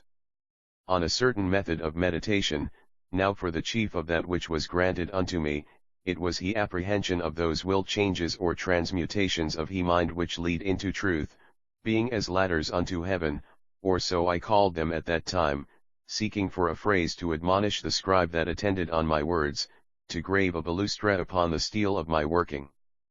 But I make effort in vain, O my son, to record this matter in detail, for it is the quality of the grass to quicken the operation of thought it may be thousandfold, and moreover to figure each step in images complex and Liber Aleph, 73 overpowering in beauty, so that one hath no time wherein to conceive, much less to utter, any word for a name or any of them. Also, such was the multiplicity of these ladders, and their equivalents, that the memory holdeth no more any one of them, but only a certain comprehension of the method, wordless by reason of its subtility. Now therefore must I make by my will a concentration mighty and terrible of my thought, that I may bring forth this mystery in expression. For this method is of virtue and profit, by it mayst thou come easily and with delight to the perfection of truth, it is no odds from what thought thou makest the first leap in thy meditation, so that thou mayst know how every road endeth in Monsalvat, and the temple of the San Graal. 180 Sequitur de Hac Re. Further on this, I believe generally, on ground both of theory and experience, so little as I have, that a man must first be initiate, and established in our law, before he may use this method. For in it is an implication of our secret enlightenment, concerning the universe, how its nature is utterly perfection. Now every thought is a separation, and the medicine of that is to marry each one with its contradiction, as I have shewed formerly in many writings. And thou shalt clap the one to the other with vehemence of spirit, swiftly as light itself, that the ecstasy be spontaneous. So therefore it is expedient that thou have travelled already in this path of antithesis, knowing perfectly the answer to every glyph or problem, and thy mind ready therewith. For by the property of this grass all passeth with speed incalculable of wit, and an hesitation should confound thee, breaking down thy ladder, and throwing back thy mind to receive impression from environment, as at thy first beginning. Verily, the nature of this method is solution, and the destruction of every complexity by explosion of ecstasy, as every element thereof is fulfilled by its correlative, and is annihilated, since it losseth separate existence, in the orgasm that is consummated within the bed of thy mind. 181 Sequitur de Hac Re. Further on this, thou knowest right well, O my son, how a thought is imperfect in two dimensions, being separate from its contradiction, but also constrained in its scope, because by that contradiction we do not, commonly, complete the universe, save only that of its discourse. Thus if we contrast health with sickness, we include in their sphere of union no more than one quality that may be predicated of all things. Furthermore, it is for the most part not easy to find or to formulate the true contradiction of any thought as a positive idea, but only as a formal negation in vague terms, so that the ready answer is but the antithesis. Thus to white one putteth not the phrase all that which is not white, for this is void, formless, neither clear, simple, nor positive in conception, but one answereth black, for this hath an image of his significance.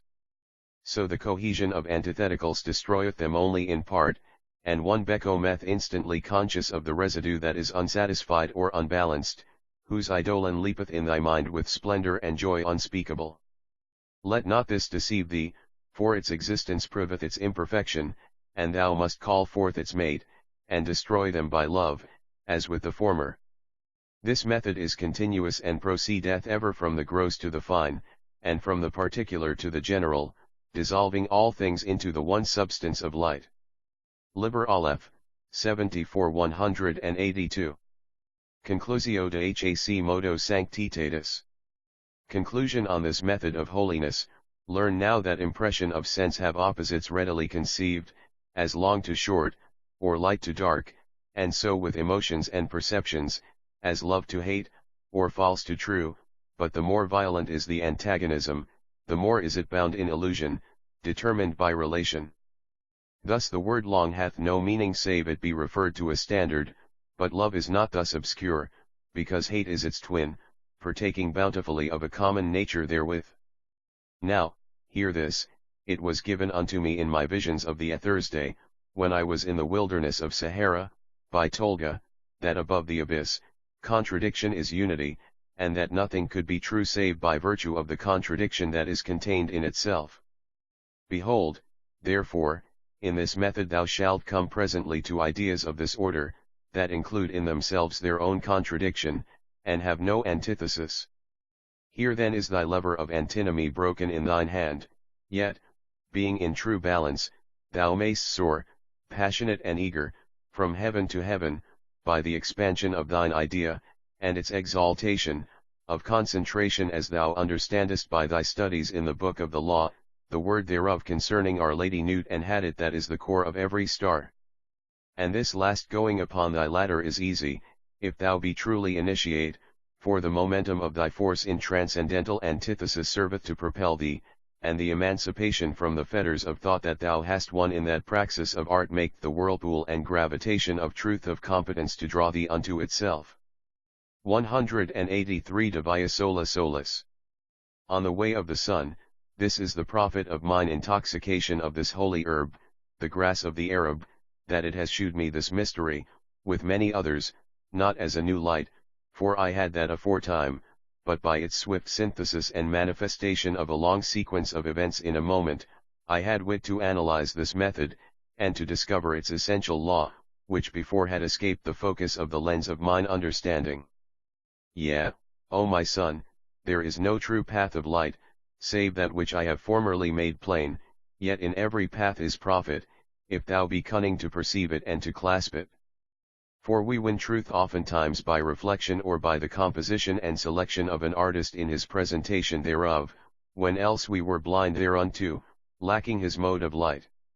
Yet were that art of none avail unless we had already the root of that truth in our nature, and a bud ready to flower at the summoning of that Sunday. In witness, nor a boy nor a stone hath knowledge of the sections of a cone, and their properties, but thou mayst teach these to the boy by right presentation, because he hath in his nature those laws of mind that are consonant with our art mathematical, and hath need only of the fledging, I may say his, so that he apply them consciously to the work, when all being in truth, that is, in the necessary relations that rule our illusion, he cometh in course to apprehension. Liber Aleph, 75-184. De Prudentia Ordinaceae, on the prudence of the A. Hear then, O my son, that shall be mightier than all the kings of the earth, as it is prophesied, and thou be he. Because thou shalt establish the law which I have given, even the law of Thelema, here in this which I have written is a point of judgment in they work to bring into the light of initiation such as come unto thee, affirming their will to his attainment. For every one hath his own path and his own law, and there is no art in magic but to seek out that path and that law, that he may pursue the one by the right use of the other. It shall be that one cometh unto thee, desiring Amen Ra, I speak in a figure or exemplar, another ACI, a third Hoer Pakrate, or again, one seeketh instruction in Obia, and his fellow in Wanga, and of all these not one in 10,000 shall be aware of his true way. For albeit our last step is one for all, yet his next stem is particular to each. Therefore is the preparation of a student that seeketh our holy order of a most general, informing his mind of all known methods, so that his will may select among these by instinct, then after, as a probationer, he practiseth those which he hath preferred, and by the examination of his record after the period appointed thou mayst have wisdom concerning him, to confirm him in those ways which are shewed thereby to be germane to his true nature. 185 Altera de Suabia. Further on this path, thus I was brought unto the knowledge of myself in a certain secret grace, and as a poet, by Jerome Paulet of Kendal, Oscar Eckenstein of the Mountain discovered manhood in me, teaching me to endure hardship, and to dare many shapes of death. Also he nurtured me in concentration, the art of the mystics, but without lumber of theology. Alan Bennett bestowed upon me the right art of magic, and our holy Kabbalah, with a great treasure of learning in many matters, but especially concerning Egypt, and Asia, the mysteries of their arcane wisdom. But of Cecil Jones had I the great gift of the holy magic of Abramelin, and he inducted me into that order which we name not, because of the silliness of the profane that pretend thereto, and he brought me to the knowledge and conversation of the holy guardian angel. Also, he was the herald of the masters of the temple when they bade me welcome to their order, appointing a siege for me in the city of the pyramids, under the night of Pen, but for 3 years I was not willing to avail myself thereof. Now mark well this, O my son, that this path was peculiar to the law of my star, and none other should follow me herein, or seek to follow me, for he hath his own proper orbit. O my son, err not by generalization and conformity, for this is the very idleness, and breedeth ideals and standards that are death. 186 De Prudentia Artis Docendi. On prudence in the art of teaching, nevertheless, this one affliction shall touch nigh all that come to thee, and that is this great pox of sin, that is our bane inherited of the aeon of slain gods. Look the first of all, when any postulant boweth before thee, whether there be not conflict and restriction in his mind, and in his will. If he deem good and evil to be absolute, instead of as relative to the health of this body, or the will of the society of which he is a member, or what not, as it may be, instruct Liber Aleph, 76 him. Or, if he will say that he will sacrifice all for initiation, correct him, as it is written, but whoso gives one particle of dust shall lose all in that hour. For it is conflict if he weigh one thing with another, and renunciation, being sorrowful, is not worthy of acceptance. But he must with joy unite all he is and hath, heaping the whole into one billow of love, under will. Yea, O my son, until thou hast brought the postulant into our freedom from sin, and the sense and conviction thereof, he is not ready for the path of our magic and illumination, because every way soever is a going, and his sin is an obstacle and a fetter and an hoodwink on every one of them, for it is restriction, whether he set out by the meditations of the Dhamma, or by our Kabbalah, or by vision or theurgy, or how else soever. 187 De Mente Inimica Animo. On the mind, enemy of the soul, how shall a man attain to the trance where all is one, if he yet debate within his mind concerning virtue as a thing absolute? Thus, O my son, there be those that are fuddled with doubt whether meat is to be eaten. I choose this as a reference, which habit is proper to the lion, as grass to the horse, so that his right problem is solely thus, what is fitting to his own nature. Or again, I suppose that he is in vision, and an angel, visiting him, imparteth a truth contrary to his prejudice, as it fell out in mine own case, when I inhabited the body of Sir Edward Kelly, or so do I in part remember, as it seemeth dimly. This nevertheless is sure, or the learned Kasayuban, publishing the record of that word with the magician D, saith falsely, that an angel did declare unto Kelly the very axiomata of our law of Thelema, in good measure, and plainly, but D, afflicted by the fixity of his tenets that were of the salve gods, was wroth, and by his authority prevailed upon the other, who was indeed not wholly perfected as an instrument, or the world ready for that sowing. Consider also how in this very life I was the enemy of mine own law, and wrote down the book of the law contrary to my conscious will by the virtue of obedience as a scribe, and strove constantly to escape mine own work, and the utterance of my word, until by initiation I was made all one. 188 De Illuminatum Operibus Diversus. On different works of the illuminators, Do thou understand how few be they whose work in this their present lives is our way of initiation? Yet it is written in the book of the law that the law is for all, so that thou shalt in no wise err if thou establish it as the formula of Heian, universal among men. Also, ever for them that are fitted to advance in our light, there is order and diversity in function, as regardeth their work in our sublime brotherhood. Thus, it might well be that, in a profess house of the temple, or college of the Holy Ghost, each knight or brother might severally attain experience of every trance, unto the perfection of all illumination, yet by this there ought not confusion to be confected, one usurping the appointed office of another.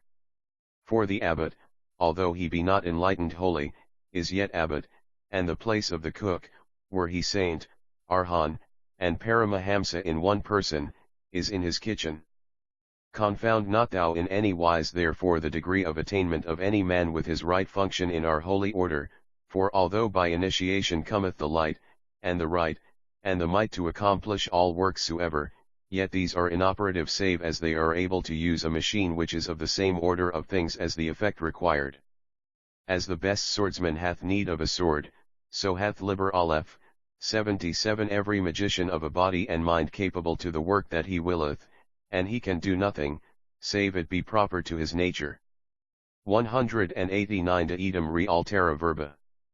Further words on this, by this understanding be they rebuked that make a reproach to our art, saying in their insolence that if we have all power, why are we betimes in stress of poverty, and in contempt of men, and in pain of disease, and so forth, mocking us, and holding our magic for delusion. But they behold not our light, how it guideth us in our path unto a goal that is not in their comprehension, so that we crave not that which seemeth to them the sole food and comfort of life. Also, this which we attain, though it be the essence of omniscience and omnipotence, informeth and moveth the material world, so to call it, only according to the nature of that which is therein. For the light of the sun, by his very wholeness itself, showeth a rose red, but a leaf green, and his heat gathereth the clouds, and disperseth them also. So I then, though I were perfect in magic, might not work in metals as a smith, or become rich by commerce as a merchant, for I have not in my nature the engines proper to these capacities, and therefore it is not of my will to seek to exercise them. Here then is my case, that I cannot because I will not, and it were conflict, should I turn thither. But let every man become perfect in his own work, not heeding the rebuke of another, that some way not his own is more noble, or profitable, but being constant in mindfulness concerning his business. 190 De pace perfecta luz. On the perfect peace with light, how shall the measure our statue and our success by that canon of relation and illusion, and their ignorance of our nature? Time is but sequence, and a moment of light outweigheth an age of darkness. What is happiness but the issue of the harmony of our consciousness with our truth, and the conformity of will with action? To the initiate is certainty of his fulfillment, which to the profane is but the effect of hazard, and he feareth to lose what he loveth, or thinketh he loveth. But we, loving only in light, suffer not by fear or by bereavement, because to us every event is welcome, being right, necessary and proper to our particular path. The knowledge of this one matter is the end of dread and of regret. Make thou it the governor of thy mind, to rule its pace, lest it hasten or lag by stress of thine environment. How this attainment is possible for all mankind, since it asketh but resolution of complexities that already exist, so that this true wisdom and happiness cometh by the acceptance of our law, and its use is the key to all locked doors of the mind, and the reconcilement of every contention. O my son, in the promulgation of the law lieth the reward of our chief work, the making whole of mankind from the conscience of sin which divideth him, and afflicteth his spirit. 191 De pace perfecta. On perfect peace, O my son, is it not a marvel, this light whereof we are the quintessence and the seed? By it are we made whole, dissolved in the body and in the soul of Our Lady nude even as her Lord had it, so that the Gnostic sacrament of the cosmos is perpetually elevated before us. We behold all that is and comprehend its mystery, and its order in this high mass eternally celebrated Liber Aleph, 78 Among us, acknowledging the perfection of the right, neither confusing the parts thereof, nor discriminating in worship between them.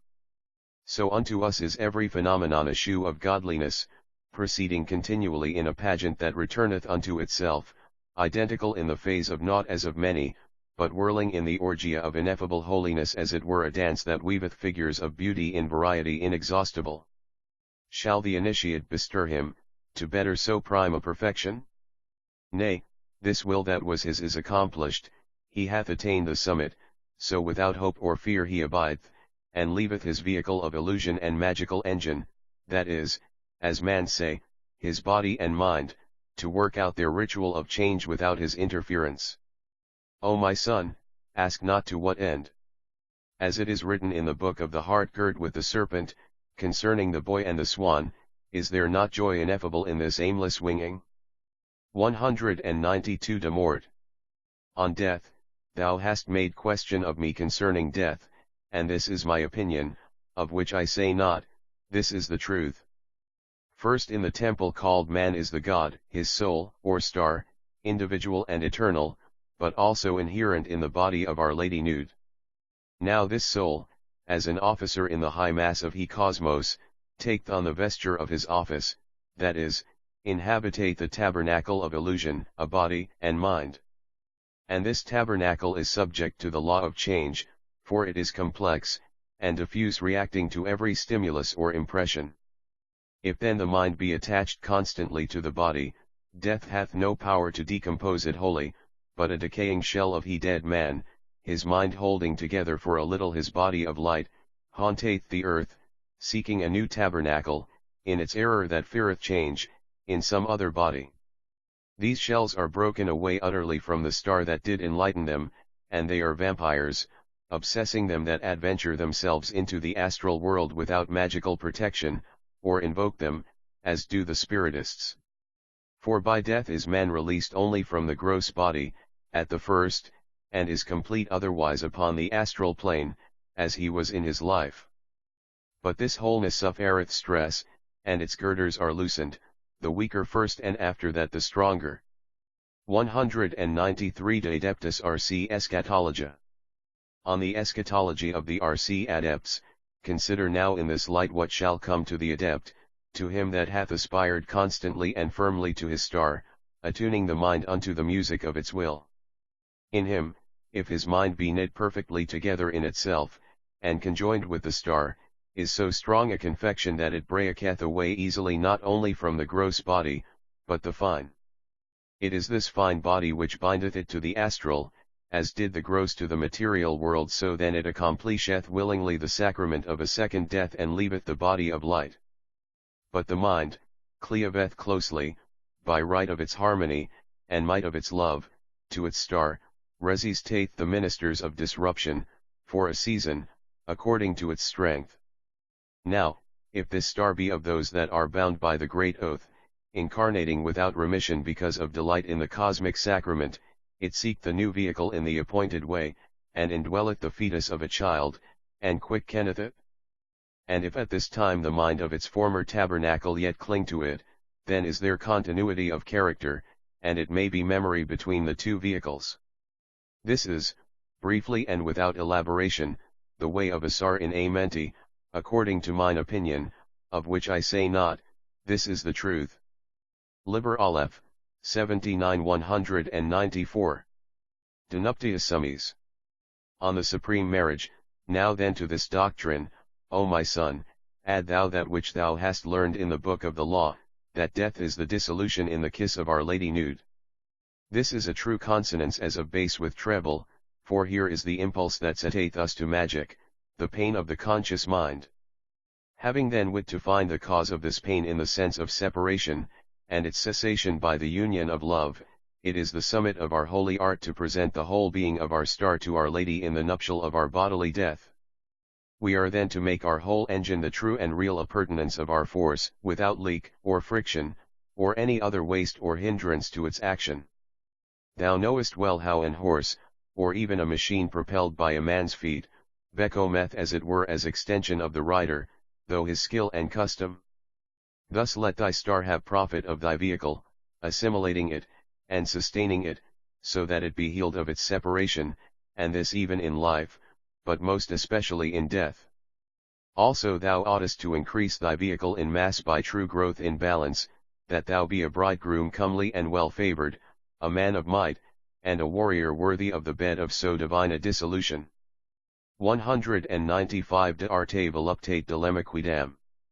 On a certain problem in the art of pleasure, there is a certain objection, O my son, to our thesis concerning will, that it should flow freely in its way, vide licet, that for such as I am it is well, because I am endowed by nature with a lust insatiable in every kind, so that the universe itself seemeth incapable to appease it. For I have poured myself out unceasingly, in bodily passion, and in battles with men, and with wild beasts, and with mountains and deserts, and in poetry and other writings of the music of mine imagination, and in books of our own mysteries, and in works magical, and in arts plastic, and so forth, so that in mine age I am become verily a slave to mine own genius, and my law is that unless I sleep or create, my soul is sick, and fain to claim the reward and the recreation of my death. But, I hear thee say it, this is not the case of all, or even of many men, but their ordeal is satisfied easily at its first guerdon. Should not then their wisdom be to resist themselves for a space, as water heaped up by a dam gathereth force, and hunger feedeth upon abstinence? Also, there is that which I have written in a former chapter of the right use of discipline, and thirdly, this free-flowing is without subtility of art, as it were an harlot that plucketh men by the sleeve. 196 De hoc modo dissolutio. On unraveling of this knot, here therefore will I write down the answer to this indictment of our wisdom, that every act of will is to be made in its perfection, which state is to be attained according to these conditions: first, those of its own law; second, those of its environment. Judge thine own case individually, each as it pleadeth, for there is no canon or code, since every star hath its own law diverse from every other. Now there is the restraint of conflict, which is impotence and disruption, but the restraint of discipline is a fortification of the will by repose and by preparation, as a conqueror resteth his armies, and feedeth them, and looketh to their furniture and to their spirit, before he joineth the battle. Also, there is the restraint of art, which Liber Aleph 80 includeth that other of discipline, and its nature is to adorn the will and to admire its strength and its beauty, and to enjoy its victory by anticipation in full confidence, not fearful of time that robbeth them that are ignorant concerning him, how he is but mirage and illusion, incapable to besiege the fortress of the soul. Work thou thy will, as I said aforetime by the mouth of Eliphaz Levi's aid, knowing thyself omnipotent, and thine habitation eternity. O my son, attend well this word, for it is an heirloom, and a ring of ruby and emerald in thine inheritance. 197 De Commedia, Qae Dicture. On the comedy which is called Pan, subtler than the serpent of Hermes, O my son, is this way of restraint of art, and thou shalt meet therein with the god Pan, and have him to thy playmate. So shalt thou devise comedy and tragedy, as it were settings for the jewel of thy will, to enhance the beauty thereof, and to refine thy pleasures. This is that which is written in the book of the law. Wisdom says, Be strong. Then canst thou bear more joy. Be not animal, refine thy rapture. If thou drink, drink by the 98 rules of art; if thou love, exceed by delicacy; and if thou do aught joyous, let there be subtlety herein. But exceed. Exceed. Thus thou mayst even toy with thy tamed devil of sin, and use the pain thereof to sharpen the taste of thy meat, being adult, and thy tongue keen to the olive, and cloyed by the sweet, while a child is opposite to his in his preference, or as a skilled match of love aboundeth in pinchings, slappings, bitings, and the like, to intensify the bout and to prolong it. But this is risk and peril unless thou be wholly master, one in thy will, for there is poison in these dead snakes, to destroy thee if thou lend them of thy life by so little as one doubt of thyself, as a seed of division. 198 De Ludo Amoris. On the game of love, in this mystery of the restraint of art is also the secret of illusion. Why, sayest thou, hath not Our Lady Nude her will of her Lord had it, and he of her, and so all ended? But this is the play of her love, that she veileth her beauty in he robe of illusion many-coloured, and evadeth him in sport, yea, and divorceth him from the embrace, weaving new modesties and allurements in her dance. Now, O my son, the full comprehension of this arcanum is the fruit of contemplation, if this be prepared by the experience of this art in thine own case. But to them that understand not, and have grief of separation, being deceived by this play so that they deem it the division of hate, she can but speak in simplicity by that word written in the book of the law, to me. For until thou love, the play of love is but emptiness, and its cruelty is cruelty indeed, except thou know it to be but a sauce to whet appetite, and to give emphasis of contrast, as a painter limneth the light by cunning of his shadows. But all this delight that thou mayst have of the universe both in its veils and in its nakedness is a reward of thine attainment of truth, and followeth after it. Nor canst thou comprehend this doctrine by mind, for the division in thee crieth aloud in its agony, denying it, unless thou be wholly initiate. Liber Aleph, 81 199. De Gaudio Stupri. On the pleasures of debauchery, O my son, this sin itself that is our disease is but misunderstanding of the art of love of Our Lady Nude. Yea, verily, it is all a trick of her wit, and a device of her delight, that sin should appear, and also, mark thou well, the misapprehension of its nature. Therefore the pain of any sinner in his division and his separation is to her a little spasm of pleasure. But as for him, let him apprehend this doctrine, and dissolve himself in her love. Thou then, being initiate and illuminated in this truth, mayst accept thine own sorrow, or rather that of thy vehicle, as lackey to the joy that thou hast in thy true self, the star among the stars of her body. The adept of our art is not compassionate concerning sin, in his own vehicle or another's, unless the healing thereof were proper to his will, for he is aware of the whole truth of the matter. So goeth he upon his way, and tighteneth not a rein upon the horses of the universe, but is content, beholding the speed of their course. Verily, O my son, it is well written in the book of the Magus that it is the curse of my grade that I must needs preach my law unto men. For I am afflicted in my tabernacle on this count, but in myself, I rejoice, and join in the laughter of her love. 200 De Cecitia Philosophorum Antiquorum. On the blindness of the ancient philosophers, behold, how comfortable is this my wisdom, wherein I have resolved every conflict soever that is or that can be, even in all dimensions, that antagonism of things no less than their limitations. I have said, evil be thou my good, for it is the magical mirror of our Astarte, and the caduceus of our Hermes. Now this was the error of elder philosophers, that perceiving changeful duality as the cause of sorrow, they sought the reconcilement in unity and instability. But I shew thee the universe as the body of Our Lady Nude, who is none and two, with had her Lord as the alternator of those phases. This universe is then a perpetual becoming, the vessel of every permutation of infinity, wherein every phenomenon is a sacrament, change being the act of love, and duality the condition prodromal to that act, even as an axe must be taken back from a cedar that it may deliver its stroke. The error herefore of the philosophers lay in their false assumption that bliss, knowledge, and being, the qualities of their changeless unity, could be states. O my son, how pitiful is their beggary, these paupers of sense and of experience and of observation. The emptiness of their bellies was it that bred phantoms of ideal, so that they sought joy by a crude denial of what truth, or rather, fact, they had perceived concerning the universe, so that they set up an idol of death for their God, in very rage of hatred against the sum of their own selves. 201 De Heresia Manichaea. On the Manichaean heresy, these philosophers, or shall I not say misosophers and pseudo-sophists, have been hard put to it to explain the mystery of the existence of their evil. They have cried, frothing with words, that evil is illusion. But if so, that illusion is evil, whence came it, and to what end? If their devil created it, who created that devil? All their contention resolveth to this dilemma of change in a changeless, falsity in a true, hate in a loving, weakness in an almighty, duality. Liber Aleph, 82 in a simple, being as they define their God.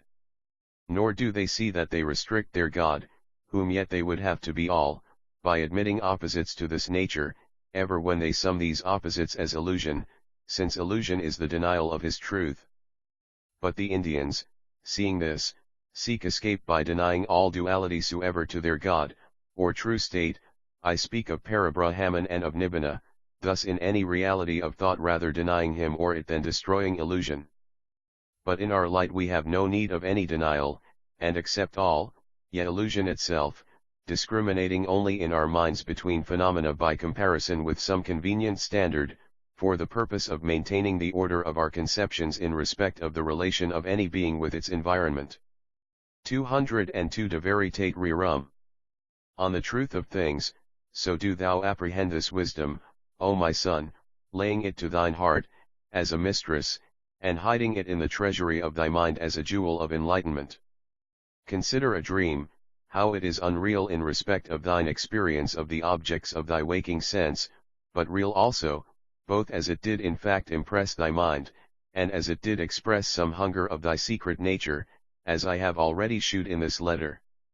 Consider the play of the chess, how its law hath made for itself a language and a literature, yet it is but an arbitrary invention, without impinging, save as it operateth though pleasure and interest upon minds, on any other sphere soever of the universe. Equally, things called, vulgarly, real and material exist in the universe of our consciousness only by the apprehension of their images in mind through sense, as, how is color real or material to a blind may or a law mathematical true to a man that is imbecile or demented? All things therefore exist in one form or another, but the reality of any, though in itself absolute, is in regard of its relation with any other thing dependent upon the intercourse and language between them, conscious or unconscious. Consider azote, that hath nigh 4 parts in 5 of the air, how it is not real to the perception of any human sense, but yet most real to our lungs, diluting the oxygen, by whose love we were else violently combust. This is the measure of reality. 203 De aphorismo ubdico, omnia sunt. On my aphorism, all are, my son, long did I await thee, yearning, and with price and great gladness did I bid thee welcome to my city of the pyramids, under the night of pen. Now then in my dear love of thee will I reveal the secret of wisdom which I wrote occultly in my last chapter, in these words, all things exist. Considered by right understanding, this is to deny that there is anything imaginable or unimaginable which doth not exist. That is, the body of Our Lady nude hath no limit, and there is no void that she filleth not with the variety and beauty of her stars in her space. Nor is there any one law of her nature, but in her are all laws, so that each thing or each truth that thou perceiveth is as it were one gesture of her dance. Shut up the book of thy questions, O my son, concerning nature, her way, her origin, or her purpose, except in those matters which concern thee and thine own orbit, O thou star, begotten of my loins in my lust of Hilarion, the golden rose, mystic and joyous, the lily of 1,000 petals and 1 petal, subtle and perverse, that thou mightest fulfill his work of Amagus which I came to accomplish. Liber Aleph, 83 Robing myself in flesh of man, as was my nature and the will of my nature, the name of my star that flameth in the body of nude Our Lady. 204 De ratione huges epistoli scribendi. On the reason for writing this letter, behold, I draw unto the end of this discourse of wisdom, as a ship that hath adventured upon ocean, from whose mast the watcher espieth in the dimness of the horizon a point of snow, being the peak of a great mountain that is guardian of the harbor, the term of that voyage. So now do I commit thee wholly unto thyself, for I exist not in thine universe, save in my relation with thee, wherefore this part of me is in truth thou rather than I. Yet do thou treasure this letter, for it is mine especial gift, and hath radiance of the light of my wisdom, and flameth, being the blood of my love of thee and of mankind. Also, it is the word of my will, the charter of the liberty of my soul, and thine, and that of every man, and every woman, for we are stars, O my son, For many days was I silent, until thou wast fearful lest thou hadst, by ignorance or by inadvertence, enkindled the fire of my wrath. But I spake not, because I knew in my wisdom that thou must pass a certain ordeal of thine initiation by thine own virtue. For this cause I held aloof, but in my love I made a beginning of this letter, beholding thy triumph beforehand, and with prescience, divining thy next need, that is to say, this book of the words of my wisdom. 205 De Natura Hujas Epistolae. On the nature of this letter, O my son, in this letter have I written the name of my own nature, its law, its quality, its will and its appurtenance or ornament. For it is the child of my love toward thee, and the expression through mine art of my will so far as that regardeth thee. Now every child is made of the essence of his father, so that every creation is a likeness or image of the Creator, but modified by the mother, that is to say, the material whereon he begetteth it. So then this letter is a projection of mine own star in a mirror, to wit, mine idea in thy regard, and it shall be unto thee as a clear vision of thy Father, and of the word of the eon that he hath uttered unto man. But also, because this word is the formula of the eon, that is the law of its changes or phenomena, the equation that expresseth its energy and its motion, it shall serve every man in his measure as a textbook or comment upon the theoric and praxis of magic. By it may he discover his true nature, and its will, and apply his force and his intelligence to the right fulfillment thereof. It shall be a beacon to enlighten him, to comfort him, and to direct him, and it shall be a witness and memorial of my word and of my work, as of mine attainment unto wisdom. 206 De modo quo haec epistolam scripsi. How I wrote this letter, there is not one word in this letter that is not writ with mine own hand and style, slowly and heedfully, as is contrary with my custom, being the fruit of the tree of my mediation, well ripened by the sun of mine illumination. With much toil have I done this, being oftentimes seated without motion save of the hands, while earth rolled from twilight unto twilight, so that Liber Aleph, 84 my body became cold and rigid, even as is a corpse. Also, in the intervals of this scripture, have I been given to contemplation and to works of high magic, notably the Mass of He Holy Ghost, in the concentration of my will to impart this wisdom unto thee, and to reveal the mysteries of truth. Now of all these this is the root, that truth is not fixed with the rigor of death, but vital with lust of change, and enflamed with the love of its opposite.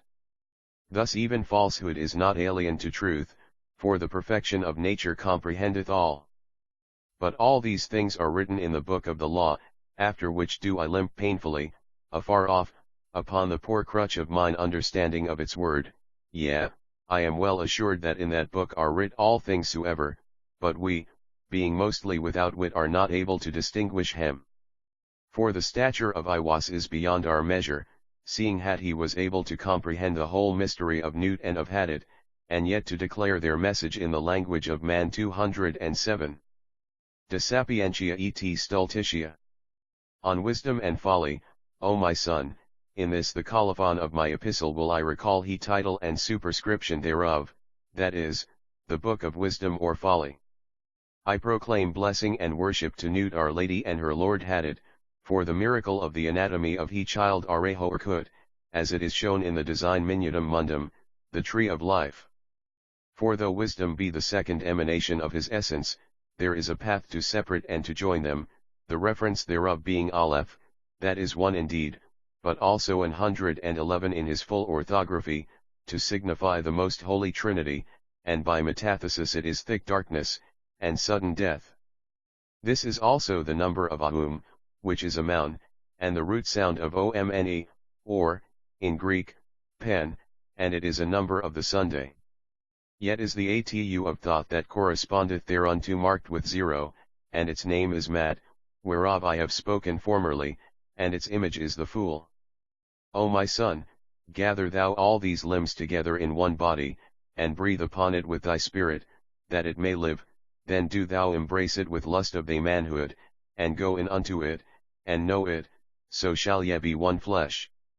Now at last in the reinforcement and ecstasy of this consummation thou shalt with by what inspiration thou didst choose thy name in the gnosis, I mean Partival, Durain Thor, the true knight that won kingship in Monsalvat, and made whole the wound of Amphirdas, and ordered Kundry to right service, and regained the lance, and revived the miracle of Hesan Graal, yet also upon himself did he accomplish his work in the end, Hoch sten Heils Wunder.